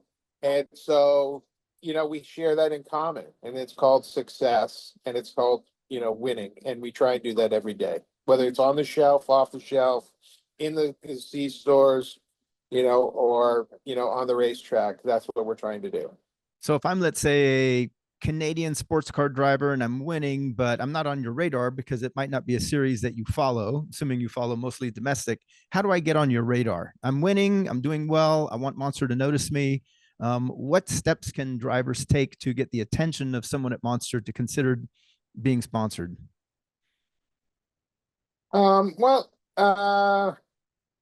Generally speaking, if they're racing in certain areas to where we are looking to be present, we find them. You know, I don't want to discourage people sending in resumes or anything like that, but we generally have a compass on where we're going and what we're doing. And you know, if you're winning and we're there or participating in your sport, then we're going to be probably coming and talking to you. Right on. Okay. That makes, you've said that every time now. Every single time we've talked, you've said the same thing. So it's very consistent. I love that. Yeah. Well, they drill it into our heads as soon as we walk into the office. You know, it's like, this is what's got to happen. And, you know, quite frankly, I mean, you're really, like, I'm a steward of the company. I'm not, like, I don't want to, just because, I have a certain title or whatever. I'm really a steward of the company and the brand. And I'm very passionate and believe in the people that started this, and started the brand and took the risk and now have blessed us all with the ability to sponsor big properties like Supercross and do really well and create an experience for our fans, our consumers, others people's consumers. I mean, and whether it's Supercross or NASCAR or whatever the motorsports or action sport that you like and we're participating in, we're just hoping that our involvement enhances that experience to a level that everybody appreciates. Well, whatever you're doing it right. When I had Tom Kelly and Matt Burrows on maybe 1 or 2 summits ago, they're the finance guys at Monster. For those who don't know, we were talking about Monster. And at that time, Monster had just gotten a story in the paper about being the most successful stock on the, I think, New York Stock Exchange in this century. So in the past 24 years, the most successful stock, highest returns of everything, including tech stocks. So whatever you're doing it right. Let me ask this: last words of advice. Yeah. Last words of advice pertaining to what? Oh, pertaining. I'm sorry. For any driver on the call wants a sponsorship, whether from Monster or just in general. Words of advice on drivers seeking sponsorship. We have about a minute left. Yeah, I would probably tell you that you need to know, you need to know what space you're in, and honestly be able to say, is it growing? What's our fan base? What are we reaching? Am I the very best at what I'm doing? And have all the facts. I mean, it's a lot more complex today than it has been in the past. And I just think that you just got to know your sport and you got to know what kind of reach you're going to get and and what you're going to be able to offer that others can't. And if you have something like that, then I would, seriously just, try and find a way, whether it's a resume or whether you can meet us at an event, and approach us and say, hey, look, I really want to talk to you about this. Kind of set a meeting? And this is what I'm doing. Do you have any interest in it? And reach us, email us, send us a resume or send it. But, it needs to be professional and it needs to be, I have to go and speak to, a gentleman, our CEO, and explain to him, why we need to do it. And so, it has to be presented in such a way that it gives me if I believe in it, that we can present it in a fashion to which they will understand why we're asking for what we're asking for. So, you just got to know your sport. You got to know what you're doing. I really like that because you really hit on something key just now is when a driver approaches a marketing director for a sponsorship, the driver's selling themselves to somebody who then needs to sell it to either the CFO or the CEO to get the funding and the financing to make it happen. So Correct. You're the intermediary, you're the gatekeeper between the real decision maker, and they need to educate you how to sell them. So that's Correct. key. Yep. That's Thank you, exactly Dave. it. Yep. Hey, thanks for the time. You can get back Hey, to the thank races. you. Yeah. Yeah. Hurry up and get here. The hot dogs are getting cold in the street. Right on. We just had Wahoo's catered, so we're excited. I'll see Wing there too. I think he's doing the Red Cross catering at Yeah. Supercross today. Yeah. Right on. Yeah. Yeah. Thanks to everybody. I'll see you in a bit. Thank you, everybody, Dave. Yeah. Thank you. Bye-bye. George, let's pull up Tony Malunzi. He's the senior brand manager at ITW Group, and he manages the Gum Out brands. Tony's a first timer on a call. Hey, bud, how you doing? Right on. We're just hanging out at was it Indy, I guess, or SEMA and PRI? SEMA first. We went to the party at SEMA, and that was great.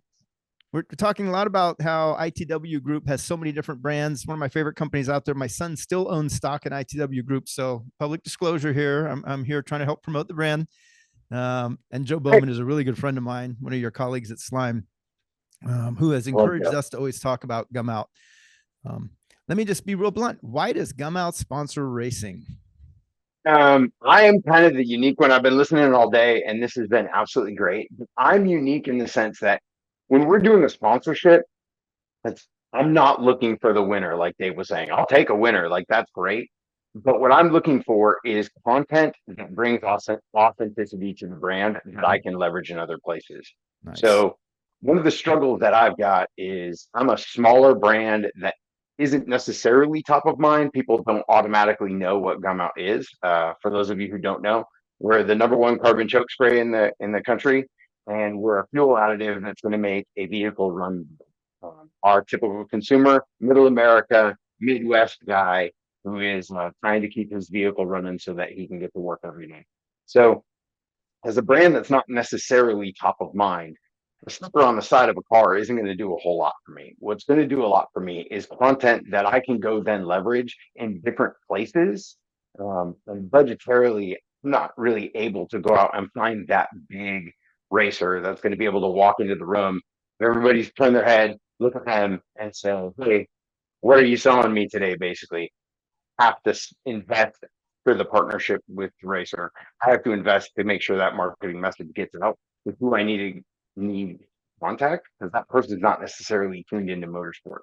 So for me, I'm creative in somebody who's got a lot of ability to generate content. And what kind of content are you currently looking for? I would say like literally anything. If I was giving advice to a racer, it would say, obviously you're passionate about racing, but what is a secondary passion that you can take on to your race career? So, are you a good writer? If you happen to be a great writer, hey, reach out and let me know. I love writing. This is what I'm great at, and this is the kind of content I can generate for you. And it may be you just understand how a vehicle works, so you can communicate to a consumer they're going to need a fuel additive. For that, you may leverage that onto something like an Amazon.com. Your name may never be associated with it, but the fact that you have a knowledge that the typical consumer doesn't, and a different perspective than somebody who's sitting in the seat every day has, it's going to be useful. If it's, hey, I can make video, but I'm not a great editor, but I'm really good at catching that camera angle, dump raw video on me. It's going to be useful to me. Obviously, images. One of the last racers I sponsored was somebody who went out at sick week. He didn't win. His car, I think it made one pass. But the image that I got was one that I needed, which was the car doing a burnout. And we put a Gum Out logo on his rear window, specifically on the rear window, so that he could take it off, that it wasn't going to sit on his paint forever. But that image, I was then able to leverage on an AutoZone, which is extremely useful for me. Nice. Now you said something that I really haven't heard very much about, which is content can also be writing stories. Everybody considers content social media posts, videos, photos, but you're talking about actually writing and endorsing and creating articles that can promote the brand. That's really interesting. I haven't heard that yet, but I think that's a really good way. Is that what some of your racers are doing? Are they writing for you on whether it's Substack or online reviews? I have gotten some of that. Online reviews are dicey because I don't want to pay for an online review. But what I'm looking for is, if you were to go into the Gum Out portfolio, we have a lot of products that are very similar to one another. So how do I distinguish those products from one another? And what some of my sponsorships have helped me do is understand how they look at the products. And that way I can take that and incorporate it in. So in some cases, it's not even the full written article. In some cases, it's a line, a way of phrasing something. I've had one guy who literally makes a commercial for me. Authenticity is extremely important. I sound like a corporate person when I write content. So he made a YouTube commercial, and literally it was a commercial that I invested ad spend against. But I just talked to him, told him what I was looking for, told him the message that I was trying to communicate, and then he was able to write all that content himself and deliver an authenticity that I couldn't. So what I got from him was taking the time to understand what the brand is, what the brand stands for, and then making sure that he marries that up with his personality so that he delivers an authentic message. That's great, because I agree. When I write, it sounds very corporate. I read my own writing. I'm like, who wrote that? So it's nice to have somebody who can speak in the voice of the consumer that you're trying to reach, someone who speaks to the target audience. You'd mentioned many different brands under Gum Out. How many are there? And the reason I ask is I want to see, do you market differently through Motorsports for each of those, or the products, not brands? we do. The great thing about ITW and who we are is we are an incredible entrepreneurial organization. So we're huge. So we've got Permatex, Spray 9, Fast Orange, Rain-X wipers, Rain-X appearance products, Black Magic appearance products, Slime, Fix a Flat. Like, we're a gigantic organization, but I'm able to run my business basically independent. I'm my own little CEO, which is phenomenal. And all of us are trying to do something different. So the Permatex side, they're really big into drift. They've got their name on the side of a car, on Dylan Hughes' car, and they are out front from a motorsports perspective. Slime is doing their own thing, and I know Joe's going to be part of this tomorrow. He'll talk more about what Slime does. For me, I backed out of motorsports in the traditional name on the side of a car standpoint, and I've gone more into that grassroots, working one-on-one, more almost leveraging a racer as a content creator, not so much as a sponsored racer. So advice I would give is, especially if you're starting out, don't necessarily think I have to get my name on the hood, or get the company's name on the hood. I had somebody walk up to me once, and he approached me and said, "Hey, this is what I really need to do. I need somebody to sponsor me so I can race this year, and I'll give you giant placement on the hood of the car." That was a misalignment with understanding what I was bringing to the table. So make sure as you're looking at these brands, look at the brands, try to understand what the brand is doing, and try to understand the value that you can bring to the brand, not the value the brand brings to you. And then how can you look at a company that is like an ITW that has a lot of different brands within the portfolio and add value, do little favors. So, for example, that racer who I sponsored at Sick Week, he got some Black Magic product, and as they were getting ready to go for a race, he was cleaning up the car to make sure it looks good at every pass for the pictures he was taking for me. And he made sure to get a picture of Black Magic sitting next to the car that he shared. I was then able to go over to the Black Magic brand team and say, "Hey, here's a picture free for you that you can use on your social media." So build it up and makes that racer look like he's got more than one partner that he's working with. Also, I become an internal hero, and then he's got the opportunity to go get a sponsorship in the future. I like how ITW Group does that. With if somebody approaches Joe at Slime and Joe doesn't think it's a good fit, he might throw it over to Fix a Flat or to Permatext, or in this case, to Gum Out. So I like how the brands work together. Are there different racing series that each brand considers? Slime seems to be, correct me if I'm wrong here, it seems to be more applicable to the off-road community, because that's when you're fixing a flat tire through Slime, it's probably because of a thick puncture that you got when you're off-roading, and you ran over not a log, but a stick that put a hole in the tire, versus, let's say, the car care products, which are Black Magic. You're making a car look nicer, so that might be more hot rods. How do you differentiate which series and which brand? It's so I'll speak. What makes that question a little bit difficult to answer is we are a spread out company too. So Permatex is in Ohio, Slime is in San Luis Obispo, California. I'm out in Houston, Texas. So I'm a little bit more aware of what happens in my office, which is the Rain-X wipers, Black Magic. Rain-X has got a great drift sponsorship, and that was what they were looking for, was quality assets, podium finishes, and a great look of a car that they can then leverage. One of the things, and this is like taking that question and kind of running with it. One of the things that I look for as a brand guy is I consider myself having three customers. So my first customer is my internal sales team. My second customer is the buyer at a big box retailer, and then the actual end consumer. And those three customers are all motivated by something different. So when a brand is approaching a potential racer, it's what does that brand need, and how are they going to communicate to the customer? So one of the things with the big Rain-X Drift sponsorship, that really fires up a buyer and our sales team, because they're able to walk out and say, "Look at this amazing sponsorship that we have where we're getting podium finishes." And that is what is important to the brand, because from a consumer perspective, that's an incredibly strong brand in the wiper market. For me, I'm looking for that authenticity that a grassroots racer could bring, where I'm not necessarily even concerned about the race car. I'm more concerned about the tow vehicle, right? If I can, the tow vehicle, or even the daily driver, if you're, this is my race car, this is what I drive every day, but I've got an old F-150 that I have to keep running. I don't want to put money into it, so I want to use a fuel additive in that so I can get to work every day. that is almost better for me than the race car. The race car in the background, blur it out, leave your old F-150 in the front. That is what I'm going to look for, because I'm trying to reach that end consumer with some authentic content, where some of the other brands are really trying to motivate a buyer or our internal sales team. There are a lot of racers on the call that are very excited that you said that, because they're like, woohoo, it gives me hope. You know, now there's an opportunity for me to approach a brand and offer something more than just my racing. Sounds like the racing is obviously the platform. It's the credibility, the legitimacy. I'm a racer. I race an X series. However, it's much more that person does behind the scenes that creates the value for your product, at least. How do you calculate return on investment, or do you? Can you?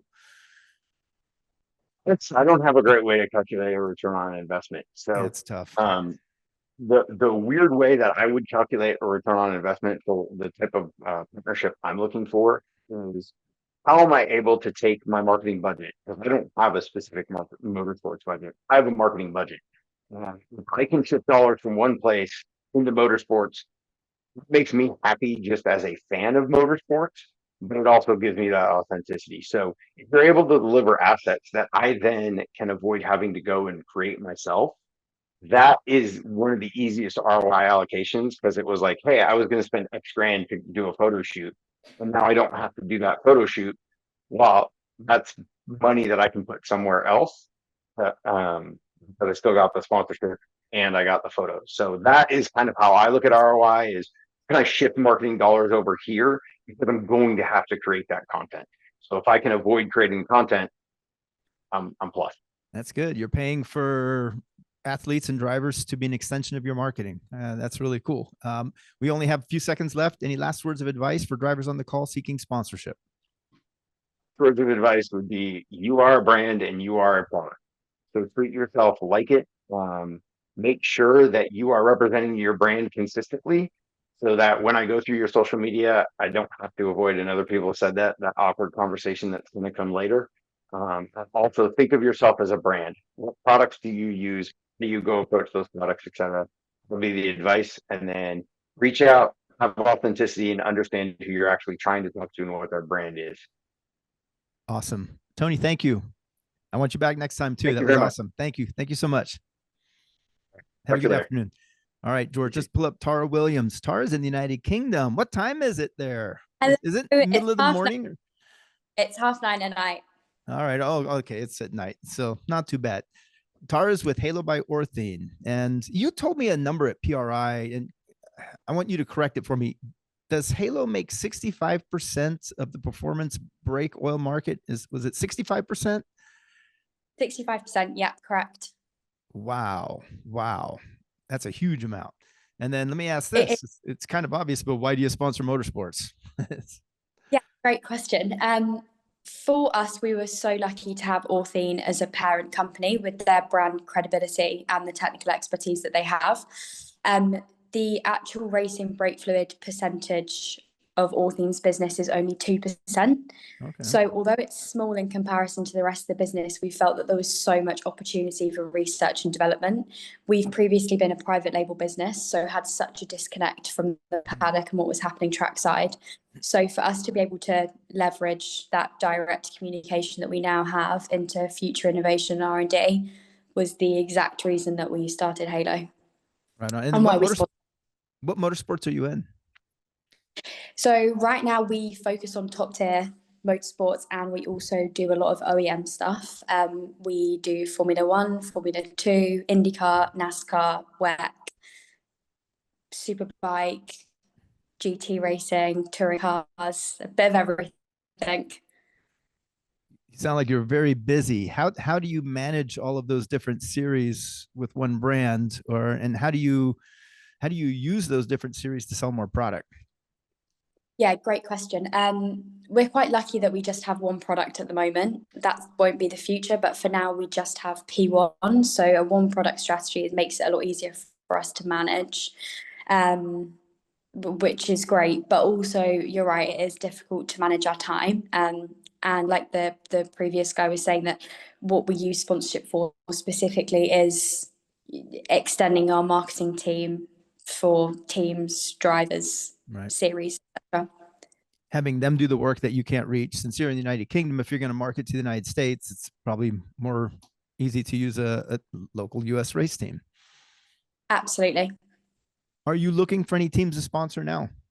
Yes, going into the 2025 season, we have a real focus on top tier teams and OEMs. We've just signed a pretty big technical partnership, which was released at the Premier launch yesterday for IndyCar. So we are definitely looking for new teams to sponsor. We're looking for unique teams that are going to really help us have a big push this year. And then from those teams, what is it that you want? Is it, we've heard a lot about content and relationships and sales and B2B. What specifically is Halo looking for? In short, credibility. Although we have the best product on the market, we know that the type of industry this is, we need credibility, we need word of mouth. So for us, while the content is really important, you know, this isn't a mass market product, it's got a really niche target audience. So we need credibility with engineers, technical directors, and the only way that we can do that is honestly by getting the best teams in the world to use it and starting at the top. And how do you find those teams? We have something that you call a gold list. So we put together at the start of each season a gold list of what perfect would look like. We pick 3 or 4 teams from different championships. And we also have a big focus on where P1 will really perform, so in endurance racing. And that's how we pick. We also pick based on uniqueness, what they can offer us as somebody that's doing something a little bit different in the industry. That's what we like. And if there's a driver race team on the call that wants to bring you into their specific racing series because they have not seen the brand there, what would you be looking for from them, and how can they approach you? Yeah, good question. We get sent a lot of marketing proposals and decks. And while they are fantastic, like what I'm looking for is like a really honest conversation about what they believe they can offer us. I love jumping on a call with people, getting to know people, seeing if our values align. It's all about, for me, having a great relationship with the people that we work with. So although decks are great, if we know who you are and we know what you do, a deck's not really going to benefit. We know what your reach is. For us, it's about those relationships and people that want to join our journey. Right. And when is your budget cycle? Like when you make decisions on sponsorship?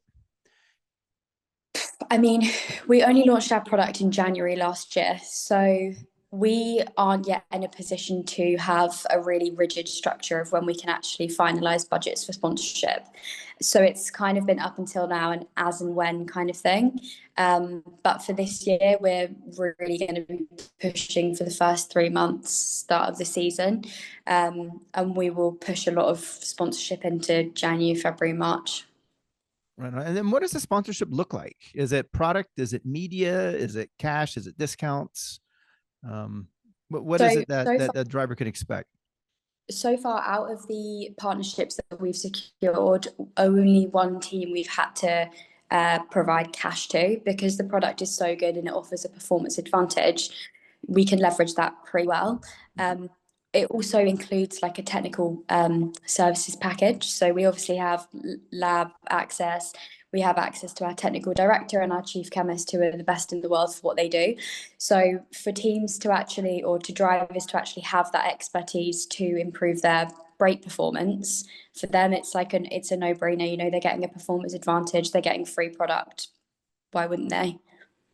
Performance is everything. You know, you win a championship, that could be priceless. Absolutely. Yes. And in terms of just standard deliverables, creating content, making introductions, is that something that you would consider if a driver on the call today wanted to approach you for a sponsorship? And because if you've only been doing it since January of last year, it's a relatively new amount of time. So you haven't had a lot of time to calculate return on investment. You know, it's hard to do that in just a season. How do you know who to pick? That's a really good question, because we have picked different teams and drivers for lots of different reasons. We really like people that show an interest in our journey, and that journey is turning a commodity product into something that people actually realize is a performance advantage. So we're looking for people that really understand what we're trying to do. And that's how we kind of pick who we want to work with. People that, you know, we hear back of, oh, so-and-so told me that this was a great product and we should use it. That's what we're looking for, someone that will really represent our brand. So a lot of word of mouth, I take it, a lot of endorsements, personal endorsements.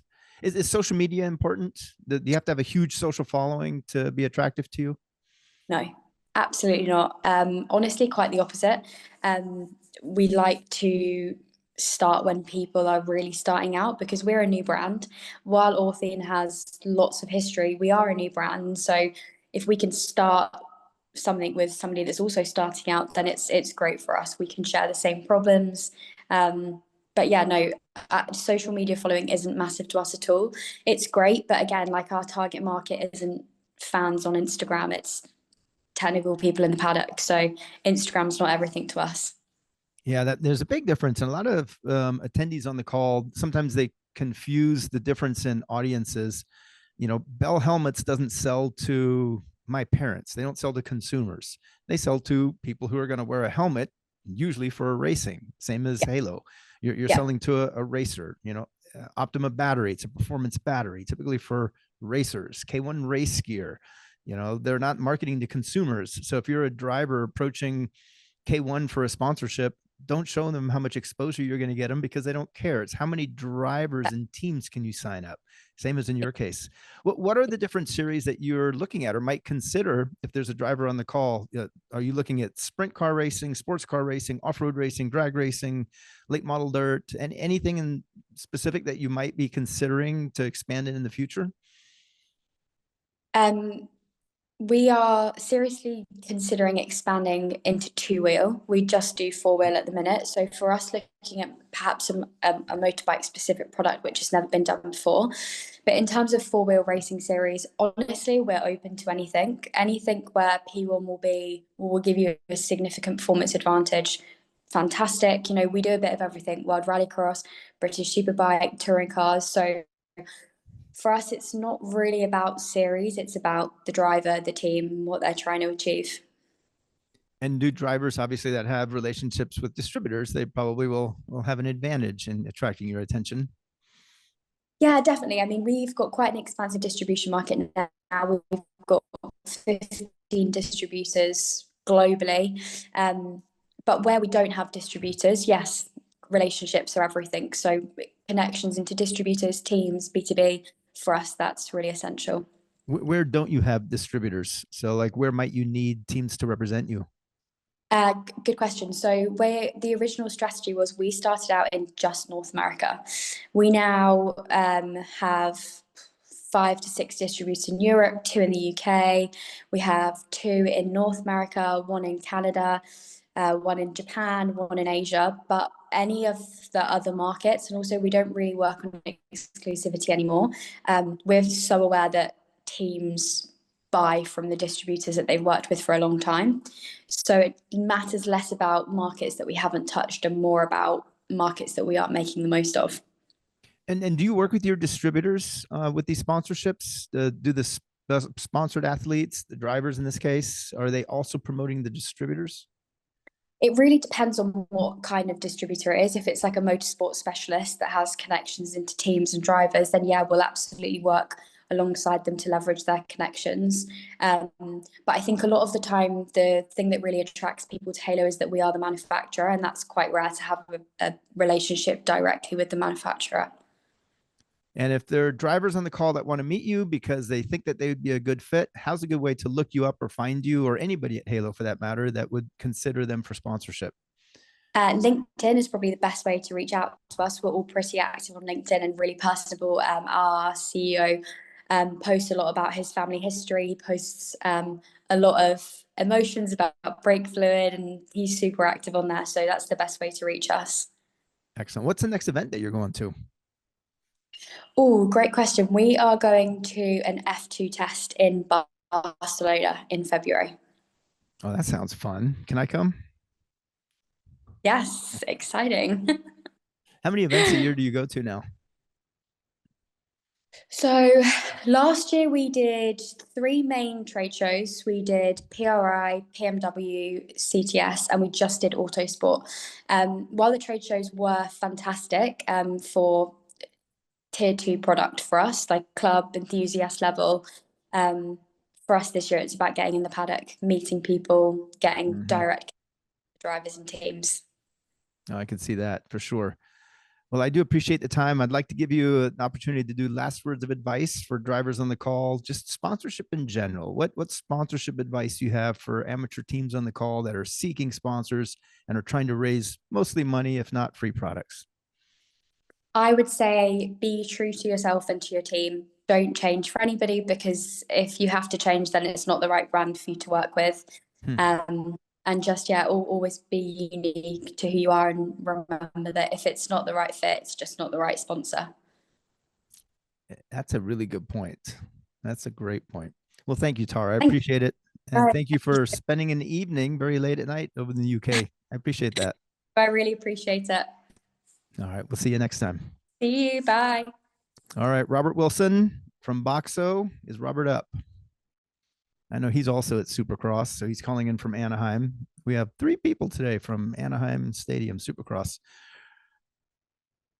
Robert, I see that your screen is up, but your image is not, and you may be muted. Or George, is that on our end?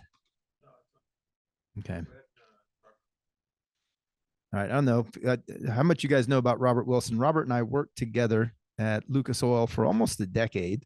We were part of a program called the Team Lucas program, which managed all the motorsports properties at Lucas Oil, everything from dirt late model racing to off-road racing. I shouldn't say managed. We marketed and sold sponsorships on behalf of those drag boats. And when I started, Robert was there. Robert left Lucas before I did to start his own marketing company called Round 2 Designs. He represents several brands. One is Optima Battery and one is Boxo. And I want to see if Robert's on yet. Robert, are you there? All right. We're texting Robert to see if we can pull him up. He's probably in delay because of the Supercross, all the noise and the action there. And if not, we'll get him on the cell phone. You know what we can do real quick while we're waiting for Robert? Anybody have any questions? You have to read them to me, George, because I can't see the screen. Yeah, no problem. So we actually had a whole bunch of good comments that came through, Alex. A lot of people saying thank you and appreciating all the good information. One of the, let's see here.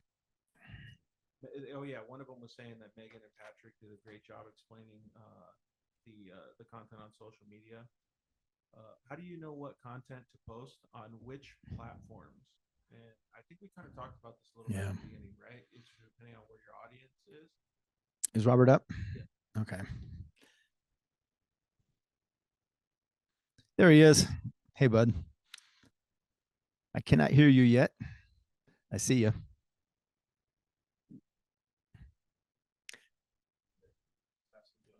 Okay. Robert, they just asked you to unmute. Not yet. Still can't hear you. Maybe it's a cell phone thing. We did this last time and it was my fault. This time it's not my fault because we've heard all the other panelists. So, Robert, I think your Zoom is muted is what George is saying. Maybe you can unmute it, George. Oh.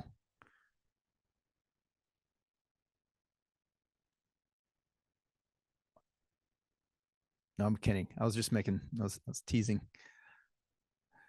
I don't hear you yet. What can we do, George? Not on our end, I think. I don't hear you yet. Not yet. You look cool, though. Standing by the Monster Energy booth. I mean, with Boxo, you look cool. Can't hear. Do you know sign language? He's going to go somewhere else.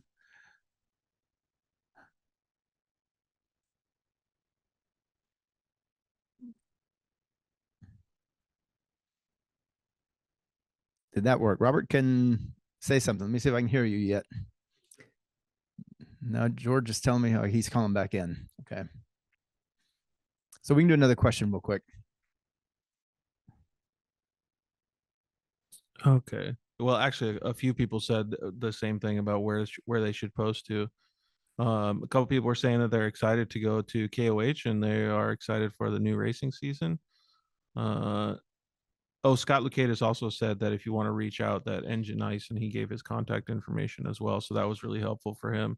Excellent. For all of our viewers as well. Is your mic up? Can they hear that? Scott Lucatus just gave his contact info. My mic is on. Okay. There was a question for Richie Lewis, but how does Sunoco Race Fuels get into series paddock to become exclusive fuel for the series? I don't know if that question is super valuable now, but it does bring up a good point about making sure that you're integrated with the series as a racer. Right. Yeah. There we go. I think I hear him now. I hear something. All right, guys. I think I got this. There we go. You got it, Robert. We got your audio, not your video, but it's coming. What's up, guys? Sorry late out here at A1. Little technical difficulties. There's a couple people here that might be robbing our cell service. Yeah, that's usually the case. But you and I have done this before many times, and we've heard you, so you know how this operates. You know what the drivers on the call are looking for. They're seeking sponsorship, and they want any information and knowledge that might help them get sponsored. How does somebody get sponsored by a company like Boxo, and what have you learned over the years just in sponsorships in general? Well, this goes back far. I mean, you and I worked together. I think I heard you talking about that, and everybody should be super thankful for Alex here and his time, George, everybody putting this on. He's amazing how much time he puts in for all you guys. So with that, he owes me a cheeseburger now, and we can talk about sponsorship. Right on, let's do so. Yeah, no, for Boxo, no, it's really hard. We want to sponsor everybody, but we're limited budget and limited people inside the business. So really it kind of comes down to, what that particular driver, athlete, influencer potentially can do for us. We do mainly B2C business. We are expanding our B2B and distribution, but getting sales for us is always a big key. I hate to lead with that, but unfortunately, it's what moves the needle sometimes. And we get hit up probably 100 times a week about sponsorship. It's really hard to field all of that stuff. We have people with millions of followers that are top athletes that are worthy of sponsorships, but may not move the needle from a sales standpoint, but from a brand standpoint, they would. So I would think right now, where we are in our business, we need help a little bit with getting the word out in sales, and those affiliate programs and promo codes are the easiest way for us to track. Sometimes we get somebody with 2,000 followers that does better than 2 million followers. You mentioned that last time. It's a great way to start with Boxo and become a sponsored athlete, is to start with the affiliate program, because then you'll monitor how well they do. And if they do well, then that could translate into a bigger sponsorship. Absolutely. In the affiliate program, you just go to the website and you can sign up. You don't have to speak to somebody first, right? And then you can really start to put your actions into motion. And there's people that are designated just that program that watch that. And then they kind of come back and report back to us in the marketing department. So if they see this spike in interest from somebody's promo code, it's they come to us and go, hey, George Hamill, who is this guy? I don't know who that guy is. But man, he's people are using his code. And so at that point, then we usually reach out and start asking some questions, do some research, and kind of open that conversation. So absolutely, it's the easiest way to get started.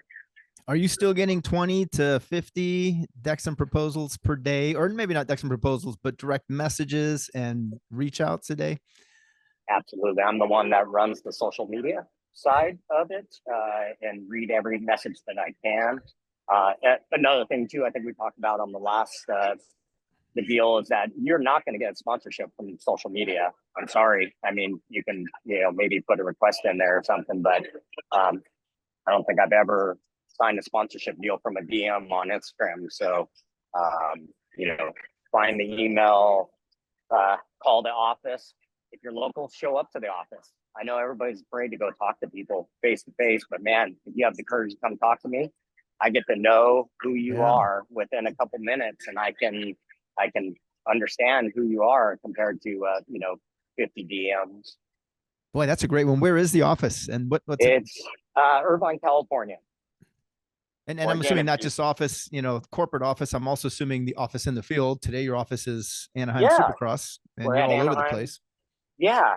Here, I get to be the activation guy. I'm trying to sling tools out here myself. And then networking. I know you're coming out. Can't wait to see you.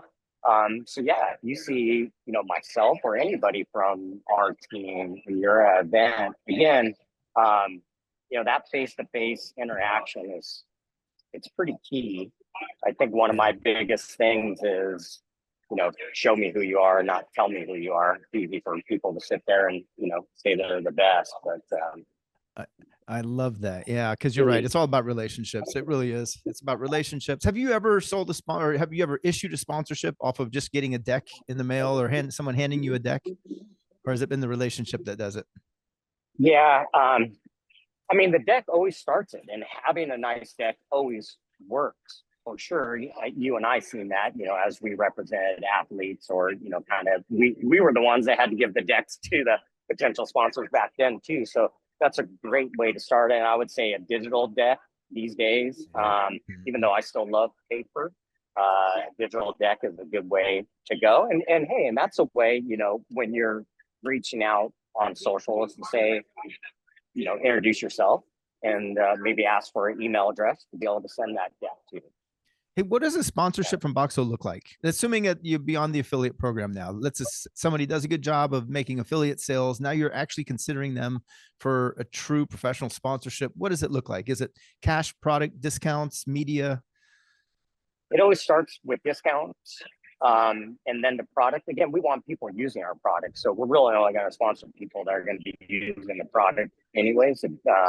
There might be one oddball thing from that, but yeah, we want people using the tools. And if they need quality tools and they're working on their race vehicles or whatever it might be, then they need that anyways. Yeah. That affiliate program gets you a discount, and then you can start earning money on the backside. I think the next step from that is you can start earning more cash from that. Actually getting a check from Boxo is pretty difficult. Sorry, I'm going to move here a little bit. The bikes are pulling back in right now. Get up here out of their way and stuff. Maybe you guys can see some bikes coming back in too. So there's the Anaheim deal and cool. Some of the bikes there and stuff. So Star Yamaha is one of our biggest sponsorship. They are one of the few that might actually get a check. But there's hundreds of thousands of people behind us. They're exposed to our product being used on the actual race bikes and at the shop. And so obviously you want sales, you want to generate business, but if let's say a driver's really good and probably worth considering, but they can't make that introduction yet to a retailer that's going to buy a ton of product and resell it to consumers. What are some other things that drivers can do that would create value for Boxo? Well, really, I'm sure that every one of these drivers are going to have their own social media. So just being able to reach out to their fan base with posts, some people don't want to commercialize their feed, and I appreciate that. And then other people kind of, put, one or two posts a weekend, and some people put, 10 posts a day, commercialize their deal. But really for us and for them is that via posts or stories and spreading their code, that's how sales can be generated. And they really don't have to do anything besides doing that post or story with that code that could, lead to more sponsorship, to them and potentially some cash in their product pockets. Last time we talked, you were looking at like aerial sponsorships, you're looking at aviation. Are there any motorsports that you're looking at that are, let's say, ground motorsports? I don't know if we have many pilots on the call today. I'm not so sure. I'd say again that aviation for 2025 is a big field that we're looking to get into. So any pilots out there that do anything to it, feel free to reach out. But we're still involved. Power sports is our number one market. But anything with a motor and a nut and a bolt is that we can work into. We're SoCal based. We're at A1. This is typically work for me, but I love it. This is something that I've done for probably the last 25 years is convey. But dirt late model, pro polling, sprint cars, it's everything. And for me, it's a little bit hard sometimes because it is everything with a nut and a bolt. So you can, again, just imagine the amount of requests that come in. And it's super flattering, and we're super thankful for all the support of everybody out there of this young brand. Well, I appreciate your time. I know you're busy. I know you're at Supercross, and I got you while you're working, and I appreciate that. You really bend over and go out of your way sometimes to help racers and drivers understand what brands want from sponsorship. What last words of advice do you have before I let you go? And then I'll see you in a couple hours. Yeah. Again, just be patient. I think I talked about this last time too. Send one DM and then you start getting angry because somebody didn't get back to you. Again, the majority of every marketing department that I've ever worked with is 1 to 3 people, and 1 to 3 people doing everything from getting Instagram posts together to being at an event, unloading and loading the truck back up with all the product and stuff. So it's difficult sometimes for us to be able to get back. So just be patient. I think I signed on real quick right before your last person. Be yourself. It's hard to be fake these days, again. And if I get to talk to you, then that's gonna be everything. And if in most cases, if you are just a genuine good person, you're gonna do good. Especially if you get your foot in the door, and just get your foot in the door. You're not, it's going to be very difficult to get a 6-figure deal. It's going to be hard to get a 5-figure deal. Just get your foot in the door. It's just a couple free stickers and a couple wrenches. Get in there and prove yourself. If you're not able to prove yourself, then again, it's going to be difficult to succeed if you're in it for the long run. Right on, right on. Once again, Robert, thank you so much. Thank you for taking the time. Everybody Absolutely. really appreciates it. Thank you. I'll see you in just a little bit. All right, so this concludes part 1 of the 4th annual Motorsports Sponsorship Summit. We're going to resume this tomorrow at noon California time, 3 p.m. Eastern. If you have any questions, reach out to me, alex@sponsorshipsummits.com. There was a text about my member program. Just go to sponsorshipsummits.com. You can look that up. And if you are one of my members and you're at Supercross, text me. You have my cell phone and we'll get together. We'll connect tonight. I'll be there in about 2 hours. Thank you, everybody, for the time today. We will see you tomorrow and we'll continue this conversation. Series specific tomorrow. Take care. Bye, everybody.